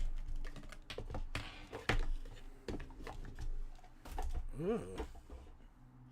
Don't knock shit around, Alex. Don't knock shit around. Alright. Quick question. How old were you when you got your first social media account? Some people are just now learning. Democrats was originally born out of this idea that the left wing should really be hostile to the establishment Democrats in a more Tea Party fashion. So that's pretty interesting to me. And yeah, it's just wild to see this all become public. Yeah, I think Ryan's explanation here is really valuable because I think it does reflect better on AOC. Hey, you didn't fire this guy, and I believe Ryan's reporting, and he wrote a whole book on this. He's a really reliable source on it, right? That, hey, AOC and Shoycott were clearly in a rough patch, right? There was a difference of strategy that was unfolding, and I think it's totally believable that Shoycott was like, look, the way that I want to advise you is not the way that you are behaving in Congress. And so we're at a crossroads here where you either need to get on the same page as me or you need to find somebody else to do the job. And so we need to look for me to have an off ramp, right? Because it's really tough to find a new chief of staff. He would have wanted to be involved. AOC would have wanted him to be involved in that process so that he could help train up whoever's coming next, right? It's a really big job. But I think it makes AOC look better to know, hey, she didn't fire that guy. She didn't just say, hey, get the fuck out of here. You pissed off Mama Bear Pelosi. I'm throwing you under the bus. I think that is a good reflection on AOC, certainly a better reflection than if she had just decided to fire him and cut him loose. And I also think it's a really good reflection on Shoycott for what you just said, Gavin. Here's the guy that we can count on to really be a problem for these Democratic establishment folks. Here's a guy that we know is not afraid to piss them off. He's already done.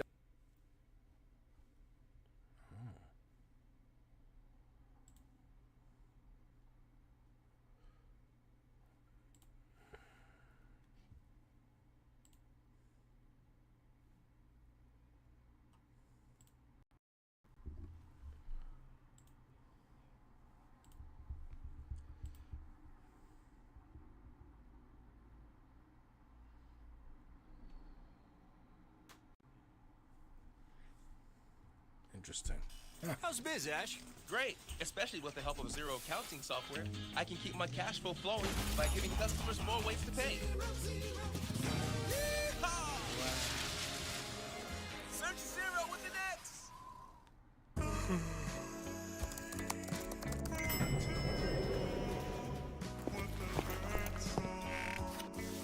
Democrats was originally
62 million.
Okay.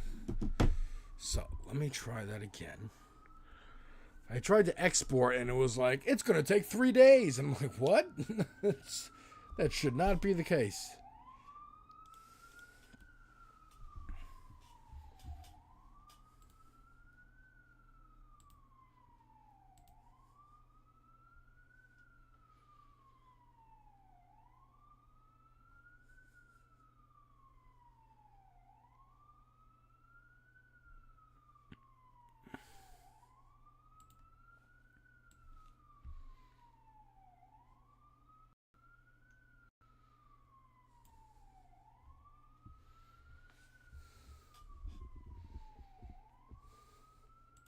universities, but born out of this idea that the left wing should really be hostile to the establishment Democrats in a more Tea Party fashion. So that's pretty interesting to me. And yeah, it's just wild to see this all become public. Yeah, I think Ryan's explanation here is really valuable because I think it does reflect better on AOC. Hey, you didn't fire this guy, and I believe Ryan's reporting, and he wrote a whole book on this. He's a really reliable source on it, right? How about something your wife will actually like? Like a custom glass fracture print, made unique, just like her. That, hey, AOC and Shoykot were clearly in a rough patch, right? There was a difference of strategy that was unfolding, and I think it's totally believable that Shoykot was like, look, the way that I want to advise you is not the way that you are behaving in Congress. And so we're at a crossroads here where you either need to get on the same page as me or you need to find somebody else to do the job. And so we need to look for me to have an off ramp, right? Because it's really tough to find a new chief of staff. He would have wanted to be involved. AOC would have wanted him to be involved in that process so that he could help train up whoever's coming next, right? It's a really big job. But I think it makes AOC look better to know, hey, she didn't fire that guy. She didn't just say, hey, get the fuck out of here. You pissed off Mama Bear Pelosi. I'm throwing you under the bus. I think that is a good reflection on AOC, certainly a better reflection than if she had just decided to fire him and cut him loose. And I also think it's a really good reflection on Shoykot for what you just said, Gavin. Okay. Here's the guy that we can count on to really be a problem for these Democratic establishment folks. Here's a guy that we know is not afraid to piss them off. He's already done it. He knows when he comes back to Congress, he's going to be persona non grata with all these folks. He's going to be enemy number one. And so I actually think this explanation from Ryan does a lot to alleviate critique that you...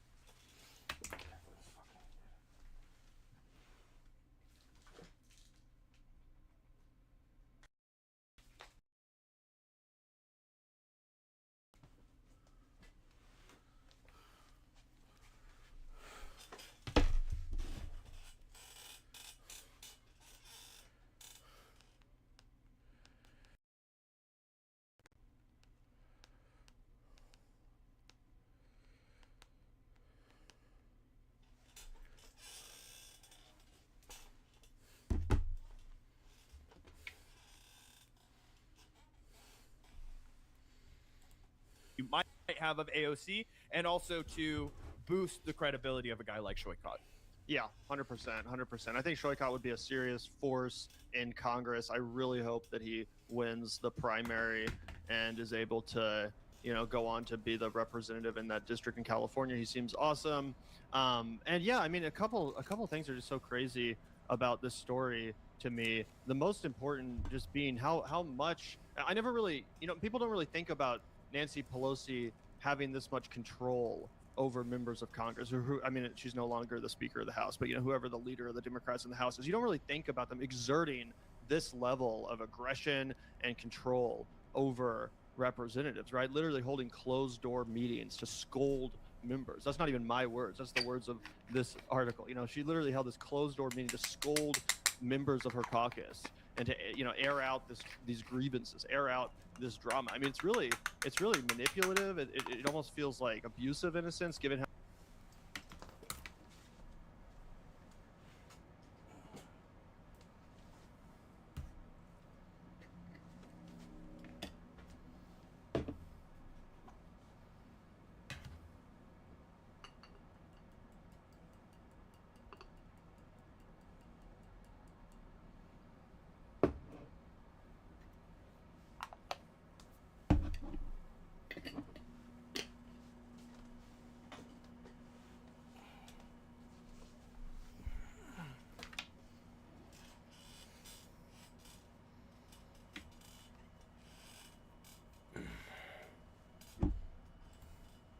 how new congresswomen like AOC were at the time, to just shame them publicly in front of their colleagues as such a new presence in the House. I mean, that's pretty crazy. It just seems incredibly manipulative. It feels like putting these people on blast, when at the end of the day, Nancy Pelosi or the Speaker of the House, they shouldn't have control over various representatives and their choice of chief of staff. They shouldn't be exerting this sort of pressure, trying to say, oh, you better fire this person or else we're not going to have a good relationship, or else I'm going to put you on blast in front of the entire fucking Democratic caucus. I mean, that's genuinely wild. And I mean, it's almost like cartoonish, you know, like we talk about Mama Bear Pelosi and the control that she exerts, but it's just wild to see it spelled out in such explicit terms how this took place when AOC was still so new to Congress. I mean, I wish things had went differently, but I can kind of understand AOC's perspective too. She's like, bro, you're making it hella awkward for me here. Like, I just got here, I'm trying to get things done, I'm trying to begin to make relationships in order to get stuff done, and like, this is really making it awkward for me at work, you know, and you're not having to be here in these closed door meetings. I'm the one that's having to take the fire. So I kind of understand her perspective, although ultimately, yeah, I do wish that they had stayed together, because I think it would have made AOC a more effective progressive congresswoman over the course of the last 6 years. Yeah, I think that AOC was confronted by a fuckload of backlash and peer pressure and of course manipulation. And yeah, it's basically like state sanctioned bullying, right? It's like hazing almost. It's the mafia. Like, oh, you're new to Congress. Not only are we going to make sure that you're constantly dialing your phone fundraising, something that AOC is fortunate to be really damn good at, so she doesn't have to just spend all of her time locked in her office dialing, you know, going out, shaking hands, smooching. She can do a lot more things in the Bronx because people support her. But yeah, that overwhelming onslaught of shit that you have to take when you first come into Congress, right? And I think a lot of people were extremely hard on AOC. I was extremely hard on AOC. I was like, why aren't you going in there and fucking shit up? Why aren't you going in there and being a tornado, a cyclone?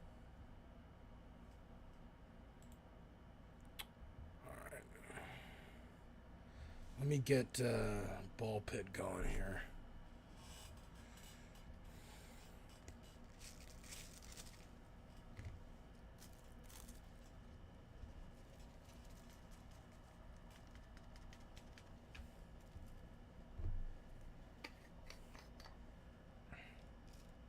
Because you can't just walk into Congress and be like, I'm here to fuck shit up. You're outnumbered. Even if there's 10 of you, which there was less than 10 of the squad in 2018. It's, yeah, well, there's hundreds of us. And we've been here for decades. Don't fuck with us. We know how the levers work. And then once you're there for a little while and you go, a lot of their threats are hollow. This is a democracy. I am the better fundraiser. You can't fucking take shit from me. You're gonna have to take some of my shit. Then you get a more confident thing. But again, I want Nancy Pelosi, and I mean the power she represents, the position she represents as a kingmaker, as a tastemaker of the Democratic Party, moving the ship in this direction or that. That should be replaced by AOC. And if AOC is a little blunted and a little more establishment than she was when she was running for office for the very first time, like any candidate, but any fucking politician is gonna get into the job and be like, ew.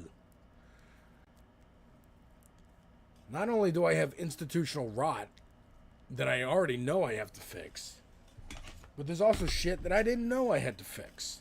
I didn't know this was a problem. I didn't know.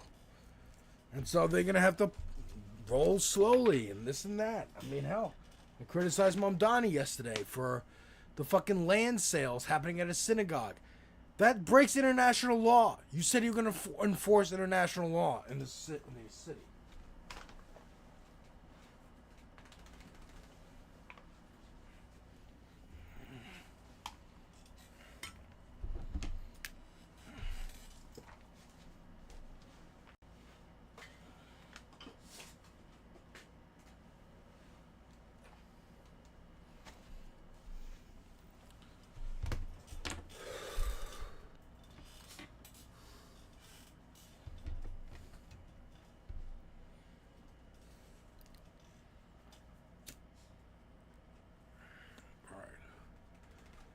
Get ball pit going.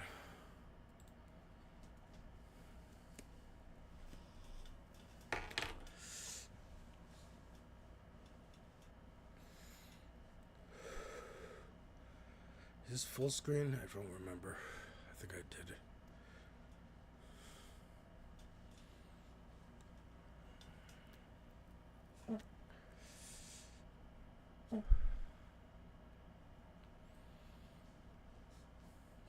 Bear with me. Ball pit is opening.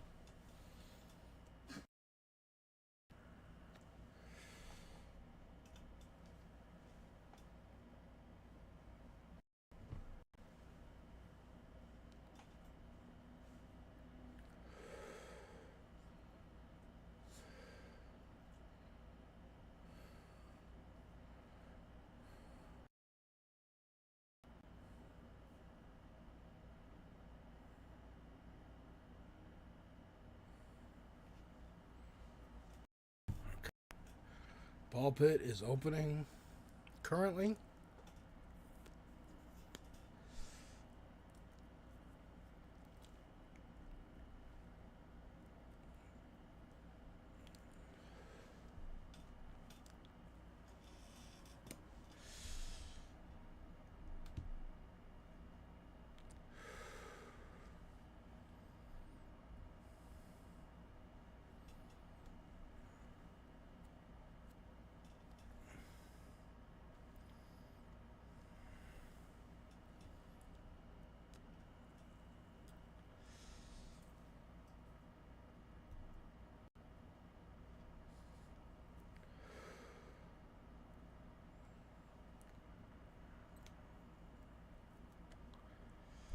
Come on.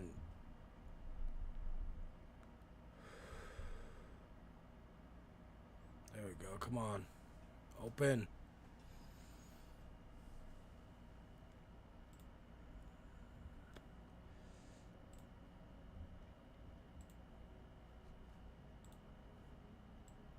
There we go.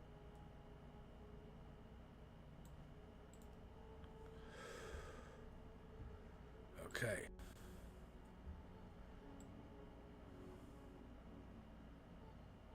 Move that up. There we go. Perfect.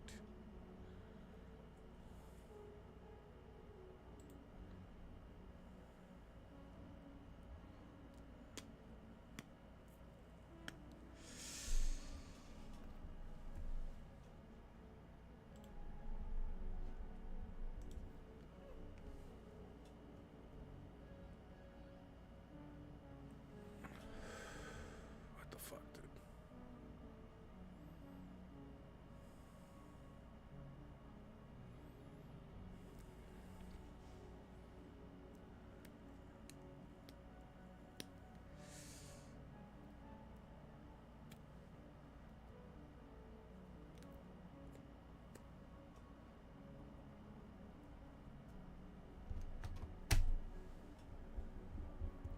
Okay, what the hell now?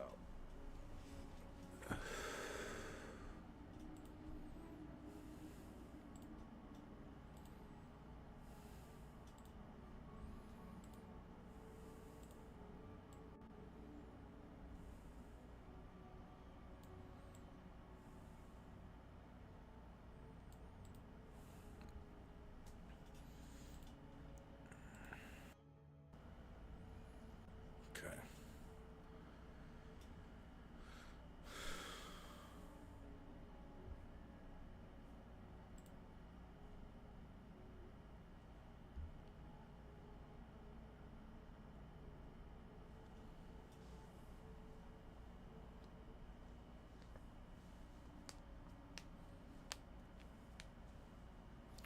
Come on.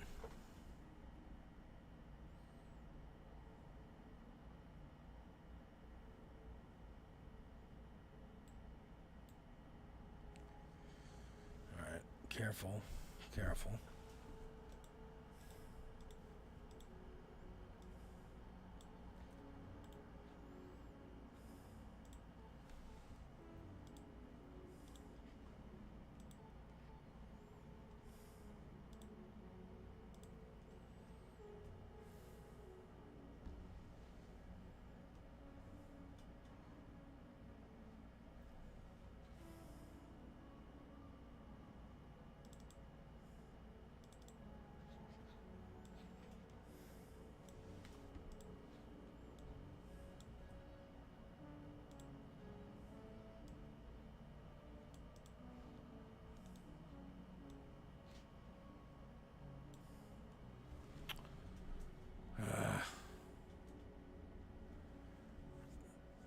Give me a second, folks.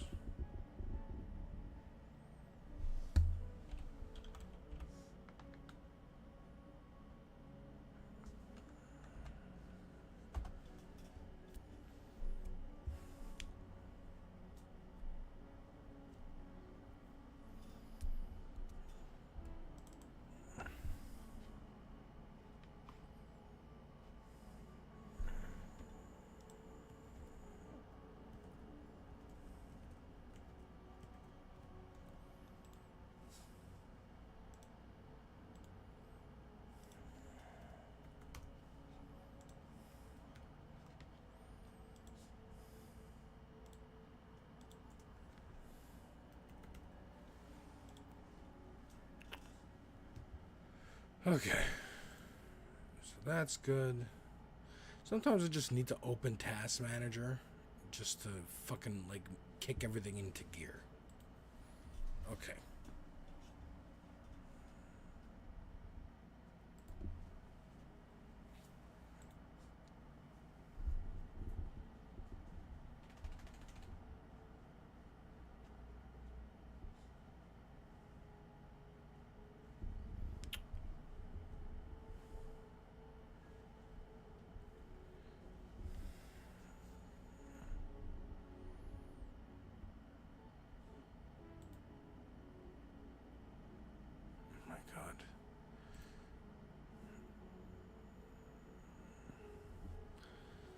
Too many tabs, too many things the computer's trying to do.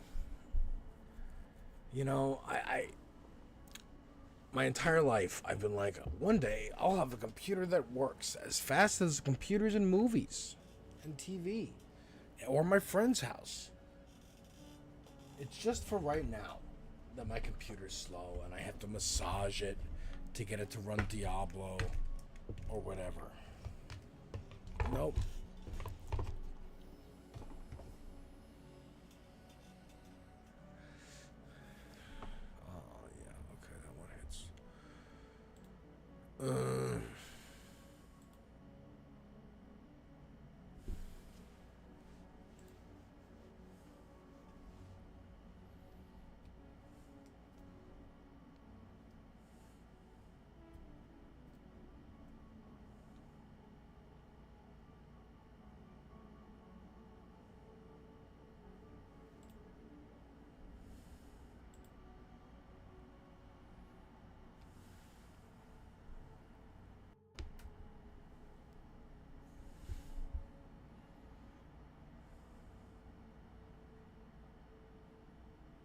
Hey, Captain Homer.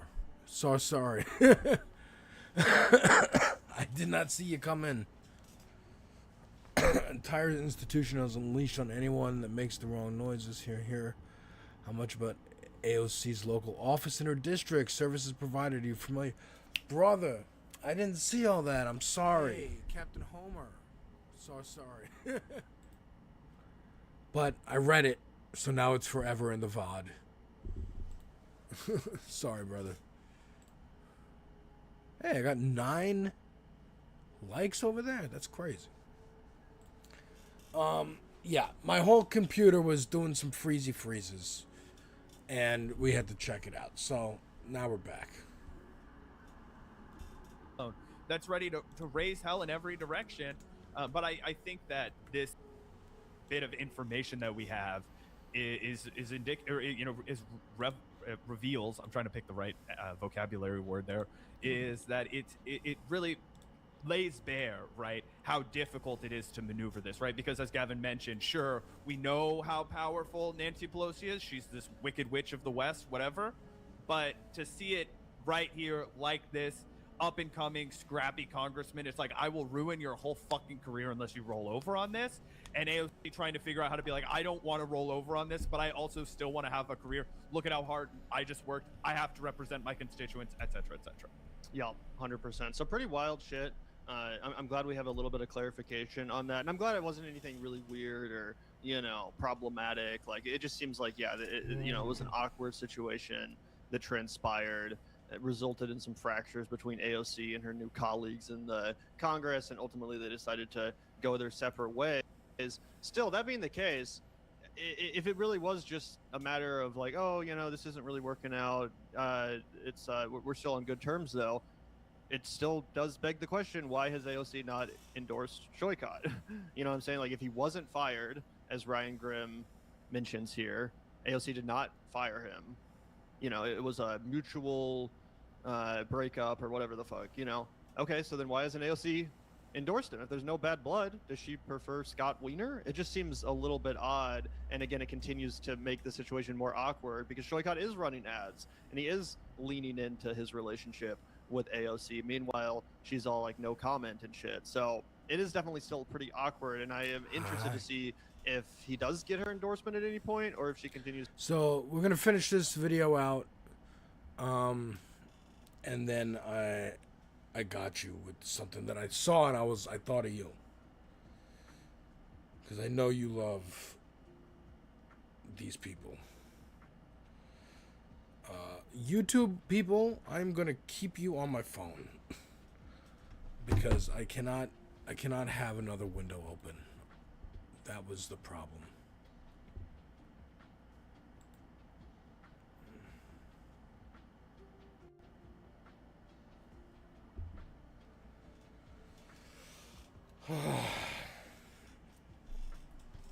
The computer is still freezing. I'm still lagging. We've been in it, we've been in it for like a few minutes of all this happening. It's very annoying.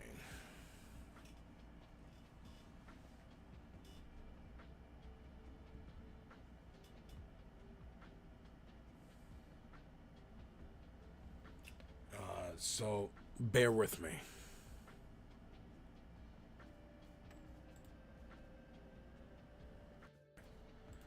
Minimize that.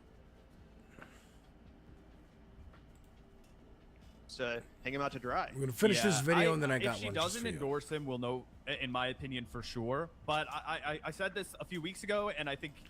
Yeah. Yes, Key. I did freeze there for a second.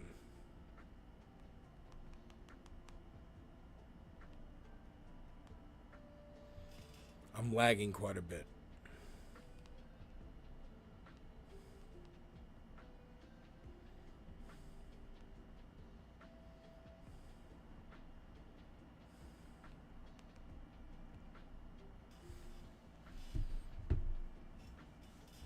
This might add more credibility to that theory, more credence to the theory that Nancy Pelosi wants to be in charge of overseeing her replacement, and she has made it known that she will rain hell, fire, and fury upon anyone who puts their thumb on the scale. And if we think about how pissed she was about what Shoykot was tweeting about, 7 years ago at this point, that she was calling all those meetings. She hasn't forgotten about this motherfucker, and I can't guarantee you, right? But in my heart, I would speculate that there has been a conversation between Nancy Pelosi and AOC, or if there even maybe didn't even need to be a conversation between Nancy Pelosi and AOC, where she was like, "You do not fucking endorse in this race."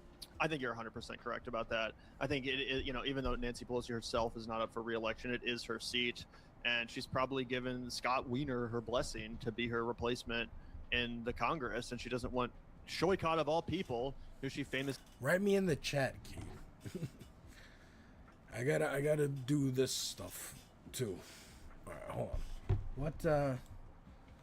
So I'm on this until 6, and then that. Okay.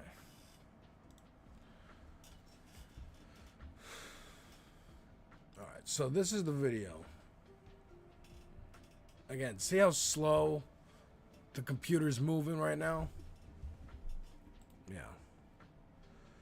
Okay, so hold on. This looks like it's done. Because off screen, I'm exporting the Daredevil review that I just made. So I gotta make sure all this is done.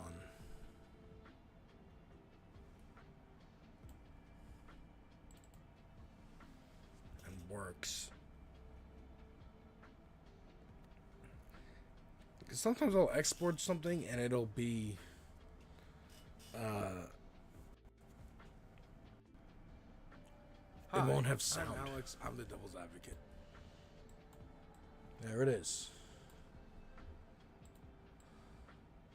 My review. Okay. Fantastic.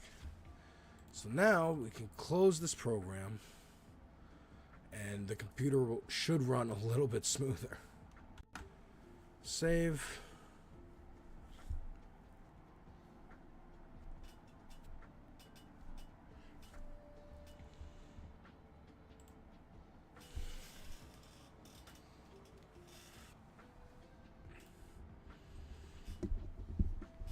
Okay.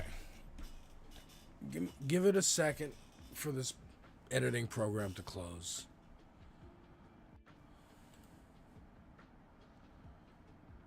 And then we'll get back into it. And I got a video for you.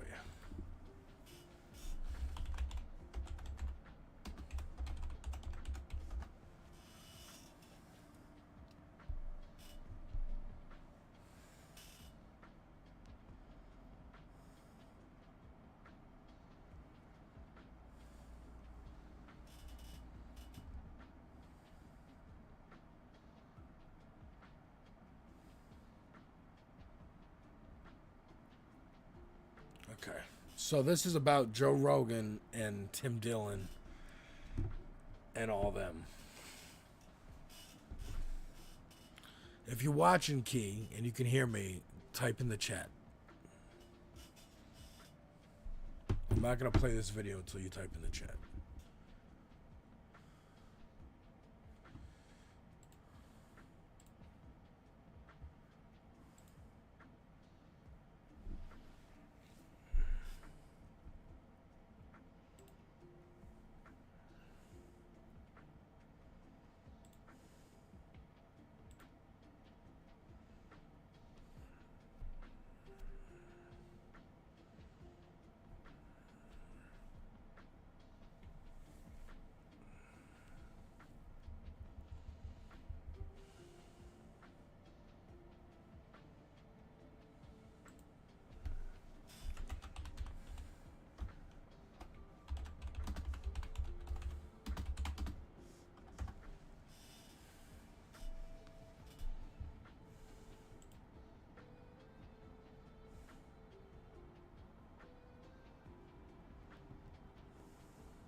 Okay, here we go. James believes I am muted. Now I should be unmuted now. Welcome, Menemen Jefferson? Menami Jefferson 4.0. keep it. Welcome. Welcome.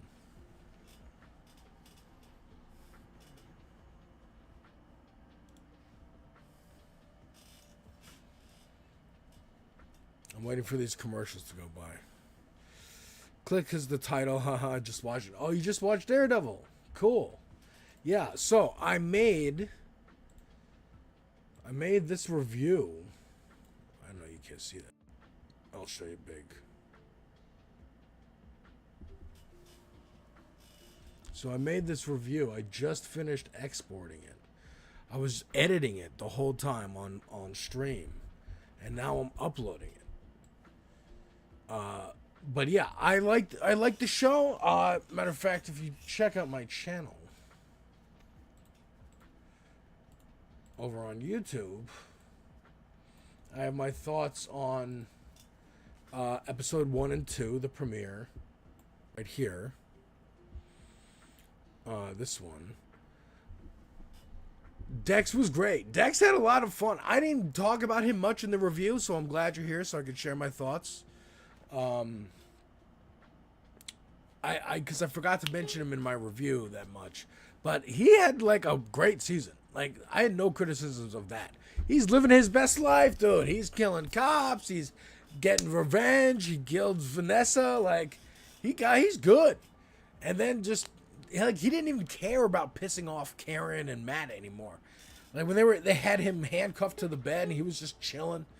He was like, I'm good. I did it. I did my thing. I can, like, go off into the world now and whatever. And now Matthew Lillard scooped him up. And I'm like, why, though? Like, what is this for? This is just a, like, maintenance thing. You feel the machine now in the MCU. You feel the machine of, this is maintenance. So we can just keep going and setting this up. This was set up here. And this was set up there. Why did we make a Secret Invasion TV show that no one remembers? Are we going to follow up on that stuff? Are we going to follow up on Eternals? Are we going to follow up on the Marvels and all that? Like, it's, you can see the machine, but it's still pretty fun. And I had a lot of fun this season. And Jessica Jones was great. Seeing Luke Cage show up was fantastic. We've got publicity shots of like them and Iron Fist, like, so it's happening. I think they're gonna bring him back. Frank, I think you miss Frank. Me too. But I think next week on the 12th, Punisher Last Kill comes out, and that's it's like a Werewolf by Night. So we're gonna get like a Punisher special. That's gonna be fun. All right, let me start this upload. Let me start this upload, and then I will show you how I make thumbnails. Okay, Kiara, K-Dot. I'm sorry, K-Dot. I will play the video in a minute, but right now, I have to make a thumbnail. It's not going to take me as long as it was editing the video. I've been streaming since like noon, 11 o'clock. Like, it took like 3-4 hours to record the video and then edit it. So that's what it takes being a YouTuber. Yeah, this is the vibe, by the way. This is the vibe of how I felt about the show. All right, like, good, solid. There's another YouTuber called Nando Loves Movies, I think. Nando Cut? I don't know. I watch his stuff. But his thumbnail is just solid. And it's a picture of Michael Gandolfini. And I'm like, exactly. Exactly. There was some cool stuff in this season. It did its thing. But I can see the Marvel machine, the Disney machinery around it. I shouldn't say Marvel. The Disney machinery around it. And it's frustrating. The season was a good fun. Yeah. It's 12 a.m. here now. Hey. Sorry. Yeah, the Punisher special is next week, I believe. I'll double check for it. For both of us. Key, message me in the chat. Like, in Twitch. Minima, you're fine. You're Jefferson, you're fine.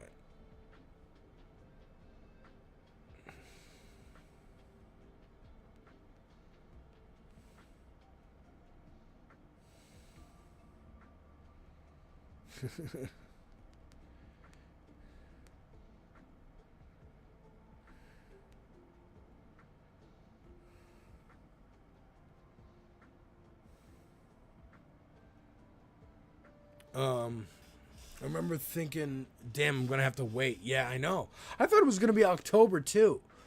around Halloween, around the time. I thought it was also going to be black and white, and like it was going to be that same kind of thing. Hey, Casual Mike in YouTube. It's Raffi from The League, American TV show. I remember that show. I don't remember the character because I didn't watch the show, but I remember that show existing. Oh, are you talking about Jason Mantzoukas? I can see it. I can see it.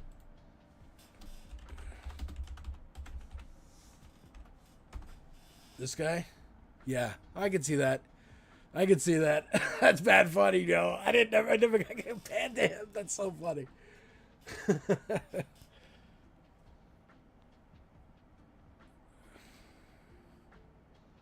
on.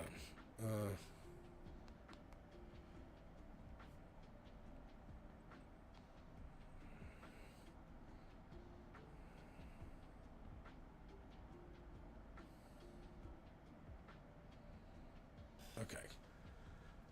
Why does that guy look so familiar? He's in a lot of stuff. He's in a lot of stuff. So yeah. So Daredevil, matter of fact, you know what? You're here. Let's watch the Nando thing together. Yeah, the Nando cut. So this is about last week's episode. But yeah, here we go.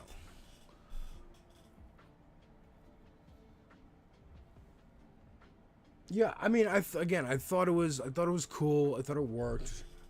I enjoyed. I think the new characters suffered. I talked about that in my review. I think the new characters suffered a lot. Like Buck had an arc a little bit, I guess. Like Michael Gandolfini did a fantastic job. BB Urick, the actress playing her, did a fantastic job. But what what else? Oh, I'm looking for thumbnail images. What's a good thumbnail image? Help me think of an image from the season finale. I was thinking like Matt Murdock in jail.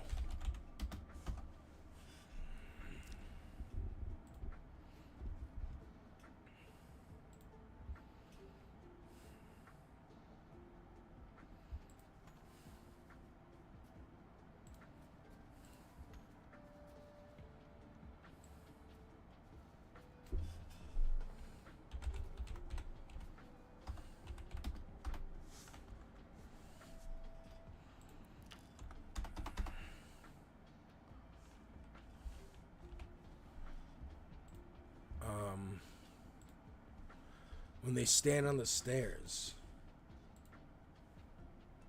When they stand on the stairs. You mean of the courthouse? I don't remember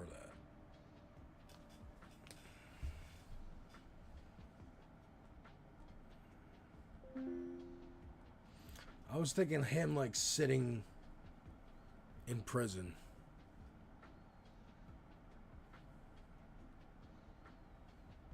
And the protesters. Oh. In the. Yeah. That's a good idea. In the vestibule. Yeah. Daredevil protesters. Yeah, like this. This is pretty good. Let's see. Yeah, all right. That's a good idea. Comic Matt is so cool. I'm kind of sad Show Matt doesn't have red hair. Yeah. I feel you on that. Dude, I'll say this. The right wing does some weird shit where they're like, they call it ginger side, where a lot of red-haired characters are recast. They use it, the right wing uses it to be like, well, they're all recast as black people, and it's the wokeification, the DEI, diversity is bad, all that. But there are a lot of redhead characters who are just cast as like whatever hair, like, whether they're black people or not. It's just like distinctly that character had red hair in the original incarnation and doesn't for some reason now. Weirdly, like it's just, you don't know anything about American politics. Well, it's fucked. it's all over the place. I'm a redhead Matt Murdock turn. I mean, it's like, you know, there's people with red hair can identify. That was the thing. I mean, he's Catholic. He's Irish Catholic from Hell's Kitchen, New York. He should have red hair. They could have made Charlie Cox's hair have a twinge of red to it. There's a bit of a twinge. That's a good one too.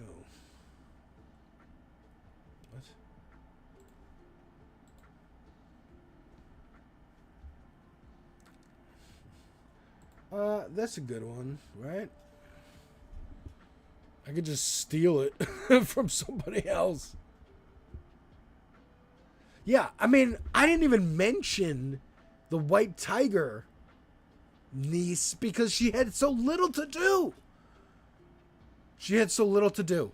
All the other characters had so little to do. It was so Matt and Kingpin focused. And, like, that's not a problem. I feel like there wasn't enough space. Like, again, a common complaint of those Netflix shows was a few too many episodes. They all kind of sag in the middle, right? Daredevil Season 1 excluded. That's kind of the perfect one. Jessica Jones sags a little bit. We get to meet the Purple Man's parents and, like, go on a journey to do that.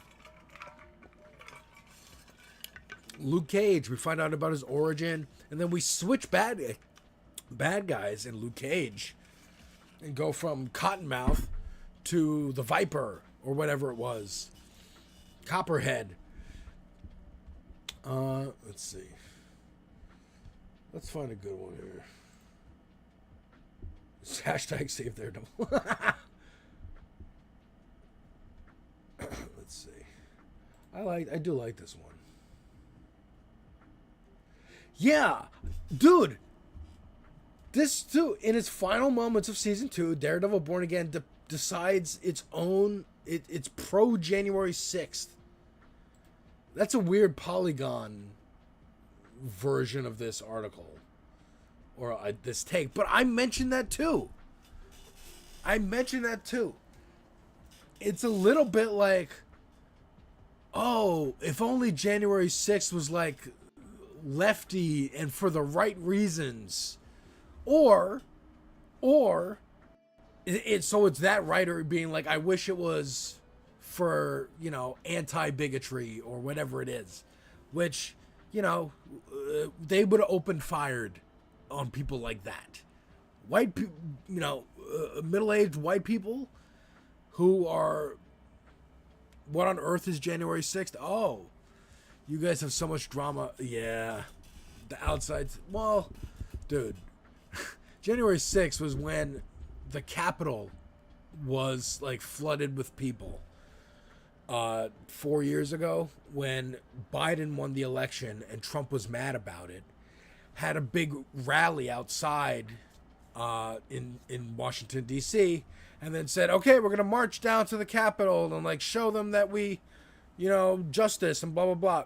And Trump left and all the people went and like broke into the Congress and our government buildings as they were trying to certify the election. That was the day. That's January 6th is the day the election is certified. So that's why it was a big deal.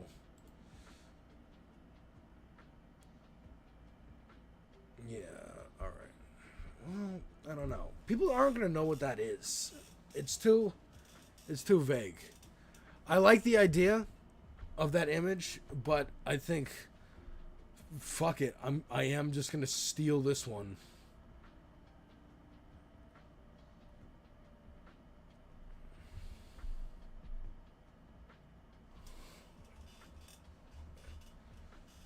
Here we go. Born Again Season 2 recap.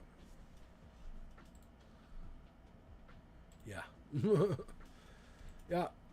Yeah. I'm taking that. Thank you.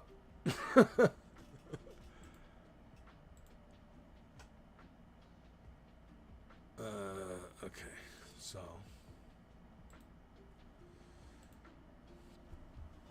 Let me make this thumbnail. I mean, it was bound to happen. You guys were due when we had our government building breaking centuries ago. Oh, yeah.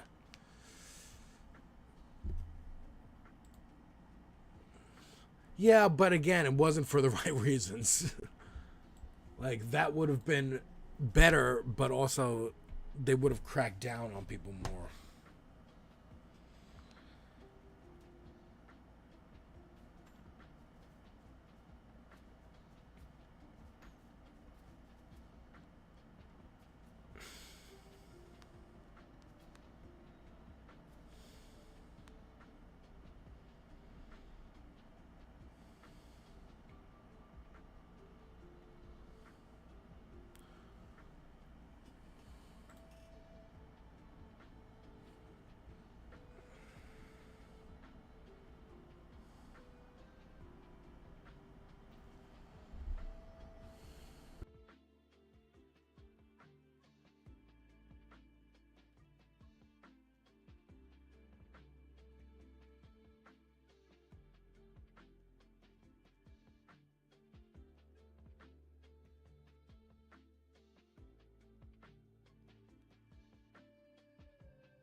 Oh, sorry. I didn't mean to mute. I said you're gonna get a pizza. Where are you that it's 12 a.m.? My mic is fucking all over the place. You don't have to give me exact fucking street name, but like what country you in? Middle East. Ah, okay. Welcome. Wait a minute. Actually, I don't want to do that.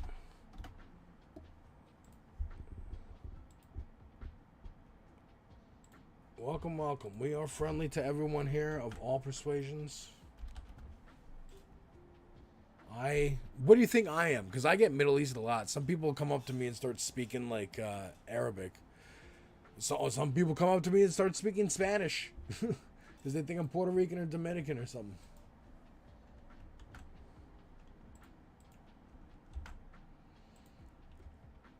But I am actually half white, half black, half Christian, half Jewish. So I celebrate Hanukkah and Christmas. That's about it. And I owned my own ancestor.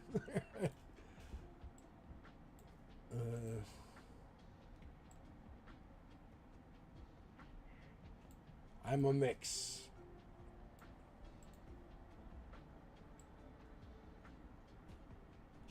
The only people who I like ban are spam bots or people who are just like saying slurs over and over, and it's like, all right, you don't want to do anything else, you don't want to like interact at all, okay. Let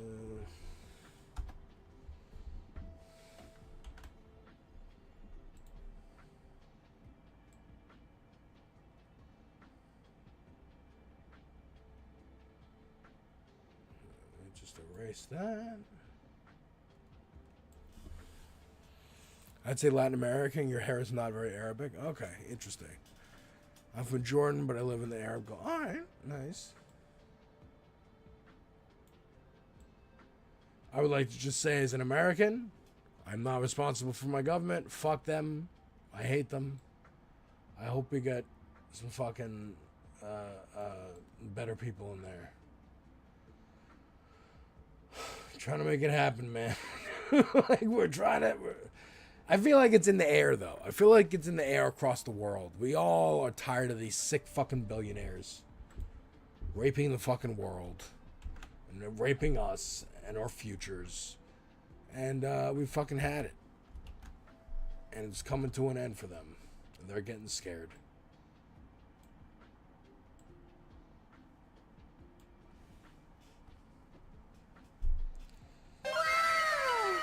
Ziggo, thanks for the follow. Welcome, welcome. Slurs are so weird because here some slurs are bad for English speakers. They literally have no meaning for us, right? Yeah. Man, we've been tired of American and Iran since yeah. And Iraq, yeah, I know. It's been in the air. I'm telling you, we're sick of these fucking billionaires. Ziggo, welcome.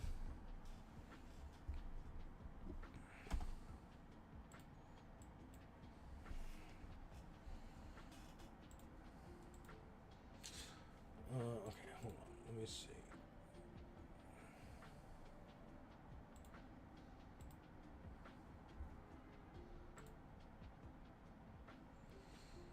I'm like, I don't want to repeat colors too many times in a row.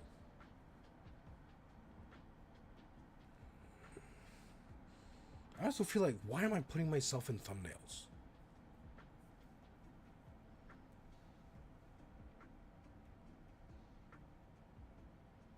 I don't know, but I guess I do. That's what I do.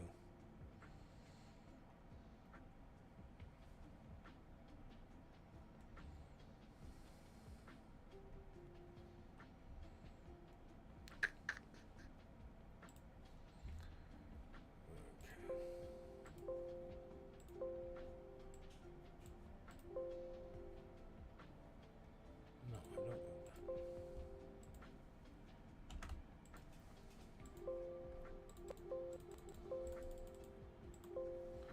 What the fuck?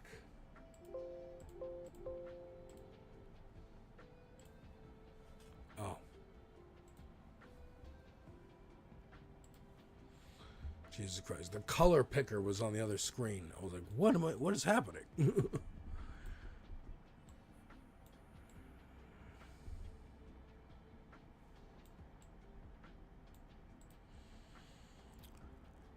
Iraq is my neighbor, and there's a stereotype Arab countries that both Iraq and Jordan are very hot-blooded. Yeah.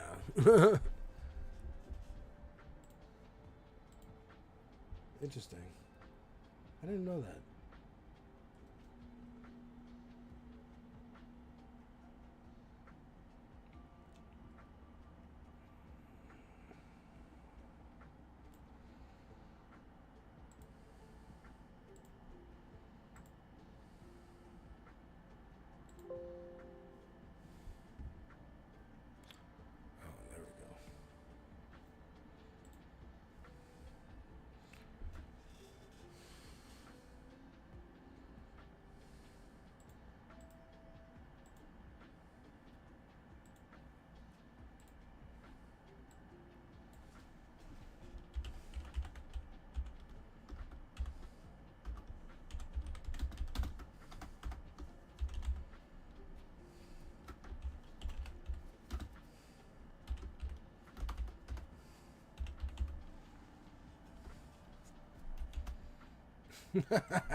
That's a pretty good title, huh?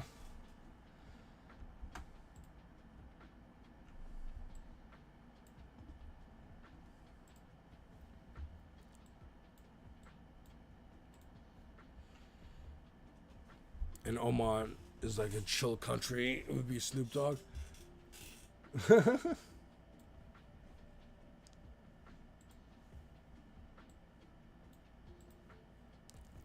Well, actually.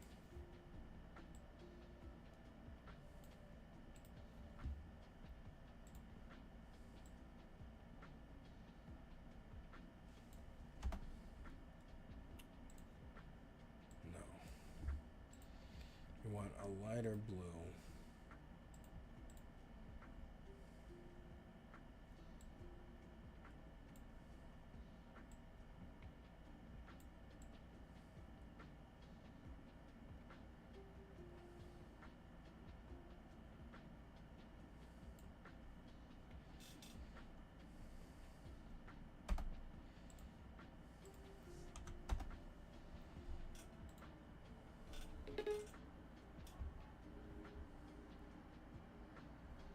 Yeah, that's a good one.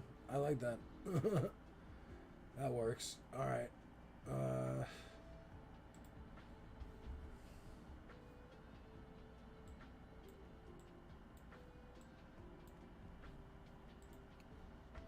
Going to sleep now because I have to go to uni very early tomorrow, but night. Fun hanging around. Thank you so much for coming to hang.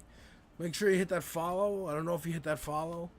I'll be back tomorrow with some Crimson Desert over on PlayStation. That's going to be fun. And yeah, thanks for hanging out.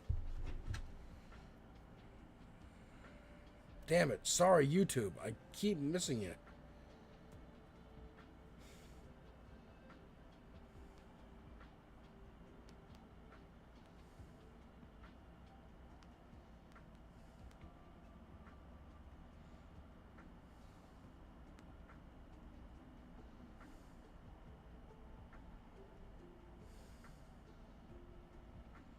Hang on. YouTube. Sorry, I'm back. Okay, I see the chat now. I see the YouTube chat on my phone. I see the Twitch chat on my computer. We're good. We're good.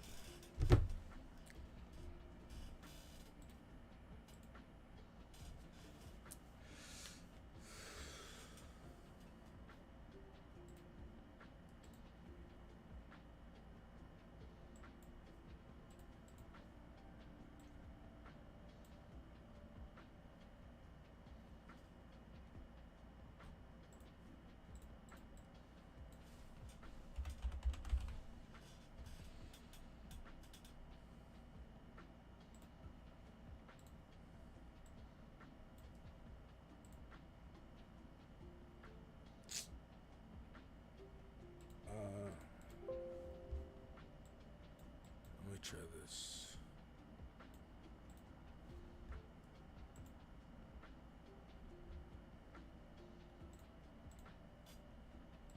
No.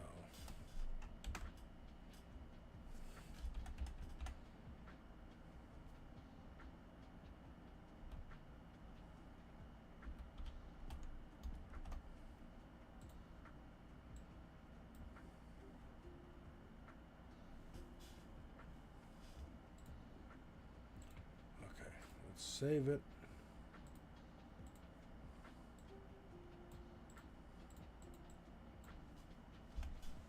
Finale. Save.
Okay, folks.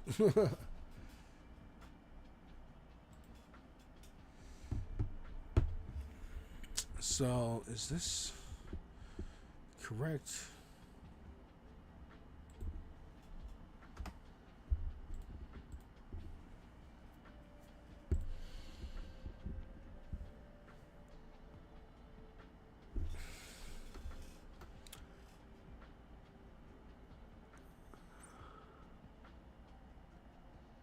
Yeah. Yeah, I don't think there's anything new I need to even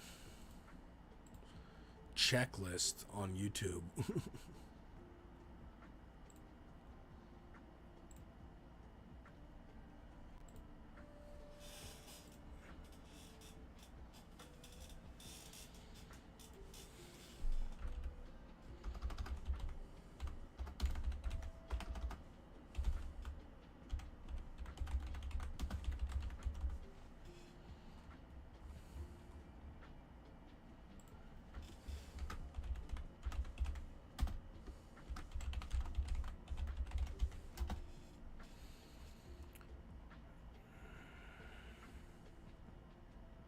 Okay, great.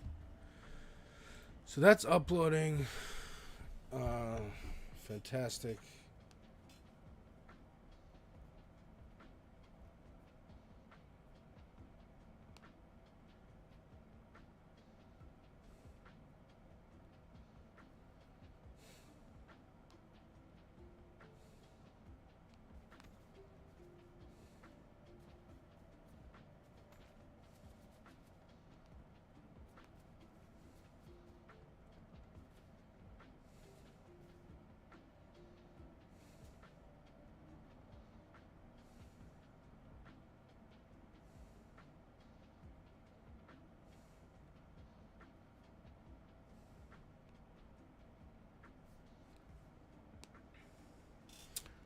Okay. Once again.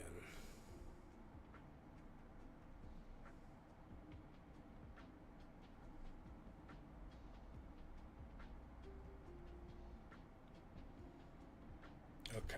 Sorry, YouTube. Sorry. It's still still like going back and forth. Okay. This is what I wanted to watch.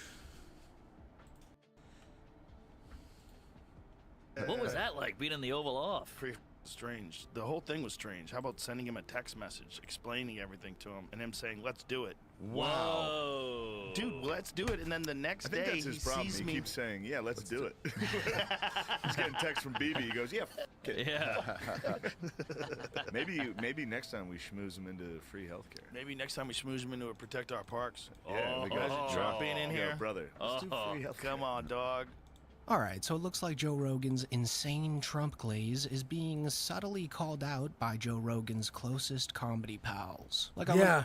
Shane is like, hey, yo, BB is fucking up, isn't he? How about some free fucking healthcare? Most recent Protect Our Parks, whenever Rogan would start up the propaganda machine, Shane immediately voiced his thoughts. Protect Our Parks. What is this? What is this fucking thing? Some bullshit charity thing to make Rogan look better. And criticisms about Trump and the current state of the country. And just last week, Tim Dillon made an entire sketch mocking Ibogaine on his podcast, which is, hilariously enough, one of the only podcasts that Rogan listens to every week without fail. And of course, these aren't like direct confrontational callouts or anything like that, but his friends are obviously much more talented than Joe Rogan when it comes to comedy. And they know that it's actually considered hack to make your material full of pro-Trump stuff, like Joe Rogan and Tony Hinchcliffe are doing nowadays. They also probably witnessed how Joe treated Theo Vaughn on the JRE episode he did with him about a month ago too, so they're most likely aware of how lost in the sauce Joe Rogan is with Donald Trump now, and they're deliberately choosing not to play along with it. Like in this most recent Protect Our Parks episode, Joe Rogan would constantly try to bring up how savage and hilarious he thinks Donald Trump is, and every time he did this, the room would just go completely flat. Like Joe just bombs constantly in this episode. Welcome to Strike Gently. We sell woven blankets. We have over 80 different blanket designs to choose from. They're all 100% Oh, interesting. Yeah, I was at the airport in Philly, and an ICE agent was like, "Yo, my man, what's up?" And I was like, "Yo, Don't ask me for a picture. Do you see that Trump renamed it instead of ICE? Now it's nice. I saw that. What? It's nice now instead of ICE. So now you're protesting nice. It's national. Immigrations, customs, enforcement. He's done it again. That reminds me. Brilliant. Our leader. That's funny. He's a wild boy. Still funny. It is funny calling it nice. Is your thing about to go off? Is that No, where you're I stopping it? just realized I left my kid in a Somali daycare. I gotta go pick him up. So these Rogan Sphere comics are obviously pulling back from the Trump train and leaving Rogan there all by himself, especially Shane Gillis.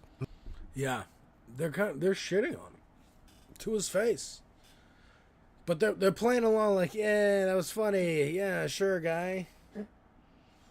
But I mean, Mark Normand and Ari Shaffir were sort of just happy to be there, but it felt as if Shane Gillis was just speaking his mind in this episode without the fear of consequence from the podcast king himself, which is actually a nice part about Shane Gillis living in Austin and being a regular at the mothership, because at this point in his career, he's obviously way bigger than anything Rogan related. So he simply doesn't need Joe Rogan at all. Like, if anything, Rogan desperately needs Shane, you know? So, as you'll see shortly here, when Joe Rogan starts bragging about the Ibogaine approval he did with Donald Trump in the White House, without even acknowledging it, Shane Gillis just butts in and asks Rogan why they can't get free healthcare, which is pretty funny because Donald Trump strongly opposes free healthcare, as he views it as socialist, unaffordable, and destructive to quality medical care. So, being that Rogan is completely and utterly compromised, this just put him in sort of a bind. There we go. It's a wild time to be alive, kids. It's wild. But at least we're going to have drugs soon. That's pretty nice. Well, at least all those people that are hooked on pills are going to get off of them. A lot of them are, at least. It's going to at least give them something that works. How come we get it? How come we can't get free healthcare? Yeah, right? Why don't What we the do hell? that? I'm paying out the ass. why don't we do that? Why don't we have free healthcare? Can't we do that? I bet if they took all the money from fraud, it would pay for healthcare 10 times Or over. Ukraine or Israel. Oh, yeah. Why Yeah. not? Right. Well, that's what's annoying. All these politics are like, if Can't we get this understand. much money, we can Right. cure Yeah, this. man. I'm So like, let me you ask you have all this. this money. What are you doing? I think 100% free healthcare would be an awesome thing. But you also want doctors to be incentivized to be really good at their jobs. For sure, but so also, you want like they're not Dr. now. Gettleman, Well, why the guy can't- that did your knee and did Yeah. my knee. He's a bad. No, why bad can't we mother- have? Why Right. can't we have universal healthcare and private doctors? Yes, Yeah. we should be able to have both of those things. Like Yes. public school and private school. Yeah. The most satisfying part about this topic of conversation, though, Dude, Mark was- Norman, for real, is just like, yeah, okay. He'll just agree with whoever. He's non-confrontational. I understand that. I'm at the bathroom real quick.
and they put it into the AI sponsor of Joe's show, Perplexity, which Rogan seems to rely on way too heavily nowadays. Like, it honestly seems like Perplexity is gonna replace Jamie eventually here. So ironically enough, it's literally supposed to replace Jamie. It's so funny. when they put in what free healthcare would look like in the United States, Perplexity actually farts out this huge article about how free healthcare would literally cut total costs in half, which makes Joe Rogan all of a sudden skeptical of AI. Universal healthcare system in America would cost approximately 3.0 to 3.2 trillion annually. Oh. That's a lot. Which is actually less than the current system that costs around 5.3 trillion per year. So we're talking about a savings of almost 50%. Why don't we get free healthcare? So a savings of 450 billion annually while providing coverage. Like, again, he could have Googled this at any point. He could have been espousing this. They literally are pushing him to do this. Because they know their fans. They're working comics. Like Rogan is, but at his own comedy club. It's all fans. They go on the road. They know the mood of the fucking country. They know it's not good. People hate this fucking president. I could ride the line and like go, stay over here on the good side and get close to it and touch the rail. But I'm not going to actually hold on to the rail like Joe's doing. Coverage to all Americans, according to Perplexity, our AI sponsor, which is never wrong. Sorry to interrupt, but this is important. The shooter who murdered my sweet little Daniel. And of course, just like Rogan did with Theo when Theo started exposing everything wrong with Joe's alleged handlers, Joe immediately switches topics with Shane when Perplexity puts out this information, which then makes Shane double down with his support for free healthcare, which is pretty funny because the conversation wouldn't have gotten so political so quickly if Rogan hadn't gone there himself. Like, this whole thing actually came after 20 minutes or so of Rogan going on his usual propaganda-laced rant that features a lot of right-leaning talking points. So Rogan really put this on himself here. That was one thing he was trying to do. It kind of blows. It's embarrassing. All right, let's put it this. How much would it cost if school, like higher education, was free? There's too much money in that. They won't do it. Well, that's the same exact thing with healthcare. Yeah. Yeah. It's They make a subsidized. fortune. We're making That's too where we're much at so. as a country. It's all And it's gone the up. same reason we're doing wars. Yeah. Money? Just to make money. Of course. The There's oil? nothing else. I Not thought it even was- just oil, but defense contracts. They need. They're raking it in. Yeah. Video games. Whatever I feel. Huh? Oh, no. Okay. Hang on. I'm adding the end screen to my video. This is the third time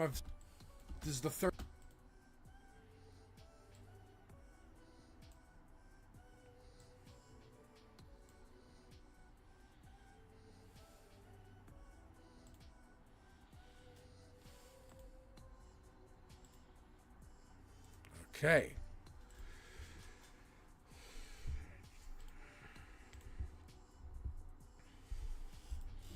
All right, now let me post this video everywhere.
post.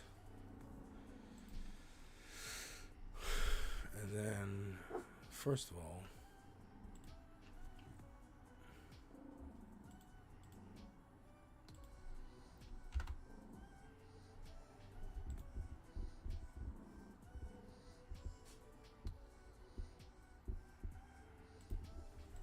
That Zelensky's a mooch. Just keeps wanting more. I don't think it's. Oh, you think it's his? No, I think it's Adesanya. us. It's us. It's us. It's It was us. the It's US. money, but it's all together. It's all a 188 big, billion. big scam, Ponzi scheme. Damn. Everybody's making money. You should get Trump on here. We're doing great. Don't let anybody lie to you. Yeah. maybe next time we schmooze them into free healthcare. Maybe next time we schmooze them into a protect our parks. Yeah, the guys are Trump being in Yo, here. brother. Let's do free healthcare. Come on, dog.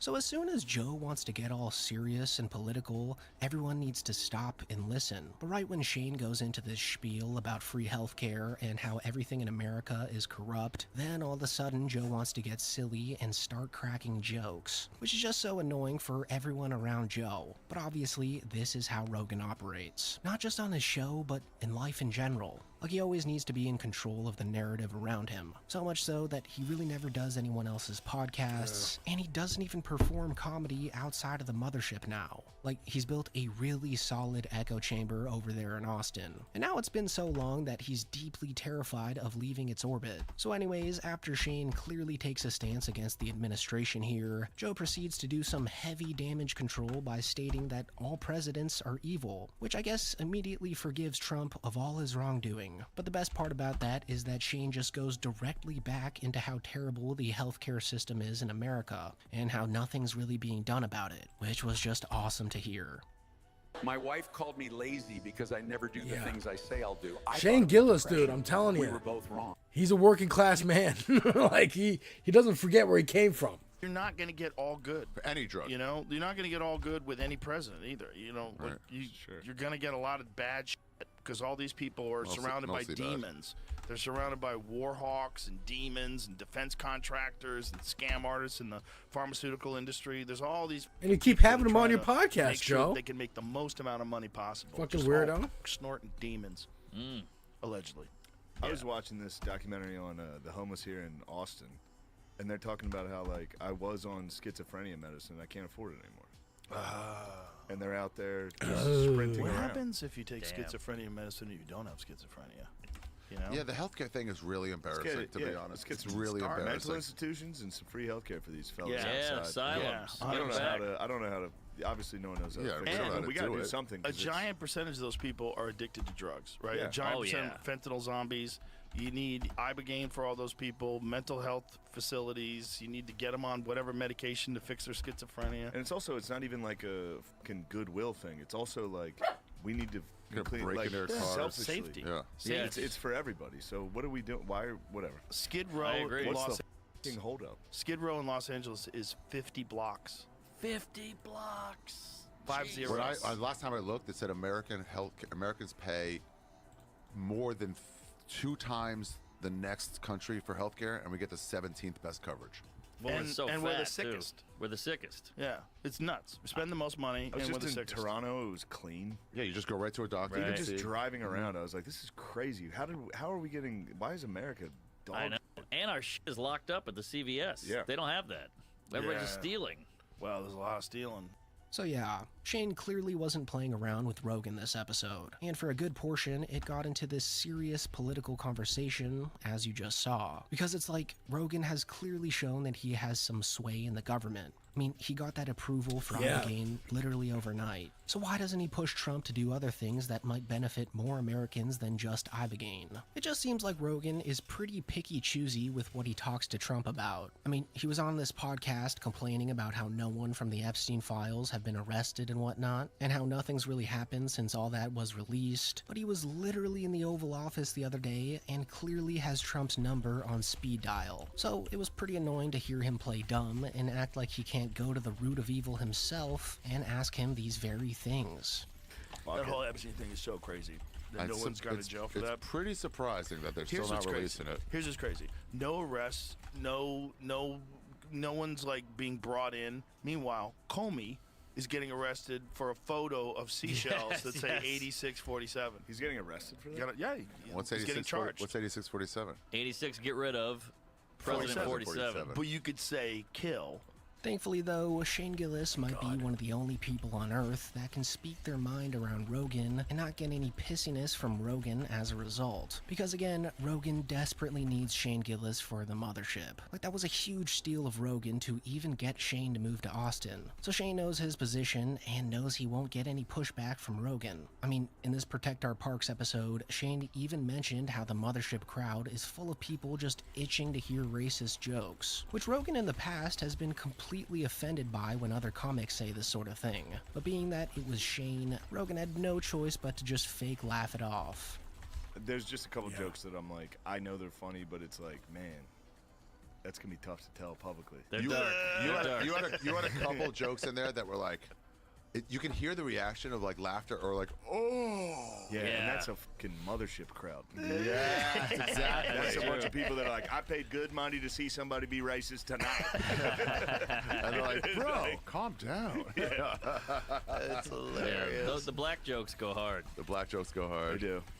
So really only Shane Gillis can pull that off in front of Rogan's face. Because again, Rogan hates this narrative that the mothership is a far-right cesspool of people who just want to hear anti-trans, racially motivated jokes, and everything like that. Like if Mark Maron said this, Rogan would obviously be heated. But Gillis gets the pass here because Rogan knows he's cooked without Shane's pull. So whenever Joe Rogan gets a taste of reality, it always results in Rogan being caught off guard, and it's just hilarious to witness in real time. Because Joe is super protected in this bubble he's created for himself in Austin. And believe it or not, he's actually in a smaller bubble in the bubble that is the mothership.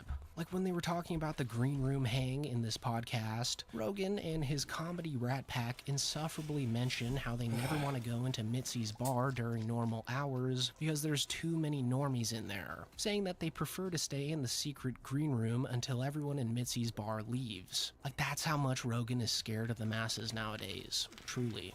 It's the hangout afterwards. It's so many memories of us like some town and just going to anybody in the street like, is there a place to eat around here? Like, I don't know, is it Fogo de Chao? I was like, what? Yeah. Well, all you need is us. Like in a green room, sometimes I'm like, I don't even want to go to the bar. This is the best. It's the hang. The hang's everything. Yeah, at the mothership, it's like whenever it's like we're going under Mitzi's, I'm like, yeah, this is a great. This hang is right great. here. We got liquor. We got stay right the here. elites. Yeah, but Mitzi's once it clears out is perfect. Yeah. Oh, yeah. Well, once the regular people are out. Yeah. Yeah, once the crowd leaves. Well, that's the cool thing about Mitzi's. It becomes a private club after 11 p.m. Yeah. That's nice. James is a man in love, but he's a man who's been. So, Rogan's just completely out of touch with reality nowadays, so it's nice whenever one of his pals unexpectedly leads him towards the light like this. But don't get me wrong, it's not like Shane Gillis and Joe Rogan are beefing or anything like that, and honestly, this stuff from Shane was super mild with everything considered. Like in comparison to what Tim Dillon just pulled off on his podcast last week, this stuff from Shane was just child's play. Because if you guys haven't seen it already, Tim Dillon pretty much did a whole skit mocking Ibogaine and how Rogan paints it like this miracle psychedelic that would solve everyone's problems overnight. And Tim did this by bringing on a paid actor pretending to be a veteran who took Ibogaine, who is now perfectly complicit with all the killing that he did in the war. So before you watch this clip here, just keep in mind again that the Tim Dillon Show is one of the only podcasts that Rogan listens to front to back every single week. Like Rogan definitely saw this and honestly was probably offended by it. How has Ibogaine helped you with all of the things that you went through? Well, since taking Ibogaine about a week and a half ago, I experienced a total liberation from any sort of judgment I had on the situations I was put in. For example, there was a moment in Iraq where we had gotten personal intel that one of our enemies attacking our Humvees had a location nearby, and when we arrived, we had we couldn't find the suspect, but his family had occupied this tent area. And in order to get him out of hiding, we decided that perhaps, a little bit of coaxing with the family would help. So intuitively, I knew the screams of his children would elicit more than the screams of his wife. Of course. Yes, yes. So Tim Dillon is doing Alex Jones as a bit, but not really telling anybody it's a bit. He's writing that line. It could be a joke, could not be. Who knows? Began choking his wife, and I choked her for around 8 to 10 minutes, and long after the point of death, as we call it. And off the floor, just. I started off the floor, Yeah. and as her body slowly sank into the puddle it became. Okay, of course. And those were the moments that would really keep me up at night. I get it. And how do you feel about killing today? Well, I felt like a part of me died when I went through this 72-hour trip. Right. And I did that to perhaps dozens, perhaps more people. So I was able to provide what I was able to experience. So I see death as a liberation. So I have no qualms over the death I delivered to these people. And in some form or another, I'd like to deliver that again. Unbelievable. So you feel comfortable today with killing on a level that maybe you've never felt before? Absolutely. So you believe right now you could go and just kill a woman in front of her children and not feel that sense of guilt or shame? No shame, funny. no guilt, no mercy, no hesitation. These were the things that were my problem. So at the end of the day, none of these guys have beef with Rogan. What we're really seeing is a shift in tone with these comics in the Rogan sphere, who at one point in time... What is this? Well, Grand Designs.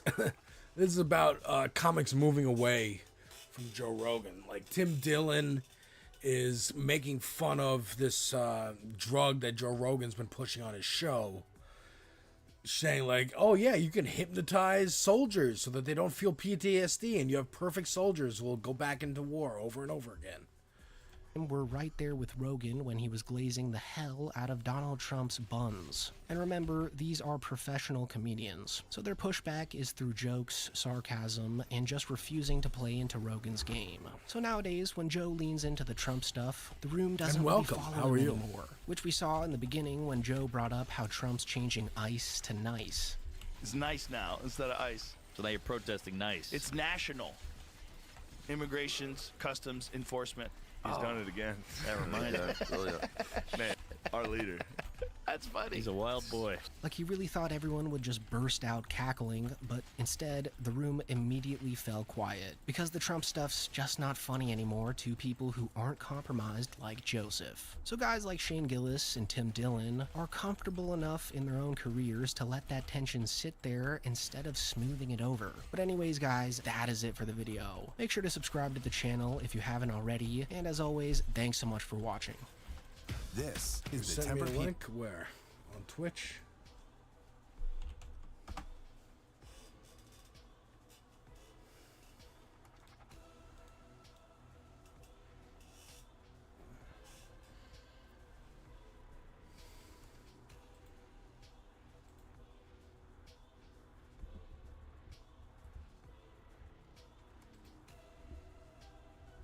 Where?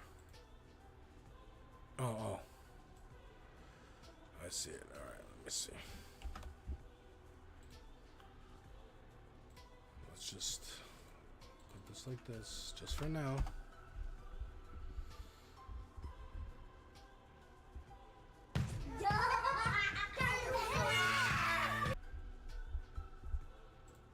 Most people stop.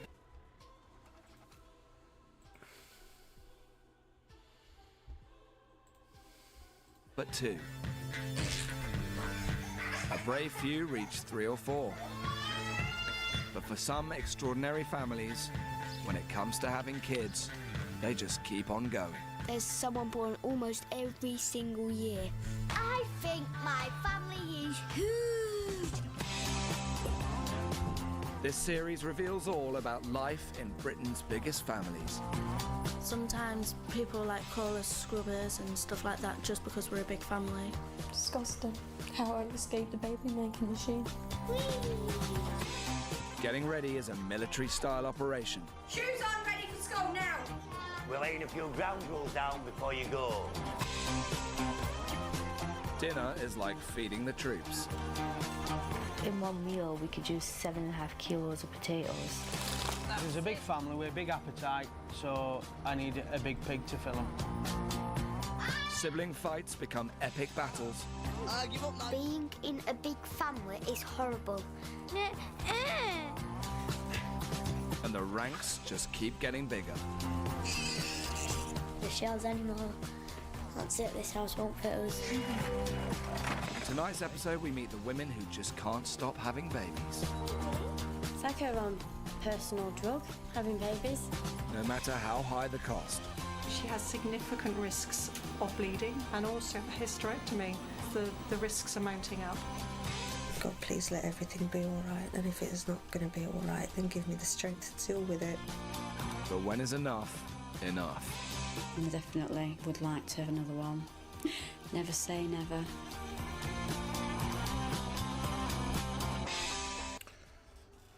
That's crazy, dude. That's awesome. I think my wife would enjoy it, kind of, a little bit. I did want to check something out.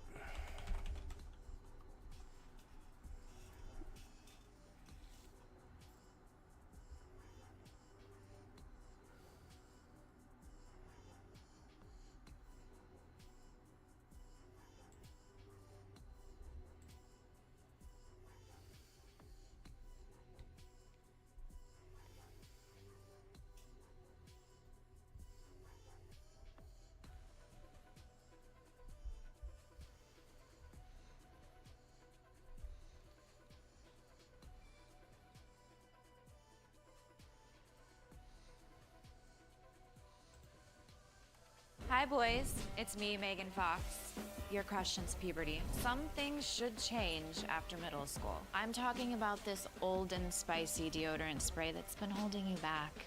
Prepare for a wild new ride. Now, I hope you guys liked the thumbnail because it took an insane amount of time to make that thumbnail. Just want to point that out. Just want to say that before I even start the video. So I'm going to recap the drama really fast for you. I'm actually going to 2x speed exactly what happened. So this is Doothy's statement. Commentary YouTube is becoming slop. This video was taken down because I learned that large commentary creators had shared my video in their group chat and apparently got very upset about being criticized. As a small creator, this was obviously very intimidating. These people have a lot more money, connections, and followers than I do. I was asked to change my thumbnail. I was even asked by a featured commentary creator to unlist the video at only 3,000 views. I'm uploading this video that I spent 8 months on to implore you, the viewer, to watch this and form your own opinion. Was I too harsh, or are commentary YouTubers scared that people are waking up to slob content? She made this video. Commentary is low-key bad at re-upload, nearing 1 million views. She has gained a great amount of subscribers, almost 100K. She's gained nearly double the amount of subscribers that she had prior. And that's what's going on there. I made a video about it. If you look up Doothy, I'm one of the videos that pop up about it, talking about the Doothy drama. And then I made another video right there. That's me talking about the allegations and things of that variety. Because she accused a lot of big YouTubers of making a big huck up about it. She did that whole thing there. So, and then after that, she then proceeded to say nothing else. Basically nothing. A bunch of commentary YouTubers responded. And that's where we're at right now. And I want to talk about a few of those responses. Purposeful misrepresentation of the facts. And Doothy knows it. She somewhat clarifies herself in a pinned comment. Bro, if she had like 30,000, I don't know, 15,000, got more than double from this video. All these big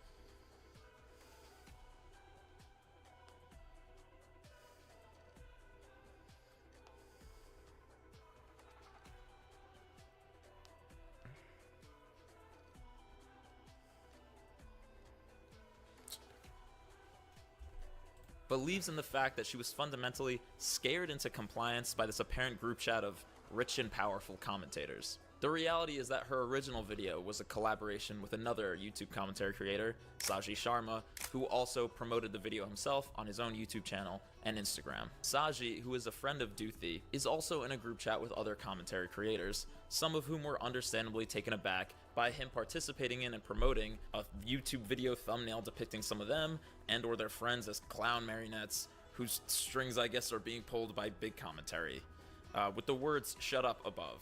I'm not in that group chat. Word. Okay, so like, again, these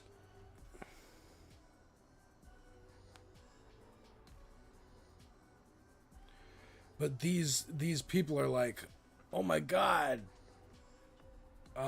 they're making a big deal out of it, and Streisand effect. They're too young to have heard of Streisand effect.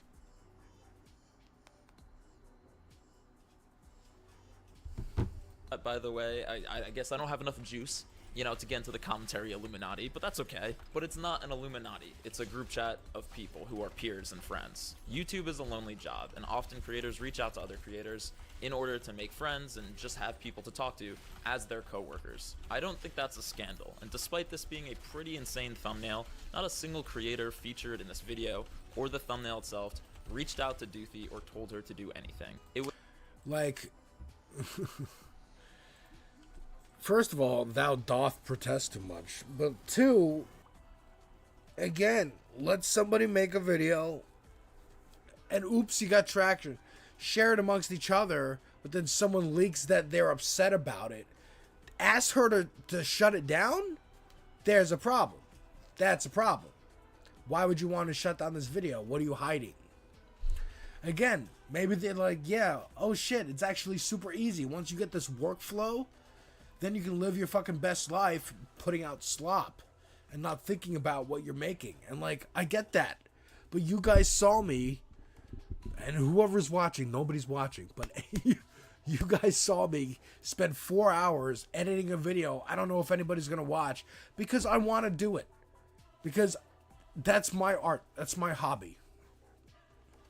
And I hope it gets to the point where hundreds of thousands of people are following me and I can do this for a living and blah, blah, blah. But it's supposed to be fun. It's supposed to be art. It's supposed to be something you do. Not something where if someone criticizes you, then you're like, oh, I might lose my entire livelihood if people stop watching my content. But like, it's a take, it's a commentary. It's, you know, be prepared for tastes to change. You goofs. Saji himself, who got cold feet at how harshly the final product was packaged, and asked Duthie to take down the video and remove him from it, which she agreed to do. Saji, again, who is Duthie's friend and collaborator. No other creators reached out to her. She was not pressured by anyone else. Besides, again, some creators venting to each other in a private group chat, which, if people venting in a private group chat now is akin to intimidation, that's a very dark road to go down. I'm going to talk about... Some people just don't get it, that Squarespace isn't just for websites. You can get a domain from Squarespace. This is my third video on...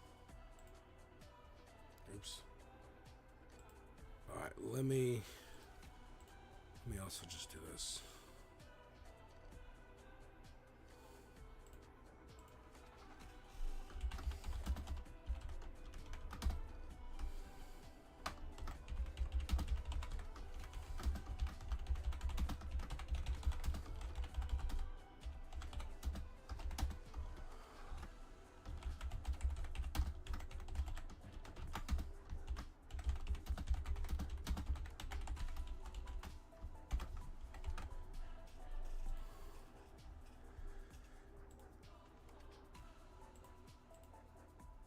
Uh-oh.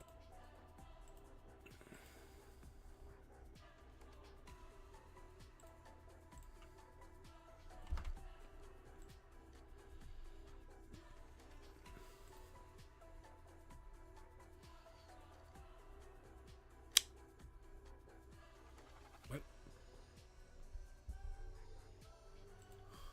New Star Fox game.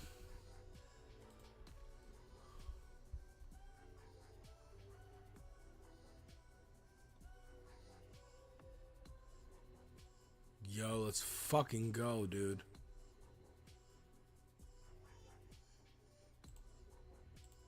These niggas.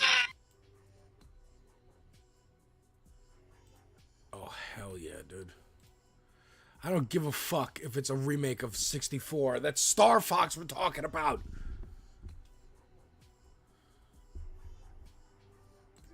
Remake. Complete reboot. What the f... Hold on, folks. Hold on, bro.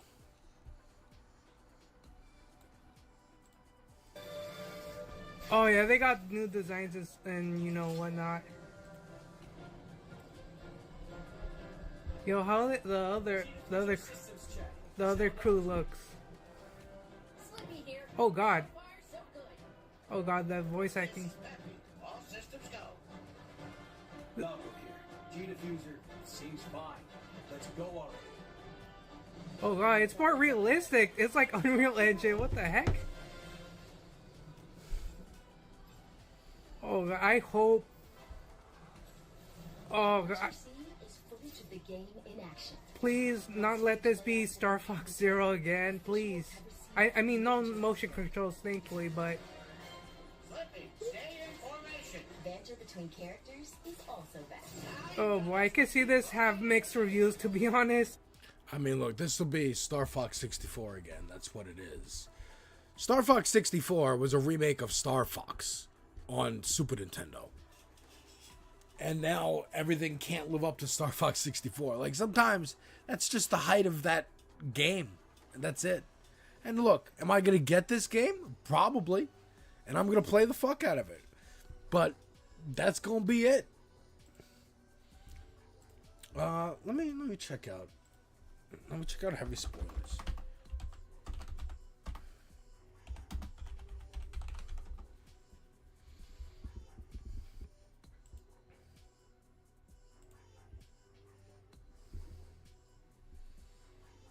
Why the low viewership? Good question. Members only. Fuck you.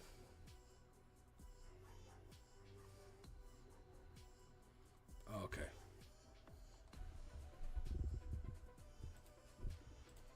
This about the commentary is bad thing. I was misled, and I feel like a lot of people were misled into believing that there's whole group of content creators that are in the commentary side that are basically trying to silence this one small creator, because that's very much how she portrayed it. And it turns out it's a lie. And somebody that commented in one of my videos told me to check out Mark, because he's definitely going to talk about it or whatever it may be. And then even mention when the video was dropped, what was said and everything. I wanted to talk about this yesterday, because I did see the video yesterday, but I didn't really have enough time. YouTube is becoming slop. Not to be Jaden Smith on Maine, but oh my god, can we like talk about the political economic state of the world right now? Well, not everybody wants to engage in politics all the time. It can be distressing. It's called the viral Kendall Jenner tank top. The Kendall Jenner viral tank top. It's just a white Hanes tank top. I noticed that the creator wasn't really saying anything of substance. I don't understand. He's just being silly about a fucking tank top. Why are you shitting on this guy? Oh, it's very condescending. Now this creator is what I like to call the surface skimmer. They skim along the surface of the issue, almost like a glorified TikTok reaction channel with buzzwords and a condenser microphone. When your niche is Bro, listen. This is all stupid shit to begin with. I feel like I'm a time traveler being like, I'm telling you guys, I've been telling y'all forever. This is dumb shit. Now, young people who grew up on you idiots are now critiquing the sub-genres within the genres. Within the sub-genres. Commentary. People just, dude, Ethan Klein, just motherfuckers being like, look at this stupid commercial. Isn't it stupid? Shouldn't they make it better? But. The end of my video, the upload, millions of views. Here's a Vine. Here's a TikTok.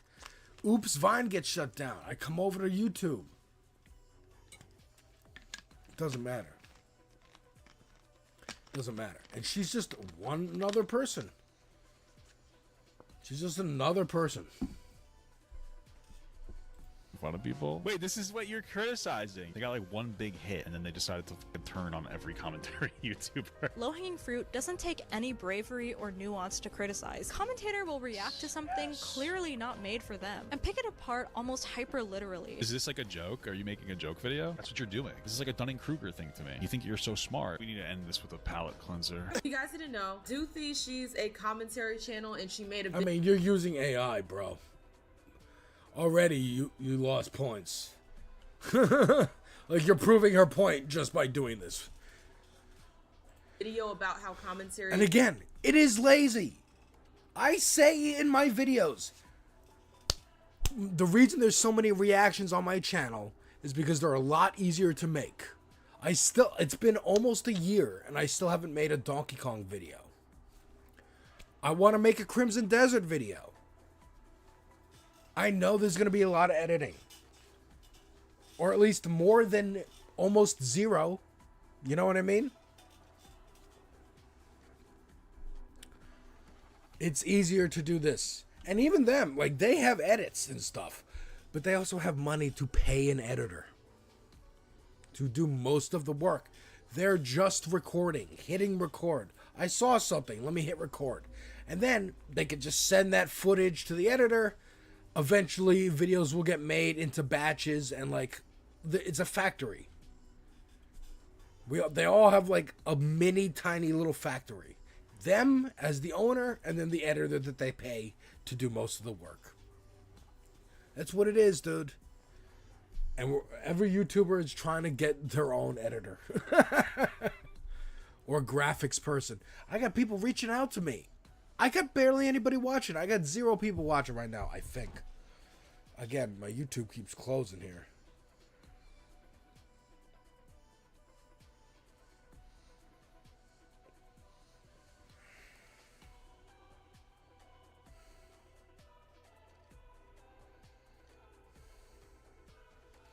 Hold on. Am I not still live? I am still live. Okay. is bad now. It's just a bunch of slop, a bunch of people just saying what they see, not really adding to a conversation, putting out content that is mindless, masquerading as intellectual conversation. And on the surface, I agree with her point. I don't know how many times I've clicked on a video where someone is reacting to like Abba and Preach, and all they're doing is agreeing with their points. They're not adding anything to it, basically just paraphrasing what they watch. They're not taking the conversation to a deeper level. They're not giving life examples that relate to it. Like, they're just not giving anything at all. Put this up in like a big box with 1,000 other channels, just like the Sinclair TV thing, or the like how many times Fox News has talked about Hasan Piker or AOC, like one of those montages. There's a million YouTubers now being like, well, now this is new discourse. Every piece of discourse they need to make a video on, because I need to stay in the algorithm. I need to be recommended every single day. My whole life is dependent on this. I can't imagine the fucking pressure and burnout of these people. And I'm aiming to be one. I agree with her on that level. I also agree with the gentleman that responded to her, because he was featured in the video. And honestly, I think the puppet and all that stuff, the editing was very cute. I loved it. I love the editing for the video. I think she did a really good job with that. However, I find it funny when people want to give smoke, but then they act like they're little babies that can't handle it. They can't handle the smoke, but they're so ready and willing to talk crazy about other people, to make claims about other people, to put thumbnails out there that are very aggressive towards other people. Aggressive. No, she's not like, I can't take the smoke. She's like, there's a campaign against me. I was asked to take this down, threatened with legal work. That's the problem. Play the victim and act like they're just a little scared little baby. Oh my. A lot of people are attacking Doothy, which is a little interesting. She gave very valid critiques, but this is very important. I just got to get these things out the way. Because of the stitch work and the set design of Doothy's video, it took her 8 months to say very shallow, basic level commentary about the fact that commentary YouTubers are react channels and a bunch of stuff, and she needs to have her voice out there. and she was very pretentious in her video, and I do acknowledge that, but she is still correct about a lot of commentary channels are just reactions bait. That's basically what it is. But here's what I'm gonna do. There are no more clips in this video. As a matter of fact, all the clips you saw are completely gone. Now I'm just gonna give actual commentary about how I feel about the space in totality. From Papa Guts clip that I showed you, from this person's clip, Sandra Faye's clips that I showed you, all this stuff. From me showing you Dorian, from me showing you Mark's thing, which you already talked about Mark's stuff. From me showing you all those clips, and me showing you Phil's 2.0, all the reaction stuff, bada bing, bada boom. It's interesting. All this is very interesting because in totality, commentary content is confusing, all this stuff. There have been so many videos made about the commentary space already. There have been already so many videos made. Is commentary bad? Boring sib commentary channels 2 years ago. Yeah. I mean, yeah, it's not new. This discourse isn't new.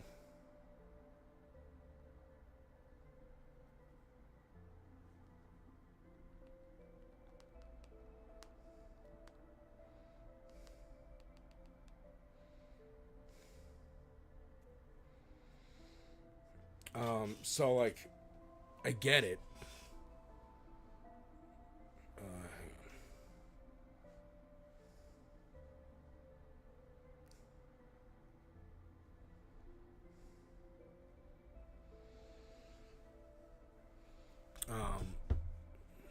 But yeah, I don't know if I care about an hour of him talking about this.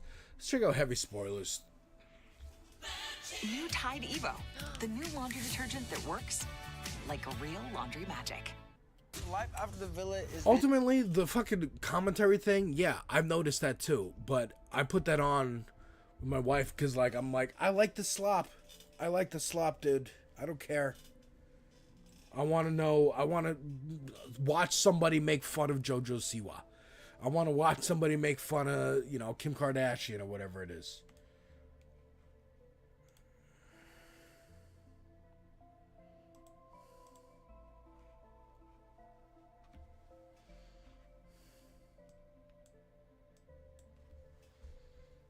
On my Daredevils, it's me, MT, and welcome back to another Heavy Spoilers Breakdown. Today, we are going to be diving into the finale of Daredevil Born Again Season 2, a beautifully written finale that finally sees an end to Daredevil and Kingpin's war on the streets of New York. And like always, we are going to recap the episode while breaking down all of the details that you may have missed and all the Marvel Comics lore you should consider for what's possibly to come. So, let's just get into it. Episode 8, titled The Southern Cross, starts with a flashback of Matt and Karen. Alright, before that, I don't know. He kind of just recaps, and I'm wondering where main heavy spoilers dude is at.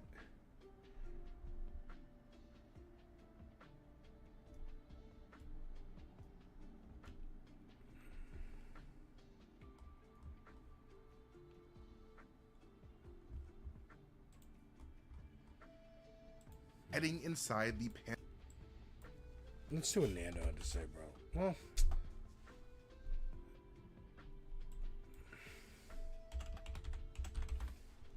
let's see the discourse on this shit, bro. Oh my god. R.I.P. Coolio. Yeah. That's a good subplot. All right. He's in Gangster's Paradise now. Did Coolio die? Yeah. Yeah. Oh, yeah. I didn't even He know passed that. for real. Yeah, people forgot Coolio died. Yeah. Hey, look, I made one.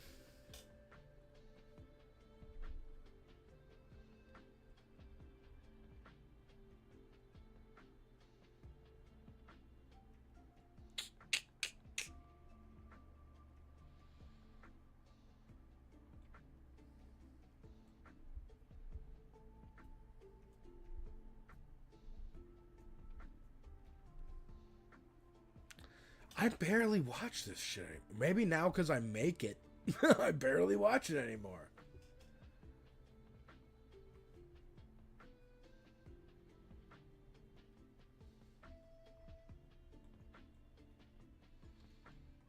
Yeah, I'm like, I want to watch this stuff and see what people are saying, but do I care? Do I care?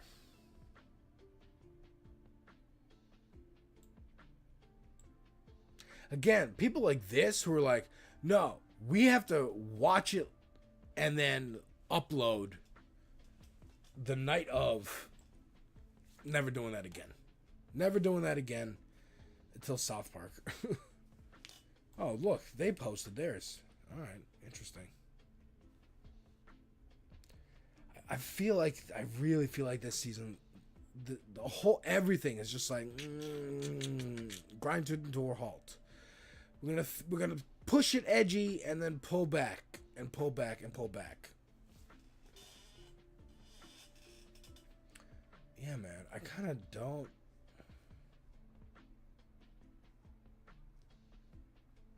Was it bad? I don't know. I don't think it was bad. I don't think it was bad. I think it's just not 10 years ago anymore. And you're going to do this ice comp. I mean, the January 6th shit is crazy. January 6th shit is crazy.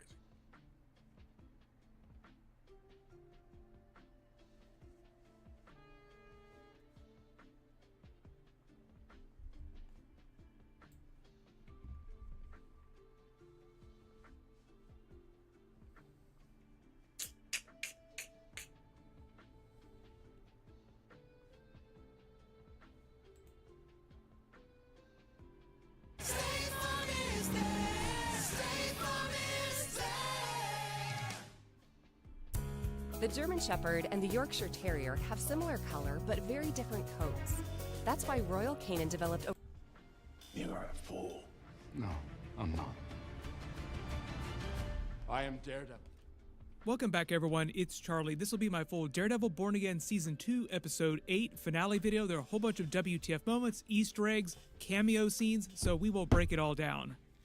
Really happy that we got more classic Defender stuff from the Netflix days. I know there's going to be a ton of questions about that. There'll be a ton of stuff to unpack.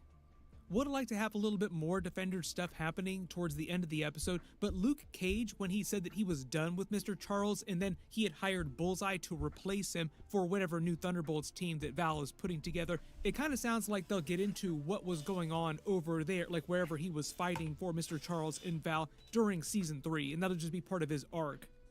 But I did like that they had that scene in the Alias investigation. Yeah, that's what I'm saying. Like, this is probably all of their stuff is going to be dealt with in the Daredevil show. They're going to be side characters to Daredevil instead of having their own stories. Like, instead of Cherry and Kristen and White Tiger, it's Jessica Jones and Luke Cage and Iron Fist. And that's kind of whack. Because while you or I might not buy Luke Cage comics or Iron Fist comics, they should be running. There should always be an Iron Fist book. There should always be a Luke Cage book. A Jessica Jones book. Or else they just become side characters in a different book. That's what happens in comics all the time. Office, meaning that Jessica Jones has still been active in her Alias investigations, helping people, while also probably still earning money as a paralegal, because she didn't earn that much money at Alias investigations. We will also see what Iron Fist was doing during all of this too, because he's so rich, he was probably trying to help Luke Cage out while he was doing all that stuff. But the episode did Yeah, like, remember this? This was the ending of Iron Fist, dude. What was he doing here? Is he hanging out with Hawkeye? Going after the Yakuza? And then that's going to tie in with Wilson Fisk and all this shit?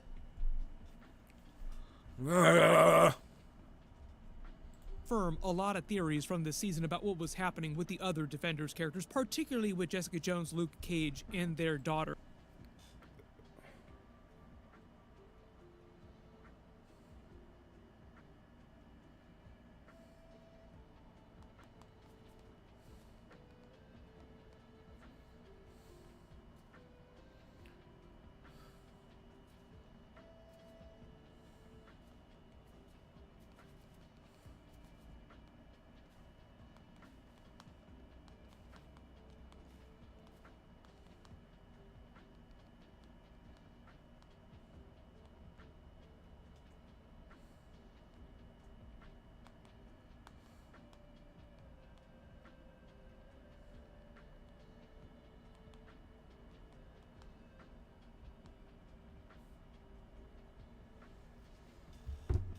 fighter, Danny Cage.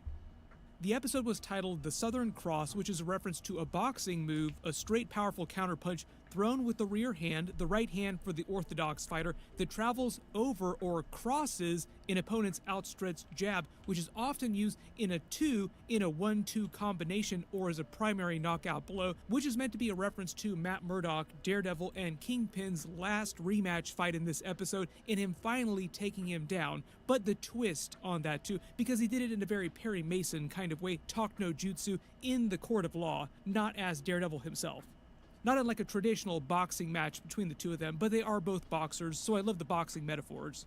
Also because Matt Murdock is a devout Catholic, always a lot of religion baked into Daredevil seasons. In Christianity, the Southern Cross is a reference to a constellation in the sky formed by a bunch of stars that is used to give spiritual guidance. There was no cold open in the episode, they just went straight from the opening titles to the actual beginning of the episode, and it starts with Matt and Karen in one of Karen Page's memories of a happy day they spent together at a restaurant, using the red lighting and the distorted lens to make you feel like you were in somebody's memory, and you find out that this is the restaurant that they're in at the end of the episode before Matt is arrested by the police. One happy day they had together in the past, and then again in the future after Kingpin is gone, before all the crap comes back to haunt them. Reality sets in and Matt has to go to jail. Even though it sucks, it does mean that we're going to get our Devil in Cell Block D adaptation at the beginning of Season 3, with Matt Murdock going full Punisher mode like we had during Daredevil Season 2 when Punisher was locked in prison with a whole bunch of other inmates that wanted to kill him, because Powell is in there and a bunch of the task force members who want him dead to rights for getting them thrown in jail. So prepare for a whole bunch of knockdown, drag-out Daredevil fights in prison at the beginning of Season 3. Jessica Jones then helps patch Matt up inside Punisher's lair after the firefight in the courthouse so that he can go right back to the courthouse because he's late for the trial. Yeah, I mean, this is going to be fun. Let's keep going with this one. This topic has been Sorry, I have done to death. ADD, I hate folks. commentary channels. Commentary channels are worthless. We've already been here before. Ghost is Rad, the Shepherd Boy, by the way. He's a great commentary creator. The Shepherd Boy, Danky Jabbo is really great. But we've already been here before. We are saying the same things over and over again. And I would like to offer not a truly different perspective, but just my perspective on the situation, if that's okay. Can I do that? Just want to state this off the bat. I don't think Duthie is built for YouTube. I don't think she is a YouTuber. I think she is an analyst. I think she'd be better as a writer. I think she would be better writing books overall. I think that she is very entertaining. I think she is pretentious as well. I also think that spending 8 months, even if you did do the set design, just to do all this stuff for 8 months, I think doing that and taking 8 months to do something is not very, I'd say, YouTube-esque, despite the fact that you are a creative and it may be your passion to voice your opinion out there. I think that you may be a fly on the wall, hidden in the dark kind of person, because YouTube has now demanded an infinite content mill because everybody wants to be a YouTuber. So unless someone finds you or unless you incite drama such as this, no one was going to find you. If this was a manipulative tactic, then you are definitely built to be a YouTuber because you manipulated the masses. But I don't think this was done maliciously or in any capacity. She doesn't even say to attack the big content creators in any capacity. She says she took the video down by herself because of her own volition. That is what she did. She actively stated that countless times in the video, and I think that's important. I also think that people should watch full videos before commenting on things, because people often go off their assumptions based on preconceived notions, which is a little bit stupid. So I think commentary is important, right? I think it's a full-blown medium of expression. People take the chaos of the world and carve it into something watchable, like very digestible for a lot of people. Something that is gonna hit you while you're eating cereal at 2 p.m. wondering why your life is the very confines of a GTA loading screen. That's all you're doing. Commentary works because it adapts, it moves, it listens to the pulse of the audience, and then leans into it with intent. If you want to watch other TikToks of people and all this stuff and continually do that, commentary is going to do that. There's nothing shameful about that alignment. Art has always danced with the crowd, whether people admit it or not. Doing what works is not selling out. It is understanding the language of people who are already speaking and choosing to speak it fluently. The fluency. I don't think Duthie's pretentious. I don't think she's pretentious at all. I think she was pointing out something that she noticed. She watches all these people. She's like, these are all kind of similar. And I can't really quite put my finger on it, but I'm going to try and explain in my video. The end. It turns random uploads into conversation. Alright. I'm less interested in that than I thought it was. What about this? Well, I actually want to save that for my wife. My wife. What about this guy? When you need a legal hand with your will or trust, visit LegalZoom. Is managing health insurance for your small business starting to feel like a full-time job? The paperwork, the rising costs. Black people, have you ever given your friend a N-word pass? As a matter of fact, white people, have you ever been given an N-word pass? This guy. That's what I thought. That's what I thought. Dumbass. You know what the fuck He's chimping out. Look at him, he's chimping out.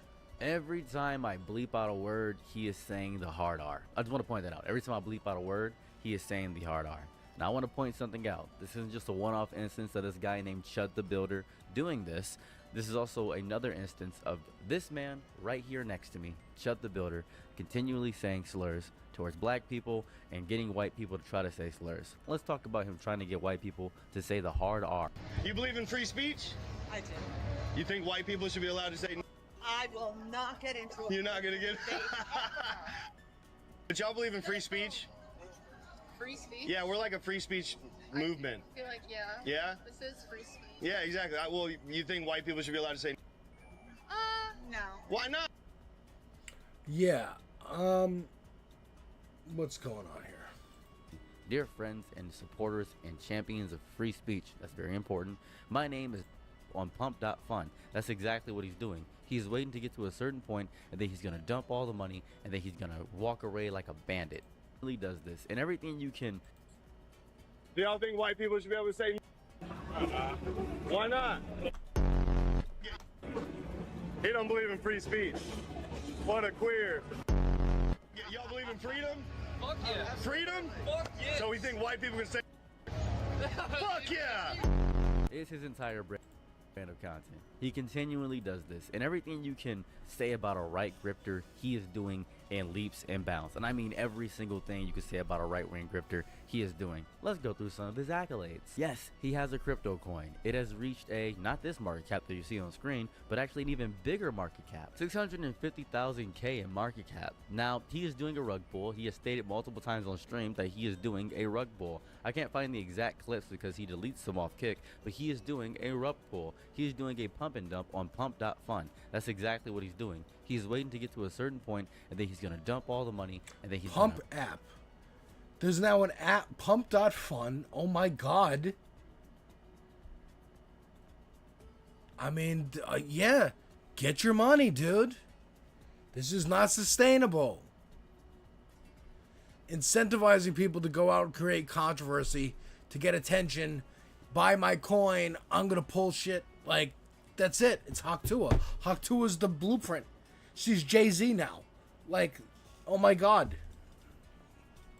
Walk away like a bandit. That's basically what he's doing. Now then, on top of this obviously crypto scam that he's doing, he's also doing a Give Send Go. Probably wonder what a Give Send Go is. Let me give you a refresher about what a Give Send Go is. It's basically like a GoFundMe. Now, you may not remember Shiloh Hendricks, but Shiloh Hendricks said the N-word to a little black boy, and then people gave her nearly $1 million because people kept harassing her. The black community showed their solidarity, and the white community showed their solidarity by encouraging this woman to say racist words to a little black boy. Now, why is this important? Well, because Chud the Builder is going down this same exact route. He has raised $50,000 out of $100,000, and this is going up ever so slightly each day. Let's read his story as a family.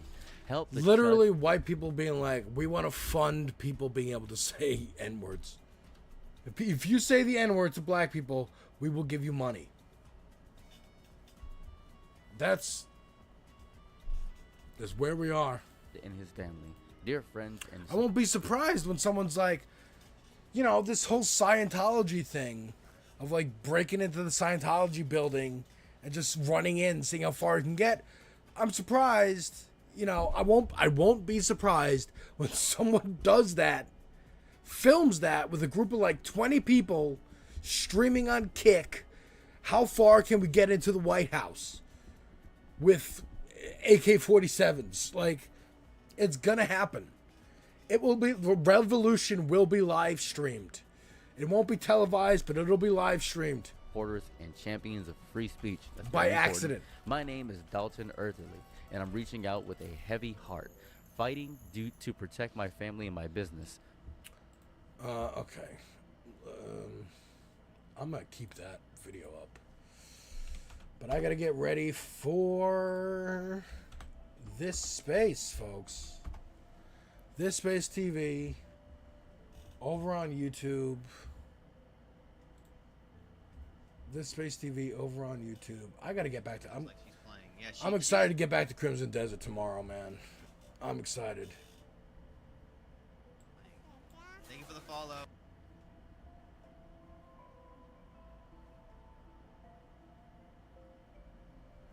Oh, hell yeah, brother. You know what? I'm gonna raid this dude. This guy's awesome. Raid Carson Matt Tranga.